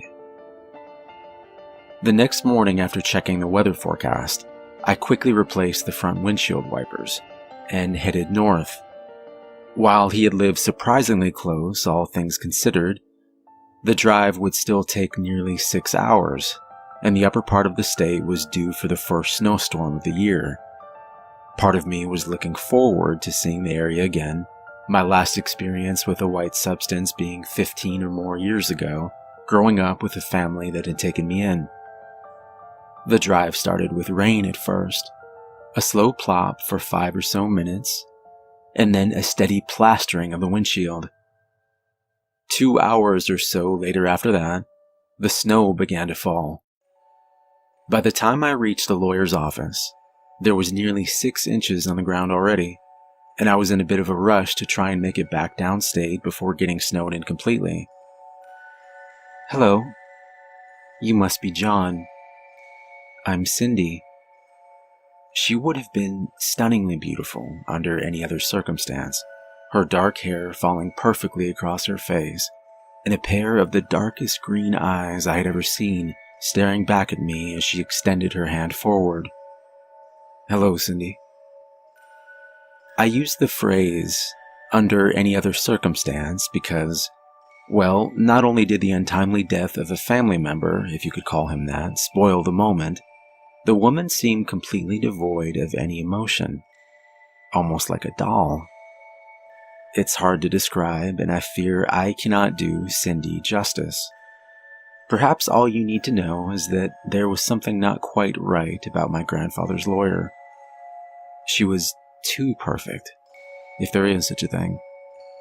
After going over the finer details of his estate, Cindy quickly got to the caveat. It is all to be yours.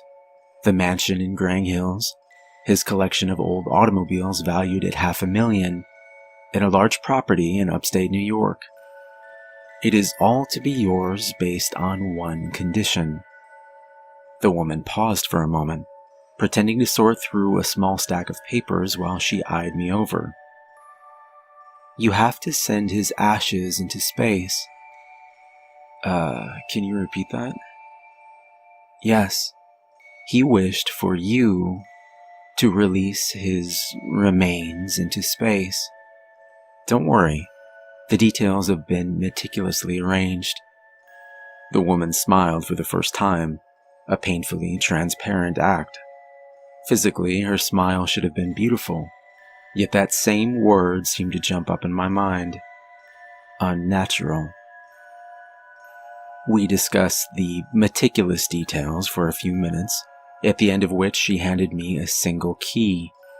It unlocks every door in his home, save for one, she said. Curious now, I asked, which door doesn't it unlock? Her eyes met mine, and then drifted down towards the expensive tile underneath our feet. All but one, she repeated. Did I think that was odd? Yes, but part of me just wanted to get this whole thing over with. I didn't give a damn about the grandfather I never knew, the man that hadn't cared enough to ever contact me while he was alive, and I was planning on selling the property and possessions as quickly as possible. The subsequent drive was an hour or so north through a mix of country roads, mountains, and forest as far as the eye could see. It was evening when I finally passed over the bridge, a small sign to the right of it, Graying Hills. At the bridge's end, the road began to slant steeply upwards, so much so, in fact, that I could see the very tip of a mountain that stood in the very center of town. As I worked my way around the twisting roads, the snow began to fall thicker than it had been before. The weather was odd in itself, and I couldn't remember ever seeing snow fade for a few moments and then become a violent storm the next. It was almost as if Grang Hills was its own world apart from the one I'd known. But that was silly. Surely the odd series of twisting roads and foreboding hills were to blame for the rare weather conditions that forced their way against me as I drove upwards. Jesus, how long does it take to reach the top? I noted the time on the dash, 11:27, almost midnight. What happened next was unlike me, to say the least, that as I finally reached the top of the mountain and noted that the clock read exactly midnight, I felt a feeling of dread. I was not religious. I was not superstitious. Yet the feeling had been unmistakable. Midnight. I turned the ignition off with a click, opened the door, and set my feet onto the cold ground. It felt almost familiar, but that was impossible. It was hard to see anything in such darkness, but the top of the mountain seemed far larger than it had looked from afar. A mile in diameter? Maybe more. I would explore in the morning. For now, I just wanted to get some rest. Walking up to the old 2-story home, I found the old key my grandfather's lawyer had given me and turned it clockwise until hearing a click. The door opened easily, creaking softly and showing nothing at first glance. I flicked on the phone's flashlight and stepped into the entryway. A chandelier hung far above me as I scanned the home. It seemed pristine, almost untouched. There was a large stairway leading upwards, where I had been informed there were 2 guest bedrooms, and directly ahead of me sat a long hallway to which I seemed unable to see its ending. I placed my hand on the banister, and climbed upwards for the last time that evening. Opening the blue and gold door handle to the first room, I was pleased to find a comfortable enough looking bed. The room connected to an old antique bathroom as well, with an artfully tiled floor and a cast iron bathtub that looked as if it could survive a nuclear blast. I was too tired to explore any farther. I slept. I'm not sure how much time passed when something warm brushed up against the side of my face. I let out a scream that could have woken the dead. Luckily for me, it didn't. The dead stayed that way. For now, at least. Whatever the hell it was, I swatted it quickly away from my face and jumped out the opposite side of the bed. Fumbling desperately to find the switch to the lamp, I finally flicked it on and saw, to my surprise and relief, a jovial orange cat. Jesus, you scared the shit out of me. The cat's soft green eyes stared back into mine, as if to say, that scared you. You ain't seen nothing yet. Walking over, I gently stroked the top of his head, to which a soft purr was my reply. After that, I got back into bed and tried to drift back to sleep. I did finally do just that, and this time I dreamt. I dreamt of a lake so still and calm that it seemed you could almost walk across it. I dreamt of the orange cat, and the balloon my grandfather had demanded I do my part in sending into space. In the dream, I walked past the water and towards the bright object. In the dream, the balloon wasn't red or blue or green. It didn't have the normal happy enough design you might expect on such an object. My hand reached out towards a single silver post the balloon had been attached to by a rope. Without thinking, I untied it. Without hesitation, the object floated happily up towards a sky filled with clouds. It was then that I finally realized what had been painted on the outside of the thing. But it wasn't painted exactly, was it? There was a face of an old man, his bright blue eyes staring across the distance between us. The man grinned widely, as if pleased, as the balloon lifted farther and farther into the sky. A soft melody began to play in my mind, and then I awoke. This time to sunlight. It was morning, a beam of light passing through the foggy window and onto my face. Looking around the room groggily, the cat that had scared the life out of me earlier was nowhere to be seen.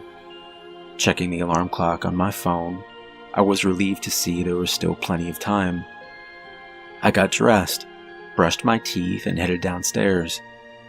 Part of me wanted to explore the house farther, but the directions had been specific. At exactly 10 o'clock, I was to untie the balloon. Heading out the front door, I was surprised to see the vast body of water before me. It was strikingly similar to what I had seen in the dream. A chill went through me as I walked around its edges. I saw it then from a distance. The bright red balloon she had spoken of. I was relieved to see that it at least was different from the dream. Heading closer, I saw that it was already floating at eye level, the only thing stopping its ascension being a white rope that was tied neatly to a stake below. It suddenly struck me just how odd of a request this in fact was.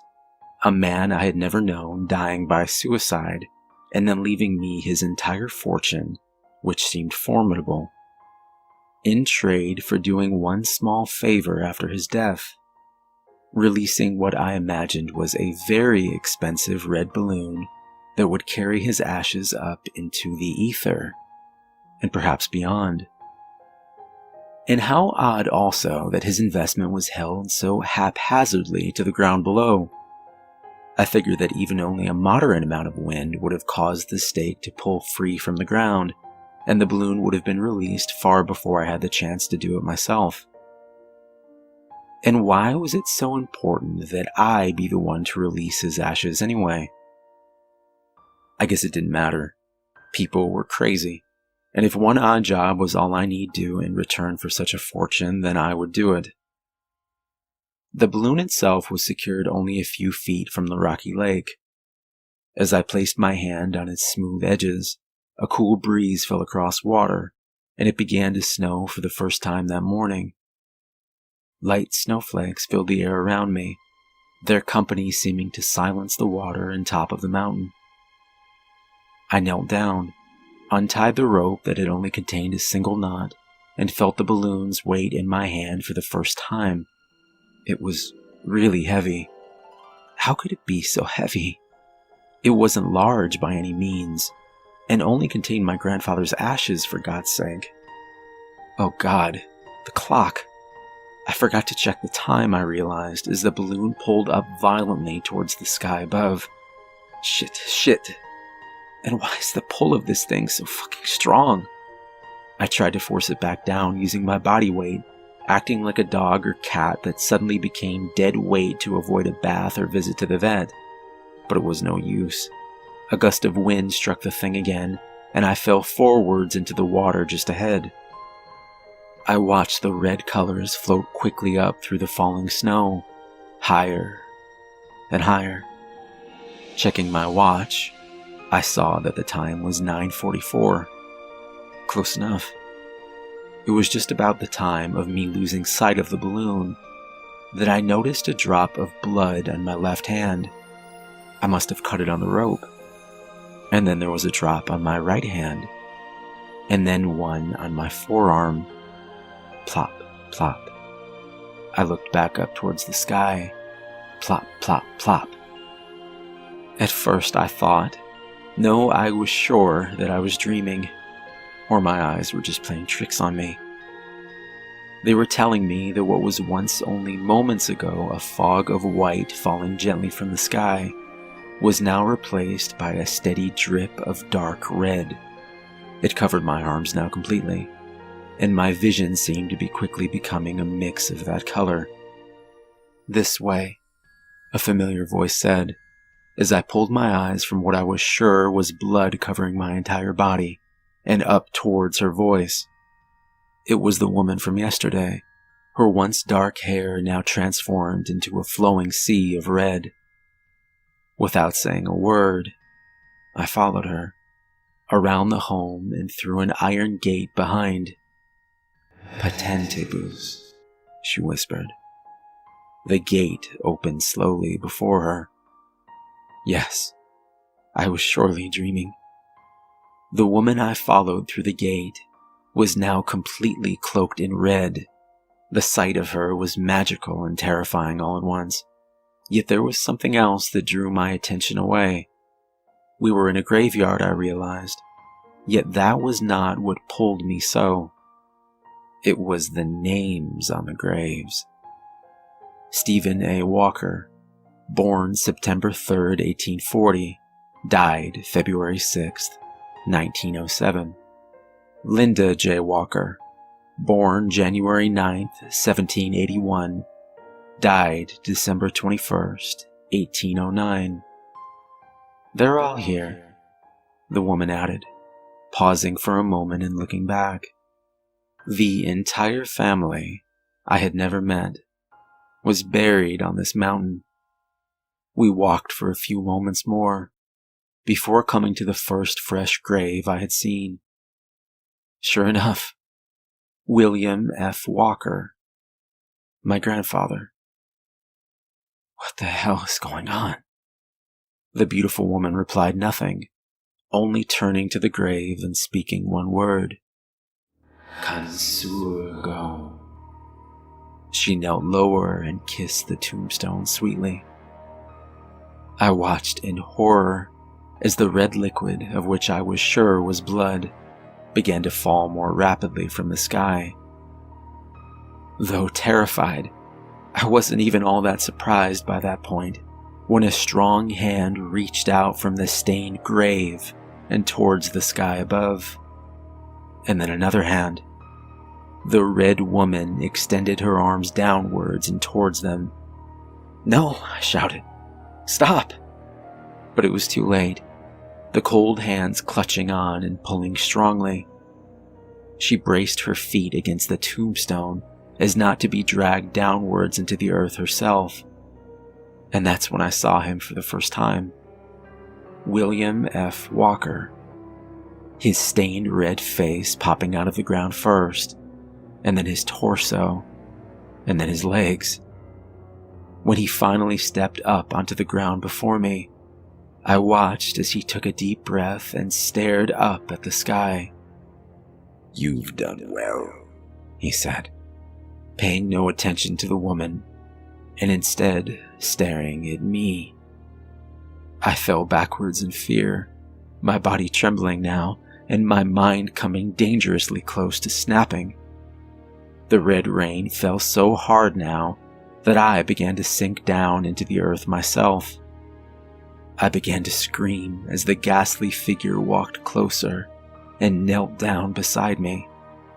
"It had to be a walker," he said, his head drifting up towards the sky and his mouth opening wide to drink.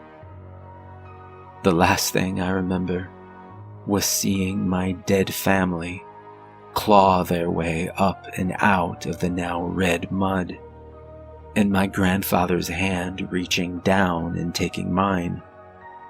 His eyes glowed a bright yellow that filled my heart with fear. Yet I was mesmerized. I stared back into them as he spoke 5 words. "We have work to do."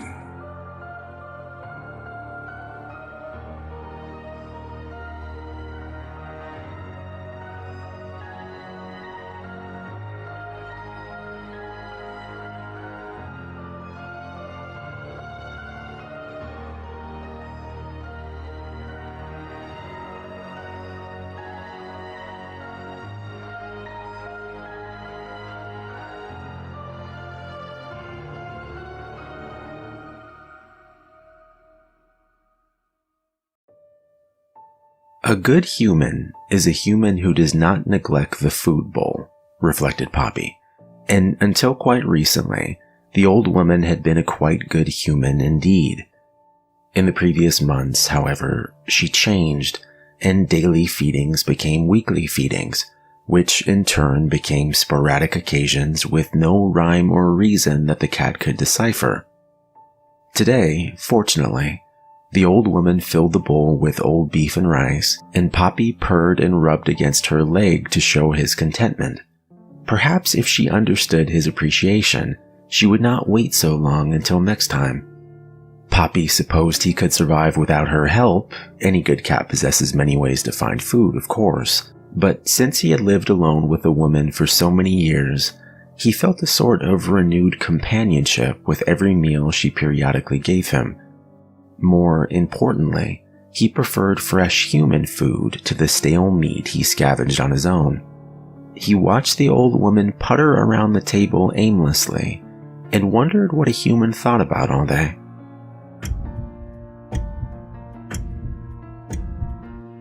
Noticed a cup on the table. Rose frowned. About half filled with water, the cup sat near the table's corner, and she could not recall placing it there. Michael had doubtlessly left it out. He always forgot his things around the house. She picked up the cup and placed it in the sink. She lifted the oil lamp to guide her way in the dark, and she slowly paced down the hallway. Her hip gave her a throbbing pain today, and she wished she could see a doctor about it. As she powered through her discomfort, she nearly stepped on the cat and shooed him away with the side of her foot. He scurried off into the shadows. Eventually, she found the pantry she sought out and grabbed a can of beans from the upper shelf, one of the few cans remaining. Carrying the can in one hand and the lamp in the other, she returned to the kitchen. Rose noticed some water on the table as she set the lamp down. With her sleeve, she wiped up the moisture, figuring it resulted from the moved cup's condensation. But after she found a can opener to open the beans, a droplet plopped down onto the table. The woman looked up, realizing the ceiling must have sprung.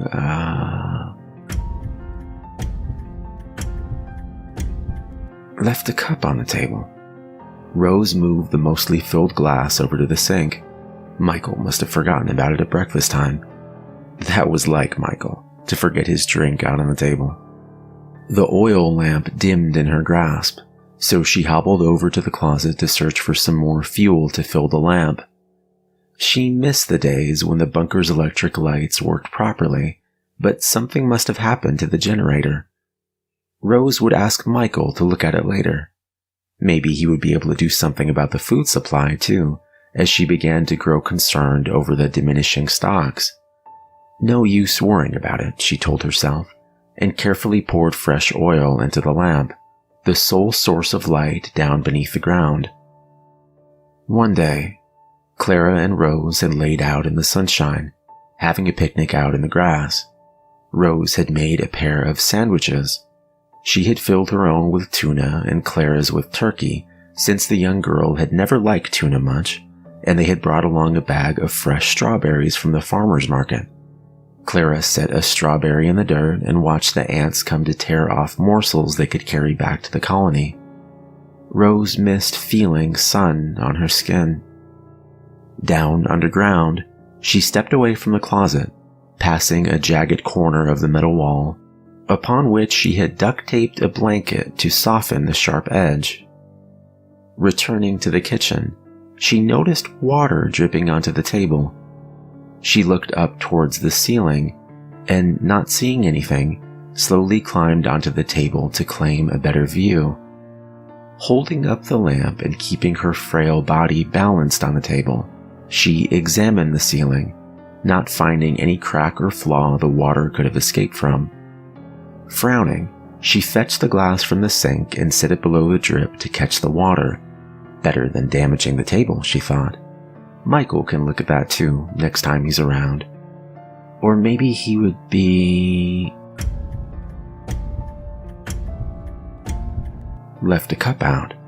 She picked the glass up, which looked mostly full of cola. Michael probably left it out after lunchtime. That was like Michael, to forget his drink out on the table. She dumped the contents down the drain and left the glass face down in the sink. Poppy meowed. Rose almost jumped, not expecting to see the skinny black cat watching her from the darkness. His eyes glowed golden in the lamplight, and he looked a bit like Maxine had. When Rose brought Maxine to the bunker so long ago, she had no idea of the litter of kittens that would soon follow. Cut off from the outside world, Maxine's descendants had grown inbred and sickly, and only Poppy remained. He meowed again. I just fed you this morning. Don't be pushy. Looking bitter, the cat prowled off, disappearing into one of the thin vents. Clara would play with the cats in the vents, squeezing through the narrow spaces.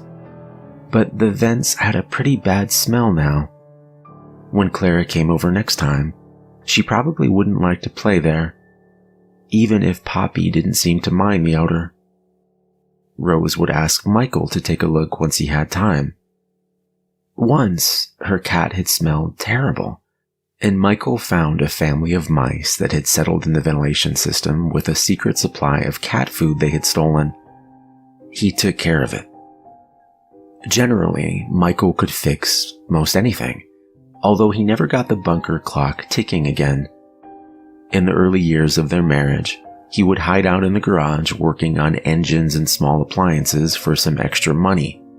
He treated her poorly in those days, generally neglecting her and disappearing for days on end. Still young and clueless, Rose thought all husbands behaved that way. But his behavior eventually wore her down all the same. She called her sister one night, packed her things, and left for the bus station. On the bus ride to school, Rose sat in the back seat with the other school children as the vehicle rattled down the dirt road. A girl named Paulina made fun of her, but Rose couldn't remember what she looked like. Embarrassed, Rose tried to ignore the bully. She drew in her notebook, sketching a castle in wonderful colors. Poppy meowed once more. "I just fed you. Don't go trying to trick me like that." Returning to the kitchen, she noticed a thin pool of a dark liquid on the table, dripping down from the ceiling. Rose climbed up on the table and noticed a layer of mildew that leaked steadily. After digging around for a towel, she scaled the table again despite her aged hip, and... doing there, she moved the cup of cold coffee off the table. Rose frowned, vaguely remembering Michael telling her that they had run out of coffee years ago. He must have found some more. Silly man, leaving his drink out after breakfast. As she moved the cup to the sink, she scrunched up her nose. What stank? Rose went downstairs to the lower level of the bunker, stopping by the patch of soft dirt in the corner of the room.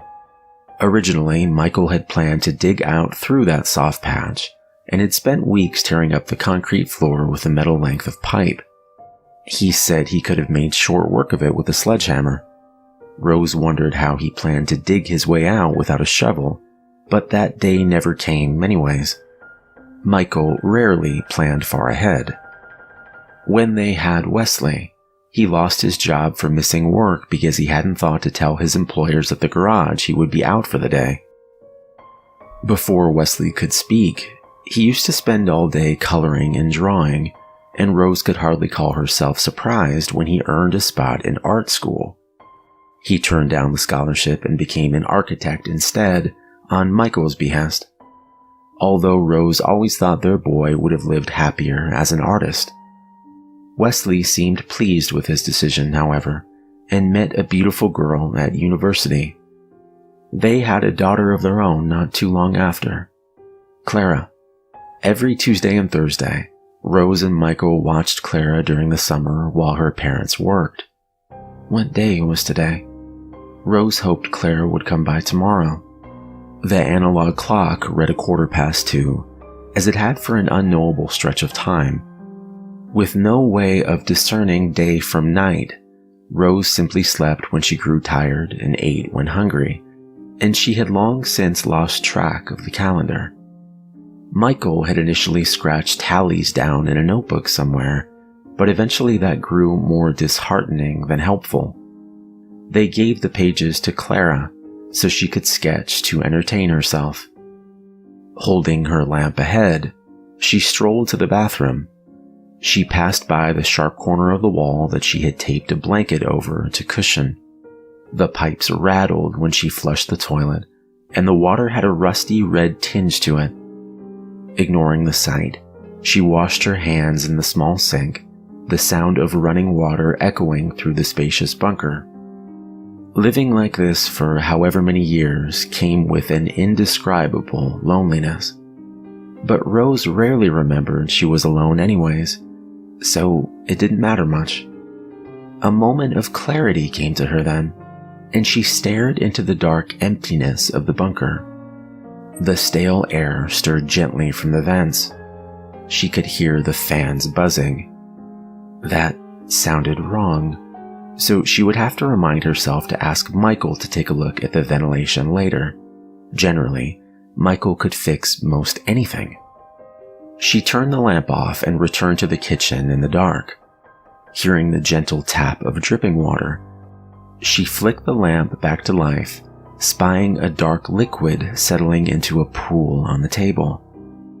Fearing damage to the wooden surface, Rose hurried to find a towel and wiped out a mess before setting out a cup to collect the leaking water. Looking at the towel, she found it stained a black with the slightest tinge of red. She examined the ceiling to find it covered in black mold. The liquid dripped from the mass of fungus. How could she clean that up? Maybe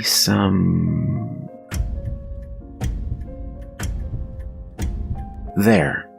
It looked filled to the brim with ink. She dumped the cup out in the toilet, not wanting to stain the sink.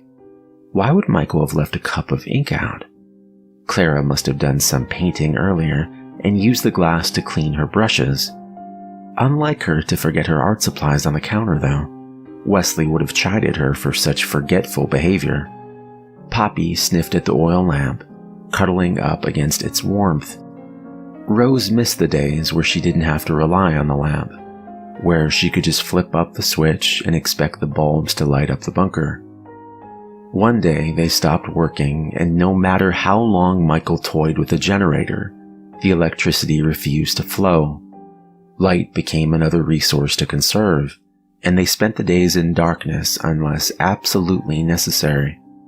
Now, Rose realized the remaining fuel would likely outlive her, so she began to burn freely. The light reminded her of the gas stove in the house, and she recalled making a turkey supper for Thanksgiving when Michael's family came over. Rose had never baked a turkey before and dried it out to a crisp, so Michael's mother had thrown her portion away. Not even making it to the pumpkin pie, Rose excused herself to cry in the bathroom. The cat licked itself in the lamp's flickering glow. Throughout the day, she would clean up after the cat whenever it decided to relieve itself. Rose had nothing to use as litter down in the bunker, so there didn't seem much of an alternative. The woman missed the fresh air and smell of their home on the surface. Michael and Rose looked at the house only once before they made an offer. The widow who owned the place told them about her husband, who had returned shell-shocked from the war and put together a fallout shelter beneath the hillside.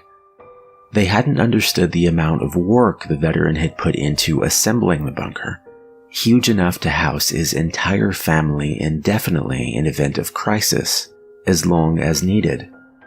Rose remembered Michael checking out the bunker after they moved in and how he returned to her awestruck by the scale of the underground shelter. Despite its size, the bunker began to feel small by the second day below ground. At times it became terrifyingly cramped, and with Rose, Michael, Clara, and Maxine all shut away, they constantly found themselves stepping on each other's toes. The smell of human odor overtook the small space. Still, Clara smiled, and she retained her positivity right up until the end. Rose shuddered to think when Clara's cut festered and the infection grew. The girl contorted as the muscle spasms worsened. She would wail in pain, and neither Rose nor Michael could do anything for her. The veteran who built the bunker must have put antibiotics somewhere, and Rose and her husband scoured the place day and night. They found nothing. Clara's fever overtook her, and Michael buried her in the soft patch of soil in the lowest level of the bunker. Wordlessly, they set a crucifix into the dirt, held each other tight, and sobbed. The first time he held her had been in the dance hall where they met. Rose's parents set her up with a date, and she refused to go until her dad bribed her with the new dress she wanted. With 4 years between them, Michael seemed a proper adult. He made Rose feel childish, but he clearly fancied her anyways. Nobody had ever paid attention to her before. She felt so safe when he wrapped his arm around her. Rose had known so little then. When Christmas came to the fallout shelter, back when they still kept track of the days and couldn't have marked more than a few dozen, the family gathered around the table and ate the same rations as usual, but Rose encouraged them to sing a few carols. Her husband hated to sing, but Clara convinced him to join in. Black liquid settled on the table beside the cat, who showed no recognition of it. Rose frowned at the leak and quickly set out a cup to collect the drip. How didn't Poppy notice it? Observing how quickly the cup filled, she thought better of it and replaced the cup with a bowl. She would need to get her husband to look at it. She couldn't seem to retrieve his name. Funny that it should... Was that a bowl of black slime sat out on the table, and Rose turned her nose up at it. Grease, maybe. She scraped it out into the trash. Where did Michael go? She hadn't seen him for days now. He must have gone to visit his mother. She placed the bowl back, and it collected fluid that dripped from the ceiling. Worrying that the liquid might ruin the bowl, she replaced it with some cheap Tupperware.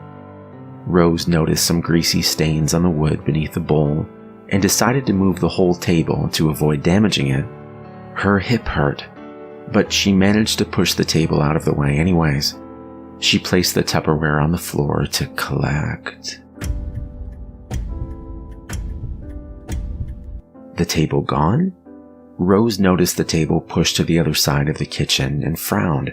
Why would Michael have moved the table? She almost tripped on the Tupperware container in the center of the floor, and she set down the lamp to see its pitch black contents. Michael, Rose, and Clara all stared at the emergency announcement that had interrupted their show. Clara began to cry, and Michael said they needed to grab essentials. Civil alert sirens blared in the distance as Clara collected the toys and clothes she deemed vital.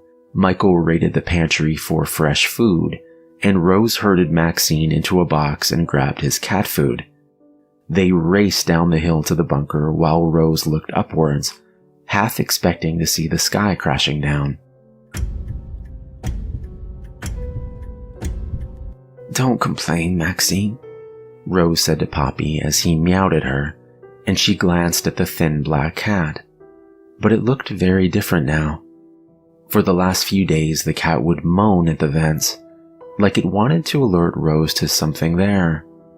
It stopped without reason. After they entered the bunker, the ground shook, and the door refused to open.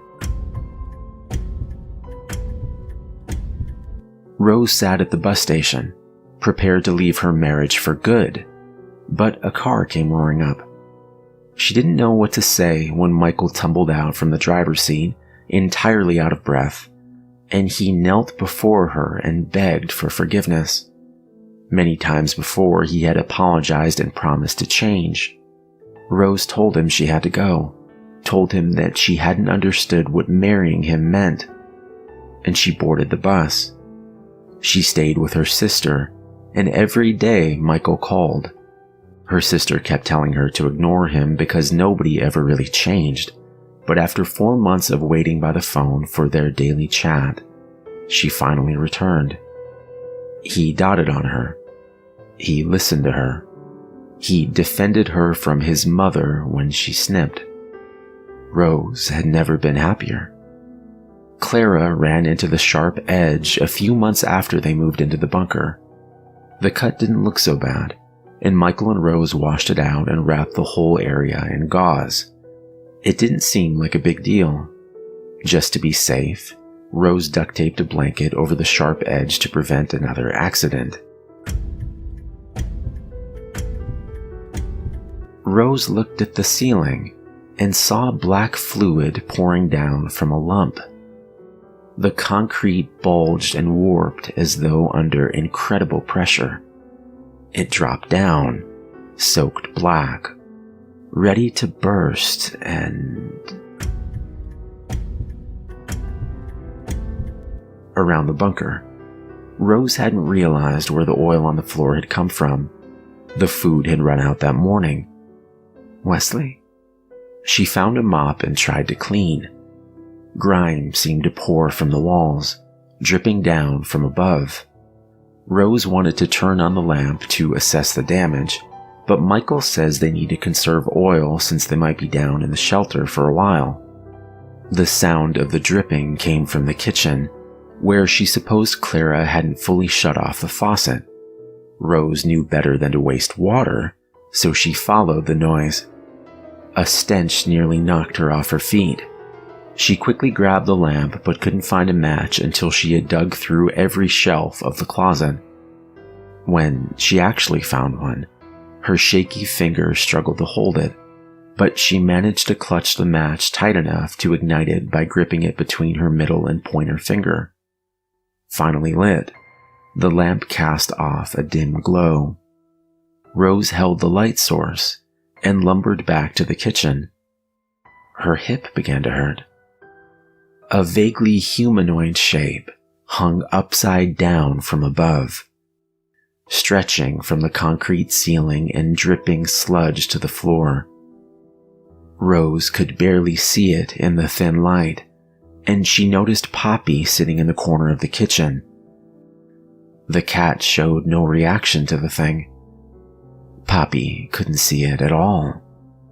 Not surprising, since the figure had come for her. Rose came closer, and the growth shifted towards her. It wore someone's face. She knew the face belonged to someone important, but she couldn't recognize it at all. A limb extended from the mass, and it caressed her. Leaning close, she could feel its wet breath against her features, and everything came apart at the... Poppy licked water from a pipe in the corner of the lowest level. He had spotted a mouse once many weeks back, but he hadn't seen any vermin for some time. Worse yet, the rest of his food had spoiled beyond usage. As hunger gnawed at the cat, Poppy visited the human. He stopped by occasionally to check up on her, but she just sat in the corner of the kitchen, entirely immobile. He rubbed up against her leg, but she refused to acknowledge him. Typical. Hopping up on her lap, he pressed into her, missing the days she would make light. He tried biting her, but she still wouldn't react. Poppy wondered what had happened to the good human who used to feed him so diligently. The cat licked itself. No matter. He could still find use for her.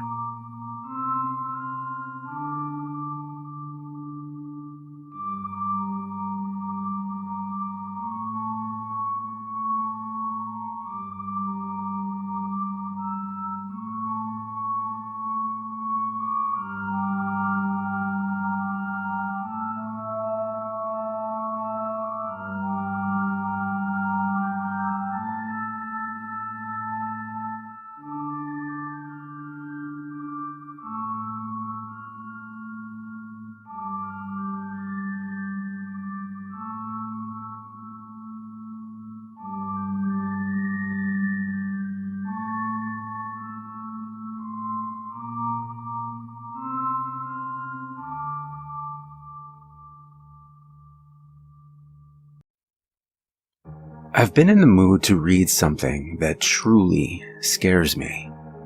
That's pretty rare. I'm not a person who scares easily. It's possible that some modern writers are told to dial it back when they write scary books, because who knows? A kid could be reading them.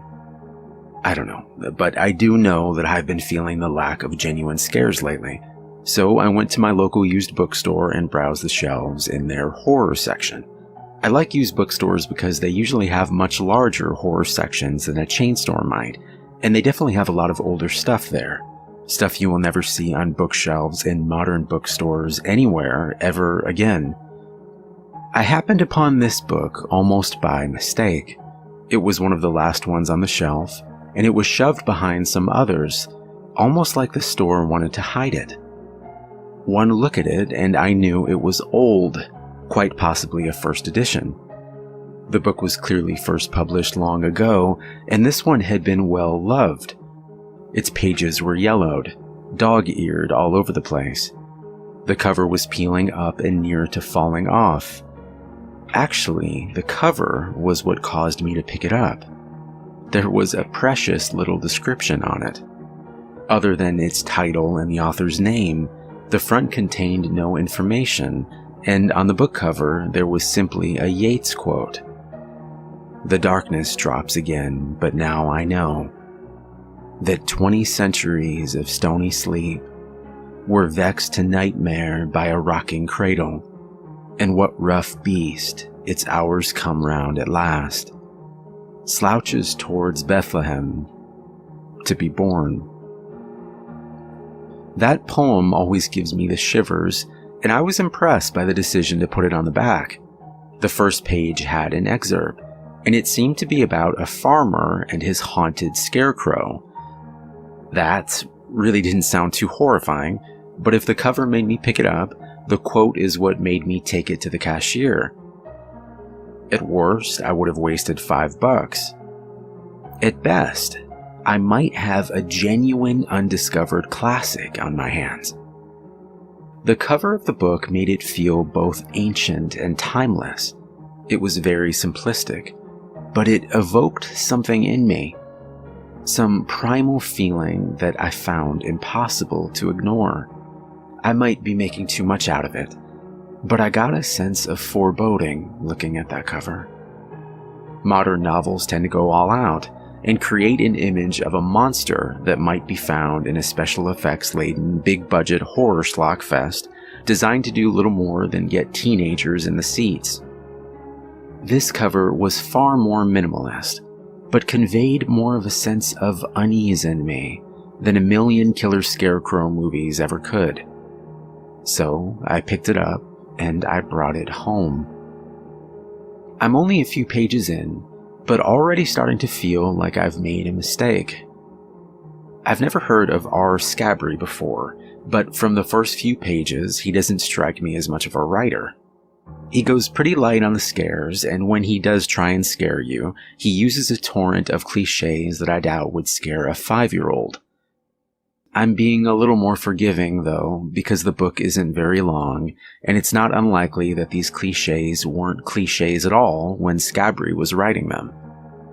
Hell, he might have intended some of them. The story, believe it or not, spends surprisingly little time out on the farm, or anywhere near the titular scarecrow. It's actually strangely political. Mostly about this 50-ish farmer named Fenton McCall and his tireless efforts to throw the local farmers union rep out of the town, because he doesn't feel that they'll be fair to the workers. At least that's mainly what it's about in the first 3 chapters. The only time the scarecrow itself makes an appearance is at the end of chapter 1, wherein McCall has just finished setting it up, and thinks to himself that it's a mighty fine scarecrow. That's literally all the scarecrow action we've gotten thus far. There was one scene that was slightly unsettling, wherein McCall, who has been depicted as a stern but loving husband, snaps at his wife when she asks about the assembly meeting he's just come home from. Just that one part, that's all that's gotten under my skin. And even then it was less about the out-of-character behavior and more just a sense that scene gave me that not all is well. Update. As it turns out, I was right about the scene being meant as unsettling. It's becoming clear as I read that Fenton McCall is slowly losing his mind. That's kind of more like a horror story, but still not particularly frightening. What does it have to do with the scarecrow, you ask? Well, as McCall's madness grows, he begins to imagine the scarecrow talking to him and following him as he does his work on the farm. It whispers horrific ideas, or at least ideas that Scabry clearly hopes you'll find horrific, in his mind about murdering his nagging wife and burning down the town assembly hall at the next meeting. However, there was one thing I wasn't prepared for. The book is illustrated. I'm not kidding.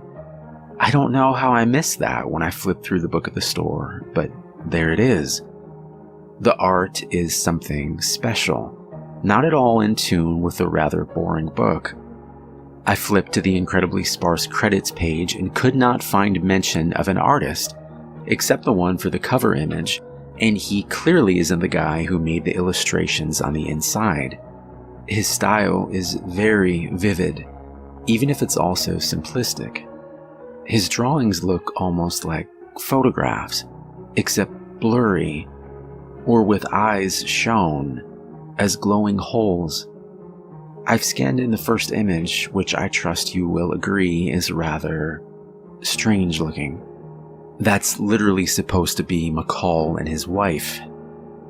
Yeah, I don't get it either. There's nothing scary about this scene in the book. They're just walking home from church and discussing the Union leader. But this is how our illustrator chooses to convey that scene. If the book itself were 1/10 as frightening as that picture, I'd probably give it a much more favorable review than I have so far. I know that some of you might think the image is cheesy looking. Okay, I'll grant you that even looking at it here on my computer, it looks way less intense. But there's something about looking at it from the page itself that I can't even begin to describe. A feeling like they're looking at me. Maybe I just stayed up too late reading. Update. Taking a break from reading this damn book today. It's starting to get to me. Not Scabry's writing, it still sucks. But just I can't really explain it. There's more pictures in the book than I realized. I'm not going to upload any more of them for now because I'm having a hard time bringing myself to look at them. It's not so much what's in them as what feels like is there behind them. Whatever it is, I don't like it. I'll say this, the story has taken a strange turn. It's still barely talked about. But Scabry at one point has the Scarecrow, while talking to McCall, make mention of they, as if he has someone he's reporting to behind the scenes. I don't want to dig out that passage right now, because when I read it, it gave me a chill. There was a picture on the next page, and somehow I knew that they, whoever they are, were in the picture. It only showed 2 young girls, but I could sense them in the picture just the same. That's enough of that. I sound paranoid or something. It's really not as bad as I'm making it sound. Not really. I decided to Google our Scabry today, see if there's anything else he's written. Literally only 3 hits came up. I'm pretty sure I would get more hits if I Googled my own name. The first hit was a used book site that had once been selling Scarecrow, but it was out of stock and the site looked like it hadn't been updated in years. The second hit was a dead link, which was too bad because it looked like it might contain the most actual info about the book. Maybe it would even tell me who did the artwork within the book. The final hit was a pure black page, and the wait circle kept spinning in the center as if it were loading a video or something. I waited for nearly 10 minutes, and while no video loaded, I could swear I heard whispers coming out of my speakers. They were low, and I could never make out what they were saying, but I could hear them, even as the circle kept spinning. Now, here's where things get weird. I went back to the search page later on because I was going to try and let that page sit there as long as it took to load, but the hit wasn't there anymore. The first 2 useless links still were, but not the last one, which was the only one that I seemed to get any kind of result from, even one so unsatisfactory as a blank page attempting to load a video. So instead, I Googled the name of the publishing house that printed the book, Margrave Press. I got tons of hits, but when I put the name in quotes, only 2 pages of hits loaded, and only 1 hit seemed to have anything to do with a publishing company. It makes a brief mention of a guy named Tom Harkey, who worked as a copy editor at Margrave Press for a short while in the 60s, before leaving for Bantam when Margrave went under. I Googled Tom Harkey, who has his own page with contact info, and so I sent him a short email. It went like this. Dear Mr. Harkey, I recently picked up an older, used book that was published by a now defunct publishing house that you worked at until it closed. Do you remember much about your time at Margrave Press? If you do, I hope you can give me some information about a writer named R. Scabry, who wrote the book I'm reading. It's a horror novel called Scarecrow. Specifically, I'd like to know who it was who contributed the in-book artwork for the book, as it's very well done. But I can't seem to find the name of the artist, and online info doesn't seem to help either. Any help you can offer on this would be greatly appreciated. I also decided to Google Wesley Childs, the artist who did the work for the front cover. He also has a website, but nowhere on it did I see the simple yet evocative picture he had done for Scarecrow. In fact, nothing he had up on his website looked much like that. We'll see if I ever hear back from either of them. Update. Well, I am almost halfway through the book now. I decided to keep reading despite any misgivings I felt the other day. Scabry's skills with prose and dialogue haven't improved, but the story has taken a much darker turn. I guess I understand a little better why Yates' The Second Coming was used as a quote now. As McCall's madness grows, the more he starts speaking in poetic gloom and doom language, like the poem. He even quotes it a few times. At one point, he screams at the man leading the town assembly meeting that the best lack all conviction while the worst are full of passionate intensity. He turns murderous later and finally kills a fellow farmer, one that was the most outspoken that the Union should be formed. And just before slitting his throat, hisses at him that things fall apart. The center cannot hold. My first reaction to this usage of the poem is to say bullshit. Because honestly, it's like Scabry just liked the poem and thought it sounded scary, so he decided his murderous farmer would start spouting passages of it.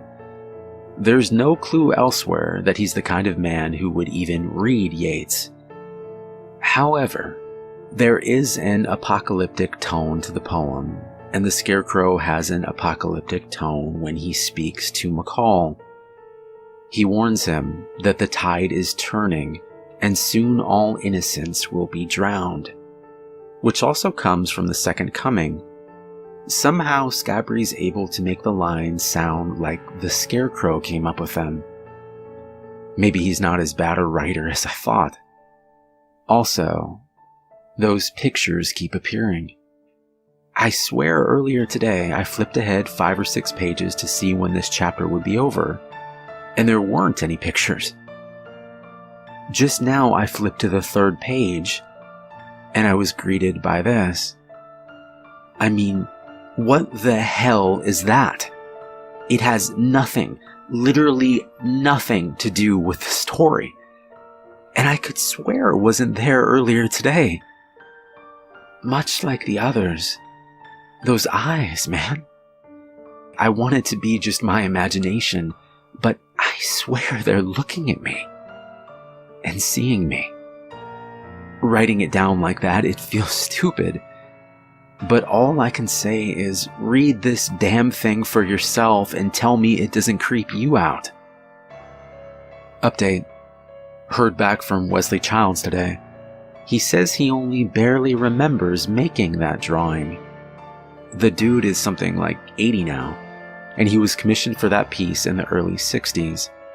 He said he's never read the book himself, and that he only remembers the painting when I emailed him. He seems surprised that anyone is reading this book in the modern age, because according to him, they only printed a handful of copies. He wasn't sure how many. He was not aware that anyone was hired to do in-book artwork, or even that there was any. That inspired me to try and get a hold of Tom Harkey again. I decided it had been long enough that I should have at least gotten a formal response. So I sent a quick email to him asking if he'd had time to consider my request. Almost immediately, and I mean like 5 minutes after I hit send, I received this from what I guess is one of his staffers. Do not attempt to contact us again. We are blocking your email and your IP address. Farther attempts at contact will be considered harassment and will be dealt with by the proper authorities. Whoa, I wasn't expecting that. I mean, I waited a week between emails and I was pretty polite both times.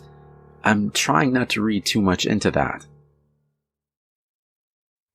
I went back to the book today, still not sure if I had the constitution to keep reading it. I don't want to see those pictures again. I don't want to feel them looking at me. The Scarecrow is not actually speaking to McCall, but it's clear that something is.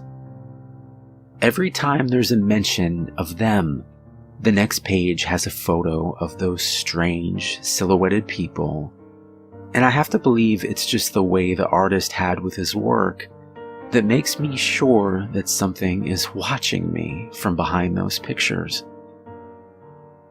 Update. Okay, I'm sorry for the tone my review as I go read has taken. I am trying very hard not to let my concerns show in my posts, but it's slipping through. I haven't had the strength to pick up the book since the last time I wrote. I got worse after receiving a second email from Wesley Childs. He apologized for lying to me and told me that the reason he didn't remember the Scarecrow painting is that he had purposely tried to forget it. According to him, as he was painting it, he kept hearing whispering, and once it was completed, he could swear it was coming to life and talking to him through his dreams. He mailed it as soon as he could and spent days after that trying to get rid of the feeling of being watched or believing that he heard whispers. He says he's never made a painting like that before and never has been able to again. It was the first and last work he did for Margrave Press. He also told me that he met R. Scabry, but only once, and that it was just a pen name. Unfortunately, he doesn't remember what the man's real name was. He said Scabry was a small man who seemed nervous all the time. I wrote back and asked him why he thinks Tom Harkey would wish to block me and threaten me with the authorities just for asking about this book. He replied just a few minutes ago to tell me that Harkey has been asked a couple of times before during Q&A sessions about his time at Margrave, and anytime he is asked, he immediately concludes the session and walks out. He won't talk to anyone about Margrave. Childs himself once tried to reach any other contacts that commissioned him for the cover art, but he found none. It's as if Margrave Press never existed, other than its tenuous connection to one man. Update. It's been another week. Woke up this morning to an email from Tom Harkey in my inbox. It wasn't the website address. It looked more like an account for personal use. It said only this: if you have that goddamn book in your house, burn it. I haven't burnt it. It's on my coffee table right now. I can barely bring myself to look at it. Whatever is seeing me through the book can now see me even when it's closed. I have a feeling it's the rough beast moving its slow thighs, slouching towards Bethlehem. Maybe that beast inspired the great poet William Butler Yeats to write about it, and just over 40 years later inspired a hack writer who called himself R. Scabry to do the same. I don't know. I don't care anymore. I just wanted to stop talking to me. Update. I tried to burn it. I did. I used kitchen tongs and took it out to my backyard. I dropped it in an old steel bucket and struck a match. Then I held it there. I waited. I couldn't drop the match. Something was going to make sure that if I burned the book, I would feel every flame the book did, tenfold. I put the match out and left the book in the bucket. I'm not going back for it. Update. I've nearly finished the book. There have been no pictures for the last several pages. There don't need to be any. They tell me what has already been happening. They tell me what is going to happen. They see me through the words I read.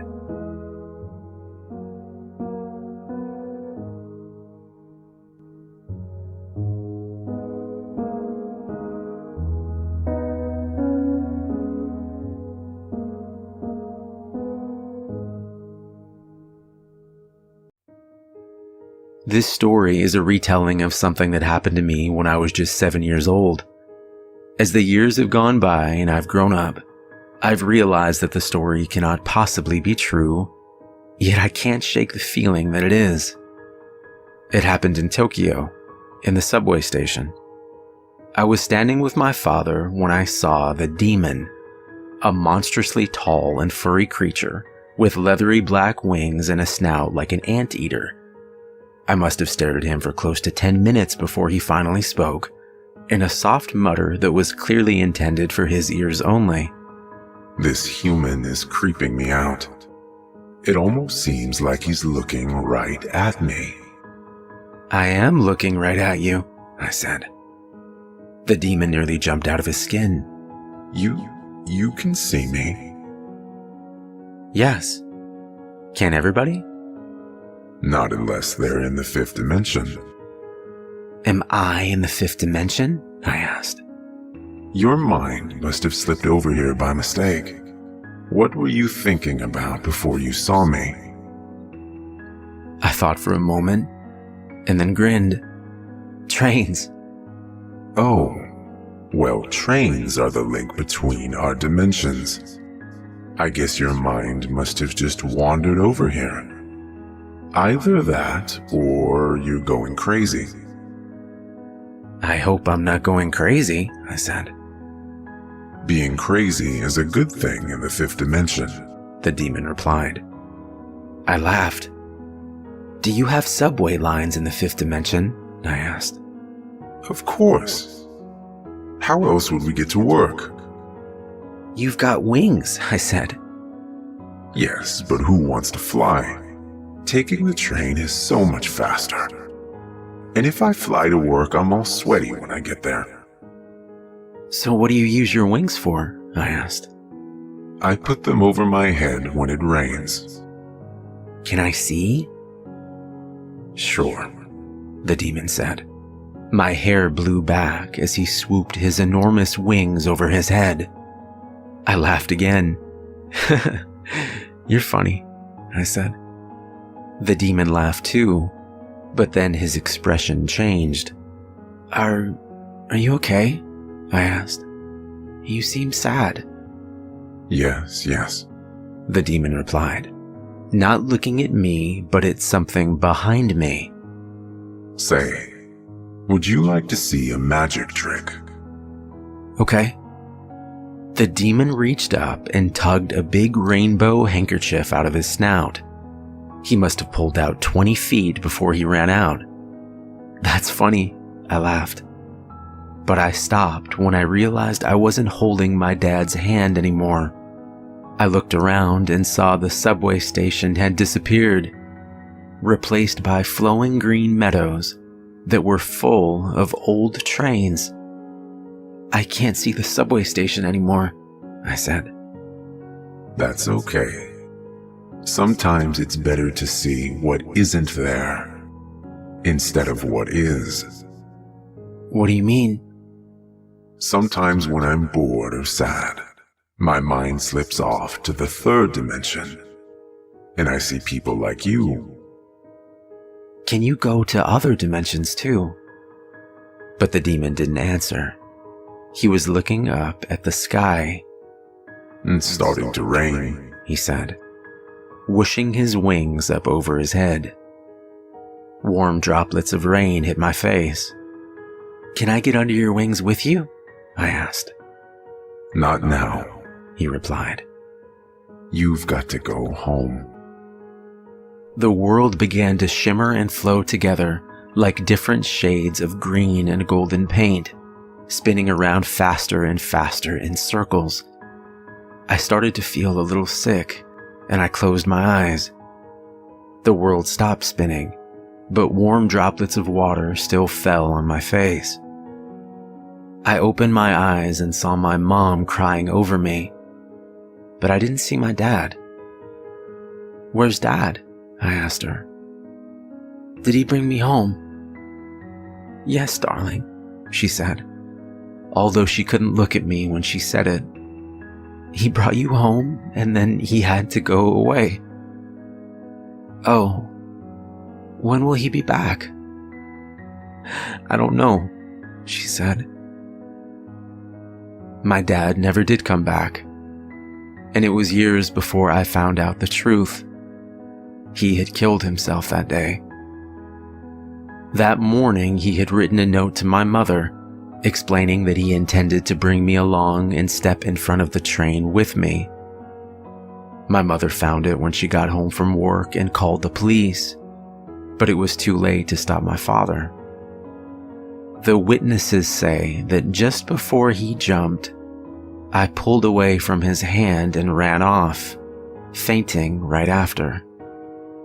But one of the witnesses, a little boy around my age, said that he saw something take my hand and lead me away from the speeding train.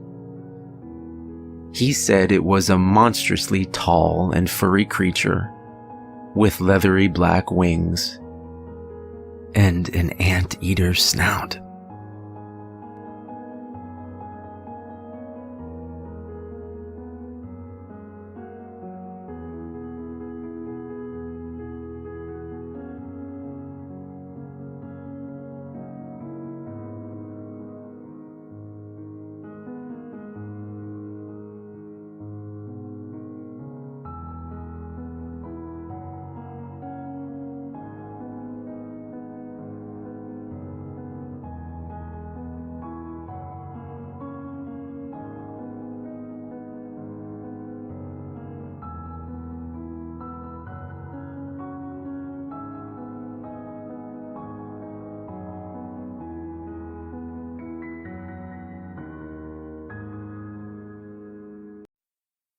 They were cheering when he jumped, but he did not come up again.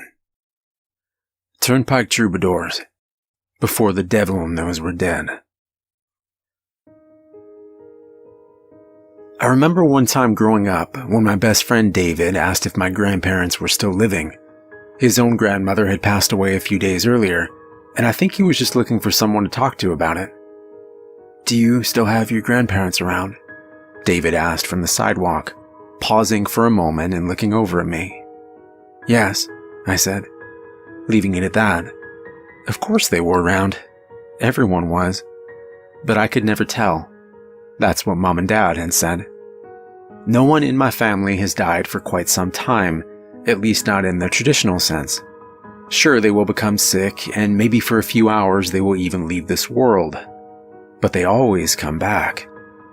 Take my Uncle Carl, for instance. He had developed bone cancer in his late 70s, and day by day it wore down his body until by the end he could nearly pass for a skeleton. One day, as he lay in bed with his family circled around, his heart finally gave in and stopped fighting. He took one last breath, held his necklace tightly in his right hand, and then he was gone. My mother held me close and watched as I stared over at his vacant body. "It's okay, dear. He'll be back tomorrow." And he was. Sure enough, the next morning, Uncle Carl was the first one at the table for breakfast. And what's more, he was young again. "Uncle Carl!" I yelled happily, running over into his arms. "Hey there, sport. I miss you," he said, ruffling my hair.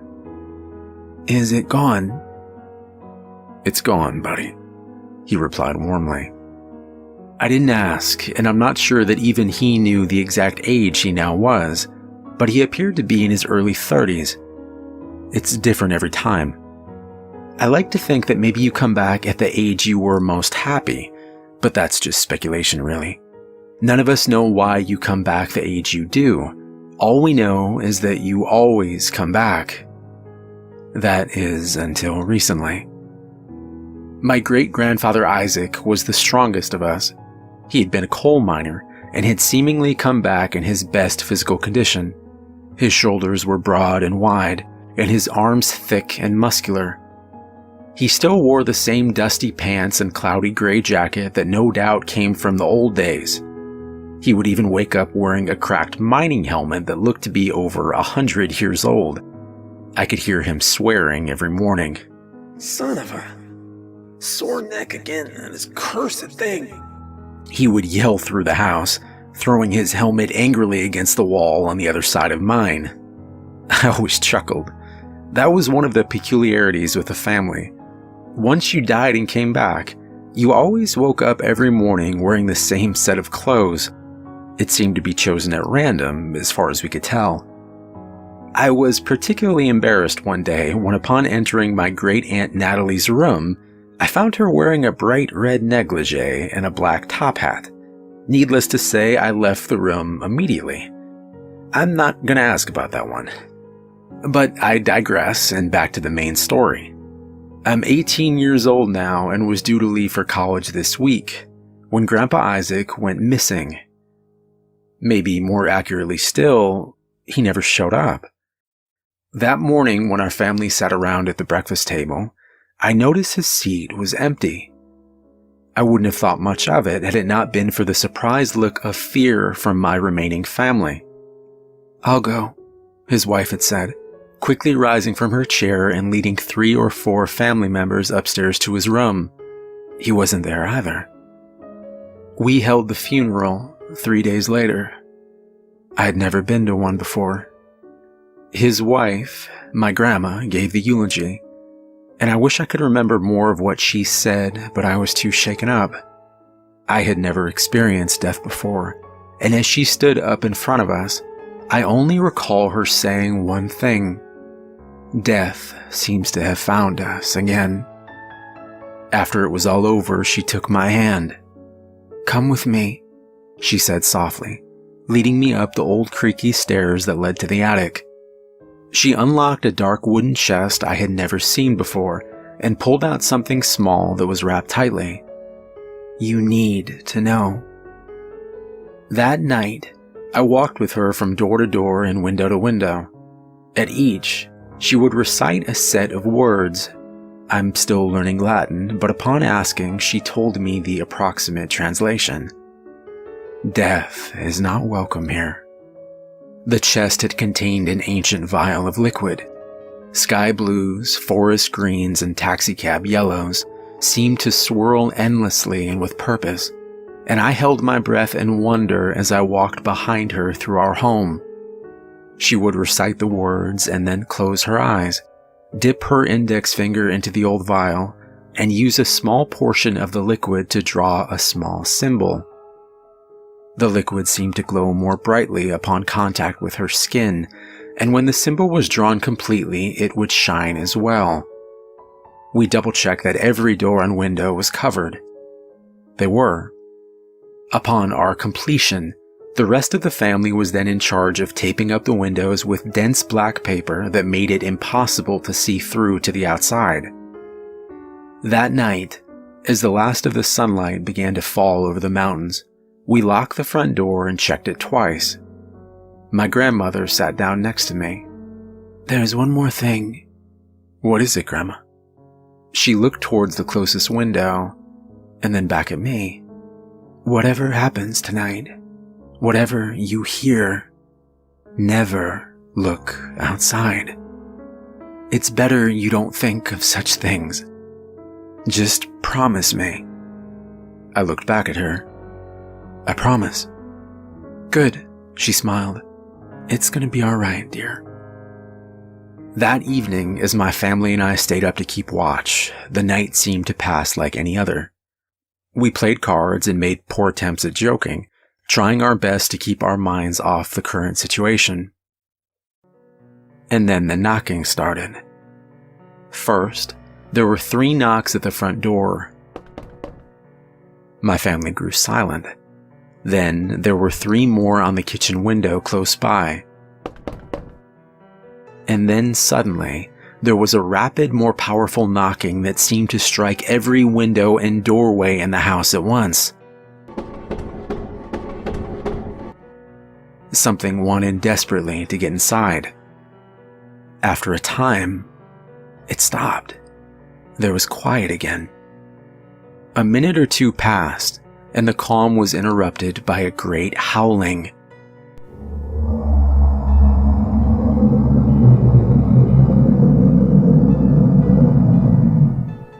Our heads looked up almost in unison towards the ceiling as we strained to hear the distant noise. It came from directly above us, far off in the sky. The howl could be heard echoing throughout the house and seemed to shake the very foundation. And then, as quickly as it had started, it was over. It was like none of it had ever happened, and a sense of relief came over my family. We had survived, but there was a problem. Later that night, I awoke to the sight of 2 blue eyes staring down onto me. It was my nephew Ewan. "You scared the hell out of me," I whispered angrily over at him. And then he began to sob, first softly, and then uncontrollably. I know I shouldn't have, he cried, burying his head into my chest. "It's okay," I said warmly. "It's gone now." The crying stopped for a moment as he looked up at me innocently. "When the thing knocked on my window, the paper must have not been taped on good enough, and..." My heart filled with dread as he continued. "And I saw its face looking back." "What's gonna happen now?" he asked. I looked into the bright blue eyes that belonged to my 8-year-old nephew Ewan, and I answered him truthfully. "I don't know."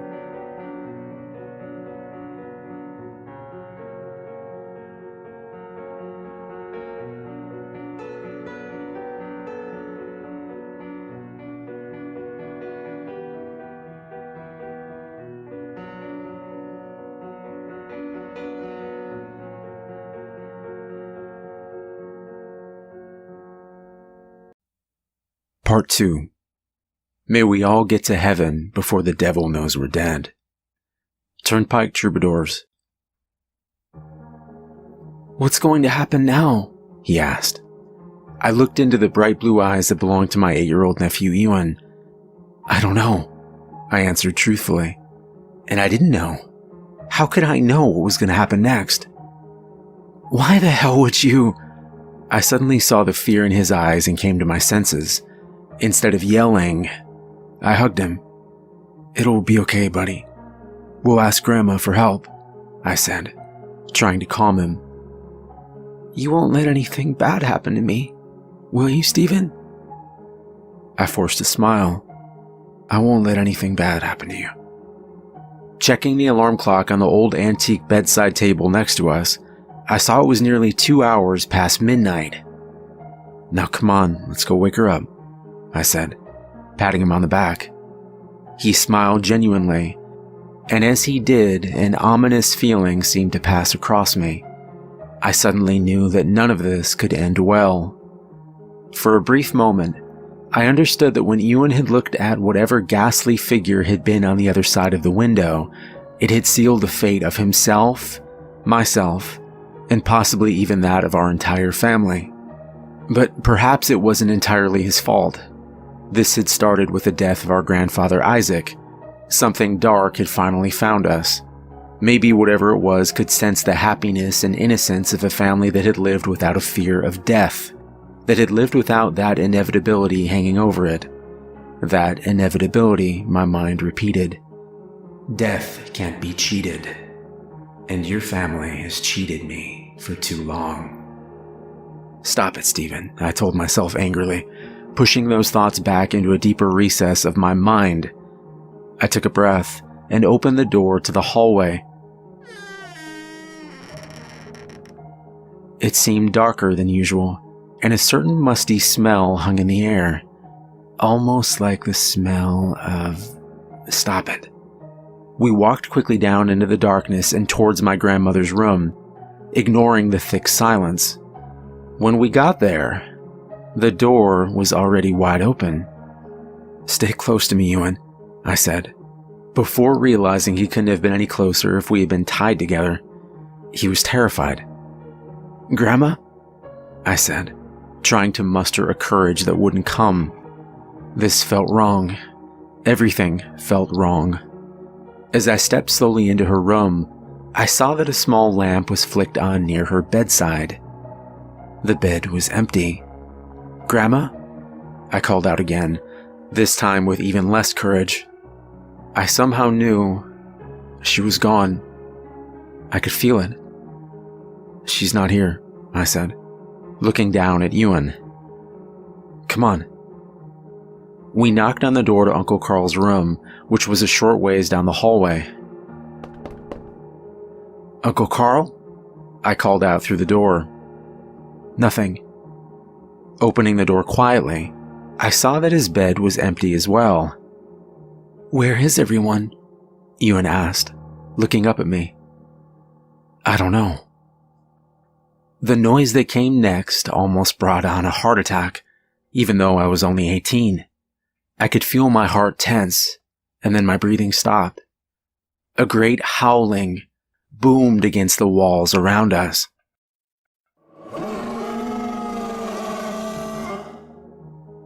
But this time it wasn't coming from outside, the thick brick walls of the house acting as a barrier between us. It was coming from inside the house. It was even louder the next time, and it held a power within it. With each howl, items in the house around us would shake and then fall weakly onto the floor below. First, a mirror shattered far too close to Ewan.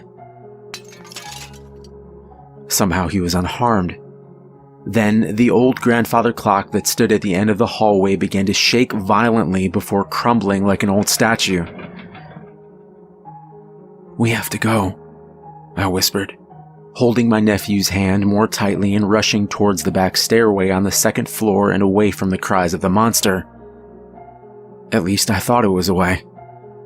While the howling did fill up the entire house, it had seemed stronger at the front of it near the kitchen. We rushed down the stairway, trying to stay as silent as possible. When we reached the bottom, I headed for the door and felt Ewan's hand slip out of mine. No, it didn't slip. He pulled away. Ewan, what are you... Looking back, I saw it a moment later than he had. On the other side of the back room stood a dark figure. The room was unlit, but judging from the height of its eyes, it seemed to stand 9 feet tall or higher. Its eyes, its yellow eyes, that seemed to call out to you, seemed to beckon for you. Ewan was lost inside of them, and so was I. The thing floated closer slowly, and the two of us were helpless to move. Maybe we didn't want to. I'm not sure what would have happened next, if not for the strong hand that clasped onto my shoulder, and the bright light that seemed to blind the monster for a moment. It howled wickedly as if wounded, and its eyes looked away. When it did, the spell was broken, and the two of us could move again. We looked up into the eyes of our great-grandfather Isaac. He was alive.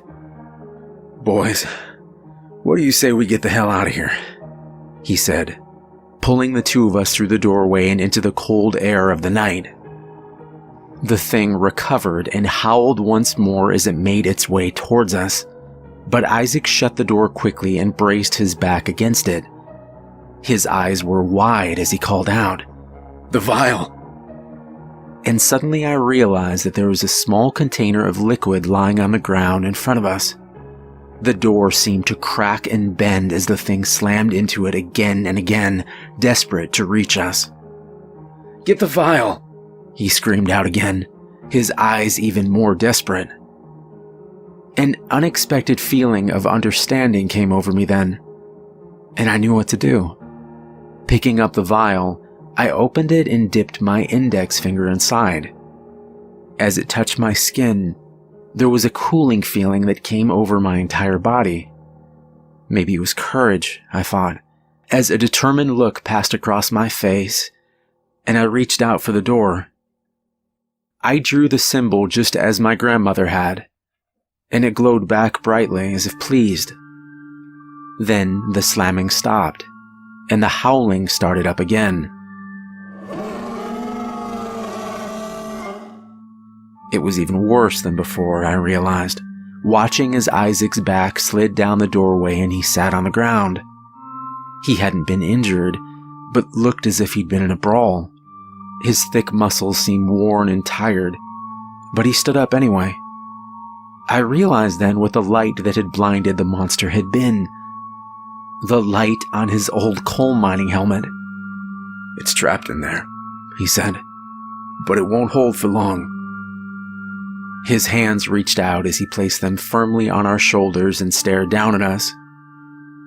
"We have to go now." Not another word was said as the three of us ran towards the thick forest behind our home. Each step we took away from the house seemed to enrage the thing farther, and its screams followed us far into the darkness.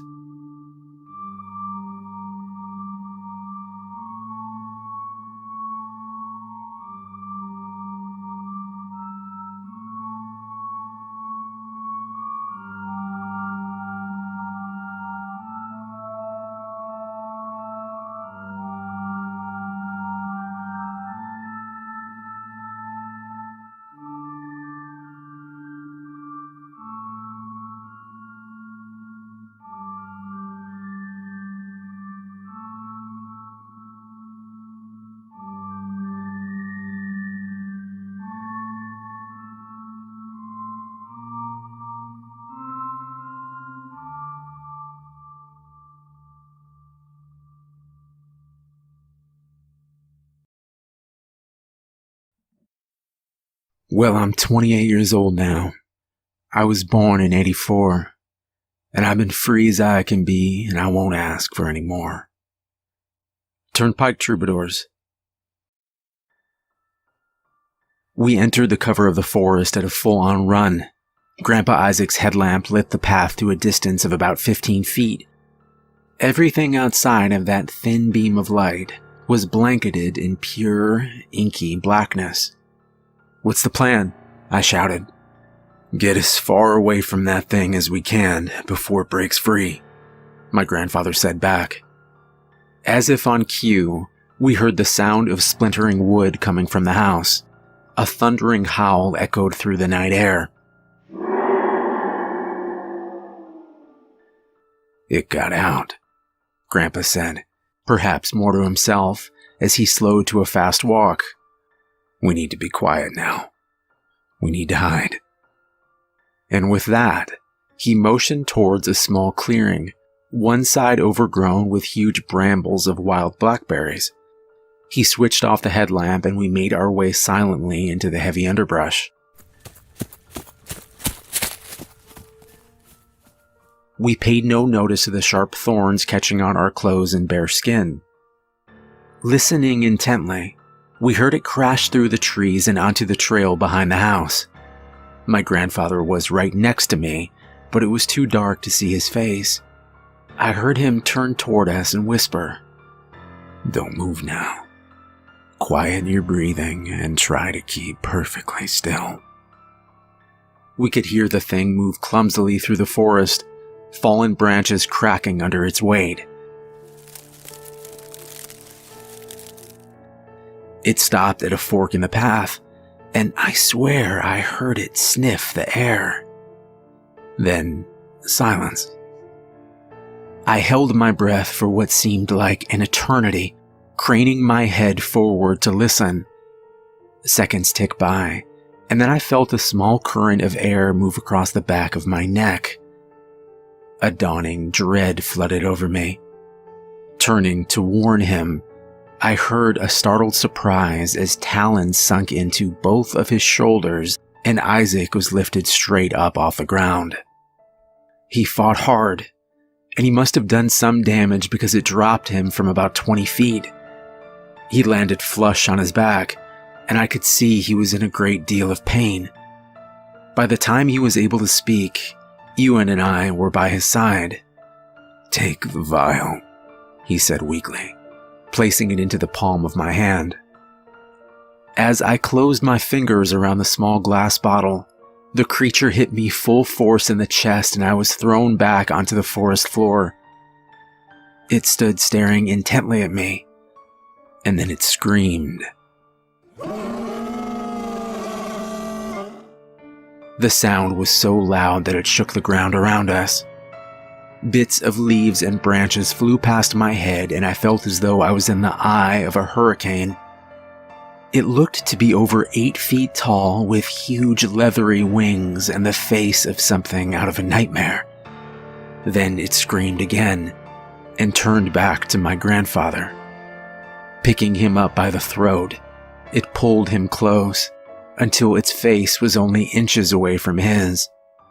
Their eyes locked, and with what appeared to be anticipation, a kind of savoring, the creature opened its maw and slowly inhaled the life force of my grandfather. His cheerful blue eyes dimmed, his skin became pale, and then turned an ashen gray. I watched helplessly as Grandpa Isaac began to disintegrate in front of my eyes, starting with the tips of his fingers, then moving up his arms and legs until there was nothing but a small heap of ashes on the ground. The creature took great pleasure in using its talons to mix the ashes with dirt. Scratching wildly, it scattered the remains in all directions. The sound of Ewan softly crying forced me back into reality. Struggling to stand, I could feel the cool glass vial still clutched in my right hand. Ewan ran to me, locking his arms around my waist. I gently unwrapped them. "We don't have much time, bud." Kneeling down, I uncapped the vial and tipped it to my finger. Nothing. Desperately holding the bottle upside down, I felt one single drop of liquid touch my skin. Trying to remember what my grandmother had written over the doors and windows, I traced the symbols and letters onto Ewan's forehead. I hoped it would be enough. The creature paused for a moment and then screamed at the sight. Pushing Ewan behind me, I picked up a sturdy branch and broke the tip off at a sharp angle. Coming straight forward, it closed the distance between us in a millisecond.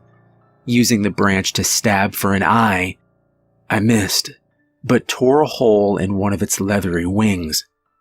It screeched more in outrage than pain. Then it snapped my weapon in two, grabbed me by the throat, and lifted me from the ground. Eye to eye, it widened its maw and began to extract my life. But it didn't work. Surprised, then enraged, it raised one razor-sharp talon and tore deep into my chest. My body dropped to the ground. The world began to fade. It's hard to describe the feeling that followed. I must have looked dead to Ewan, but somehow I was still in my body, and I was still aware, but I couldn't speak or move, and worse, I couldn't help him. Ewan screamed my name. It cocked its head, perhaps just now remembering that Ewan had been its primary target. As the thing lumbered towards him, the symbols on Ewan's forehead began to glow brighter and brighter until the creature was forced to stop in its tracks. They seemed to create some type of barrier now that even it couldn't cross.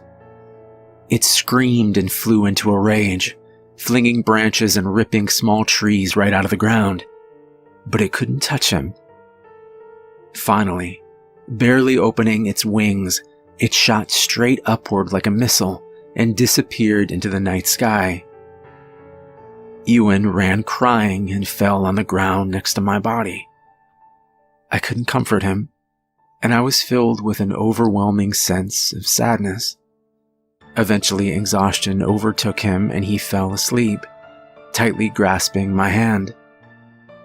As dawn broke, he was startled awake by the sound of someone calling his name.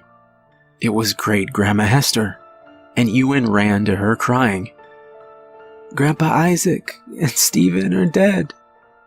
It killed them." Holding the boy tightly, Hester looked over at where I lie on the ground, and then she glanced upward to the sky. It took a while to calm him, but eventually she settled Ewan under the shade of an oak tree and set about tending to my body.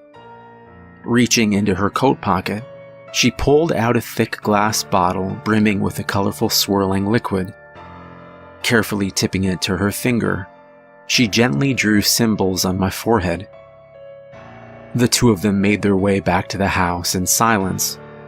Once they arrived, she sent him upstairs to clean up while Grandma Hester prepared a quick supper. There was too much empty space, a reminder of their loss at the long oak table in the kitchen. They decided to carry their plates to a small round table on the front porch. "Why did we have to leave Stephen out there?" Ewan asked sadly.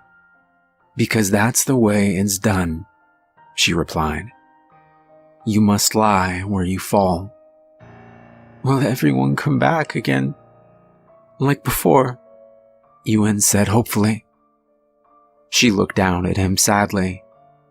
"No, my dearest. Not this time." Grandma forced a smile. "There is more I will tell you. For this next part, you must be very brave."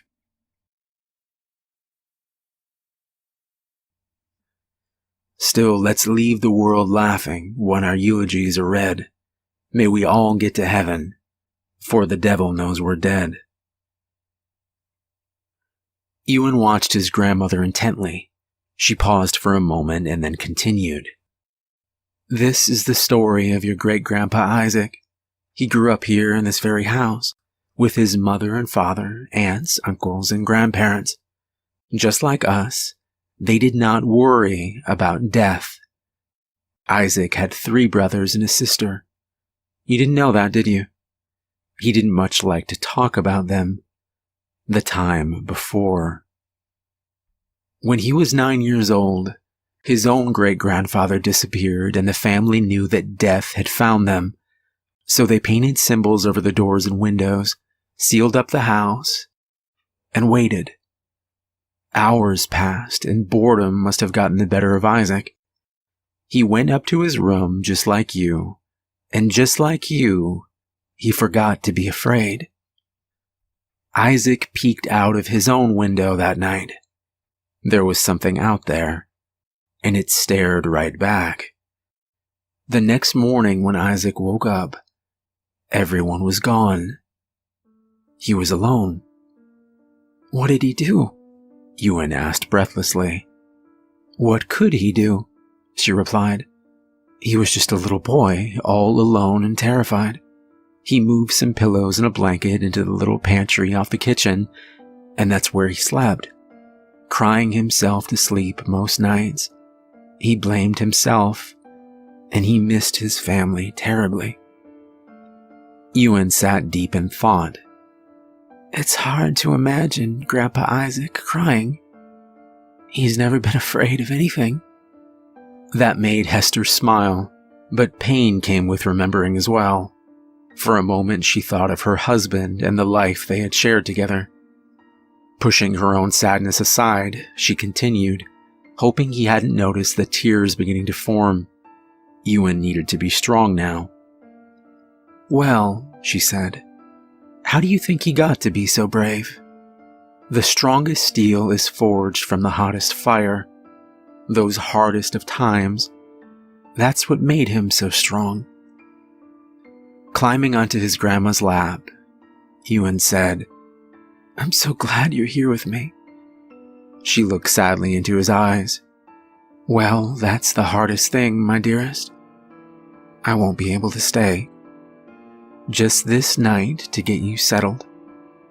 I'll be gone by first light." "What?" Ewan panicked. "No, you can't go. Please. I don't want to be alone." "I'm afraid I have no choice, my love," she said, holding him close as time passed and quietly humming a song that she used to sing to him as a baby. Ewan didn't understand why she had to go. I suppose no little boy can really be prepared for something like that. His grandma was here now, but by the morning she would be gone. She took his chin into her hand and smiled once more. "Now I'm going to dish us out 2 big bowls of ice cream, but after we finish we've got some work to do." They ate their Rocky Road ice cream while Grandma Hester shared stories from her childhood. She even got a couple of smiles out of Ewan. When they finished, the great tour of the house began. First, they visited the little nail in the closet where she kept the key to the old trunk in the attic. The books and drawings were inside, explaining how to make the markings over every door and window. The fresh vial of thick glass was carefully filled to the brim with swirling liquid, wrapped and tucked into a pocket of the trunk. Also included were the handwritten instructions on how to make more. She even gave him a business card for the family accountant. "He pays all the bills every month, no questions asked. Once a month he leaves an envelope with a little cash in the mailbox. If you need anything, if any problems arise, call him." Lastly, they walked into Great-Grandpa Isaac's room. Grandma Hester went to the top drawer of his dresser and pulled out something wrapped in old newspaper. It was a journal Grandpa Isaac had written as a boy to help get through the solitude and loneliness. It also detailed some of the fixes to ordinary problems around the house. By the time they were finished going over things, it was nearing 3 o'clock in the morning. Despite his worry, Ewan's eyes began to drift closed and his head began to nod gently. "It's time for you to get some sleep," Grandma said warmly, walking with Ewan up to his room and pulling a rocking chair to the very edge of his bed. He drifted slowly off as Grandma sang him to sleep from her rocker, watching over him and holding his hand for the last time. Some time passed, and Ewan's eyes opened quickly at the sound of rapid knocking on his bedroom window. Dread fell over him like a wet blanket, wrapping his entire body with a sense of inevitability. The rocking chair next to the bed still swayed gently back and forth, but Grandma Hester wasn't there anymore. The room was empty now, and darkness hung much heavier than before. 3 more knocks. Ewan didn't want to get up. He wanted to hide underneath the thick wool blankets and wait for it all to be over, but he found himself standing and walking slowly towards the window anyway. With each step towards the foggy glass, his mind desperately tried to turn away, to run back to safety. 3 knocks, louder than before, hungrier than before. Ewan watched his own hand disobey and reach out slowly to open the window. He wanted to scream, but his body wouldn't listen. Then the nightmare ended, for now at least. He woke to heavy rays of sunlight pouring in through the bedroom window. As reality dawned, he bolted straight up and flung his head to the right and reached towards the rocker. But it was empty. The thought of this big abandoned house gripped his chest like a huge weight pressing down on him. Laying his head back down on the pillow, he stared up at the ceiling and tried not to cry. Minutes passed, and suddenly Ewan started to imagine the smell of bacon frying. It seemed almost as real as the nightmare had been. Then he heard a sound, clear as a bell and coming from downstairs. It was whistling. Ewan jumped up and ran down the back stairway to the kitchen. He took the last 4 steps at a leap and landed squarely on the black and white tiles of the kitchen floor. "Stephen!" he shouted. I turned away from the stove, just in time to catch my nephew mid-leap. He was laughing through his tears, when suddenly he paused and pulled back to look me in the eyes. "Will you stay?" he asked. "You can't get rid of me that easily," I answered. "But how?" he asked, bewildered. "It was Great-Grandma Hester," I said. "She didn't tell you because she wasn't sure it would work." Setting Ewan down, I grabbed 2 plates from the cupboard and filled them with bacon and scoops of scrambled eggs.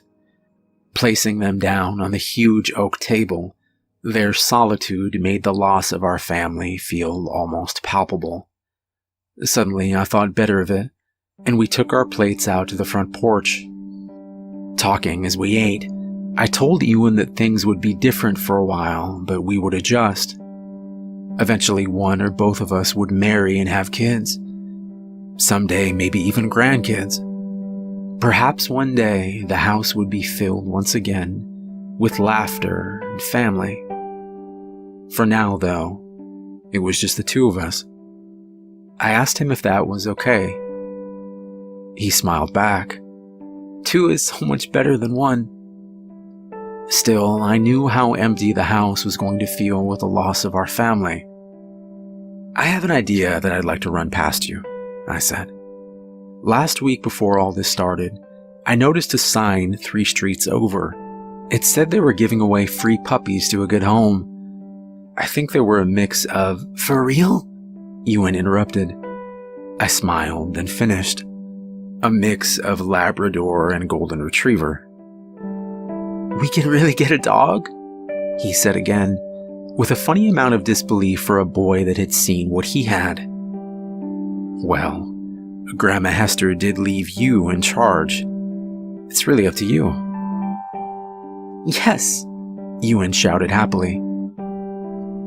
And with that, we finished our breakfast, talking together about the past, but hopeful as well for the future.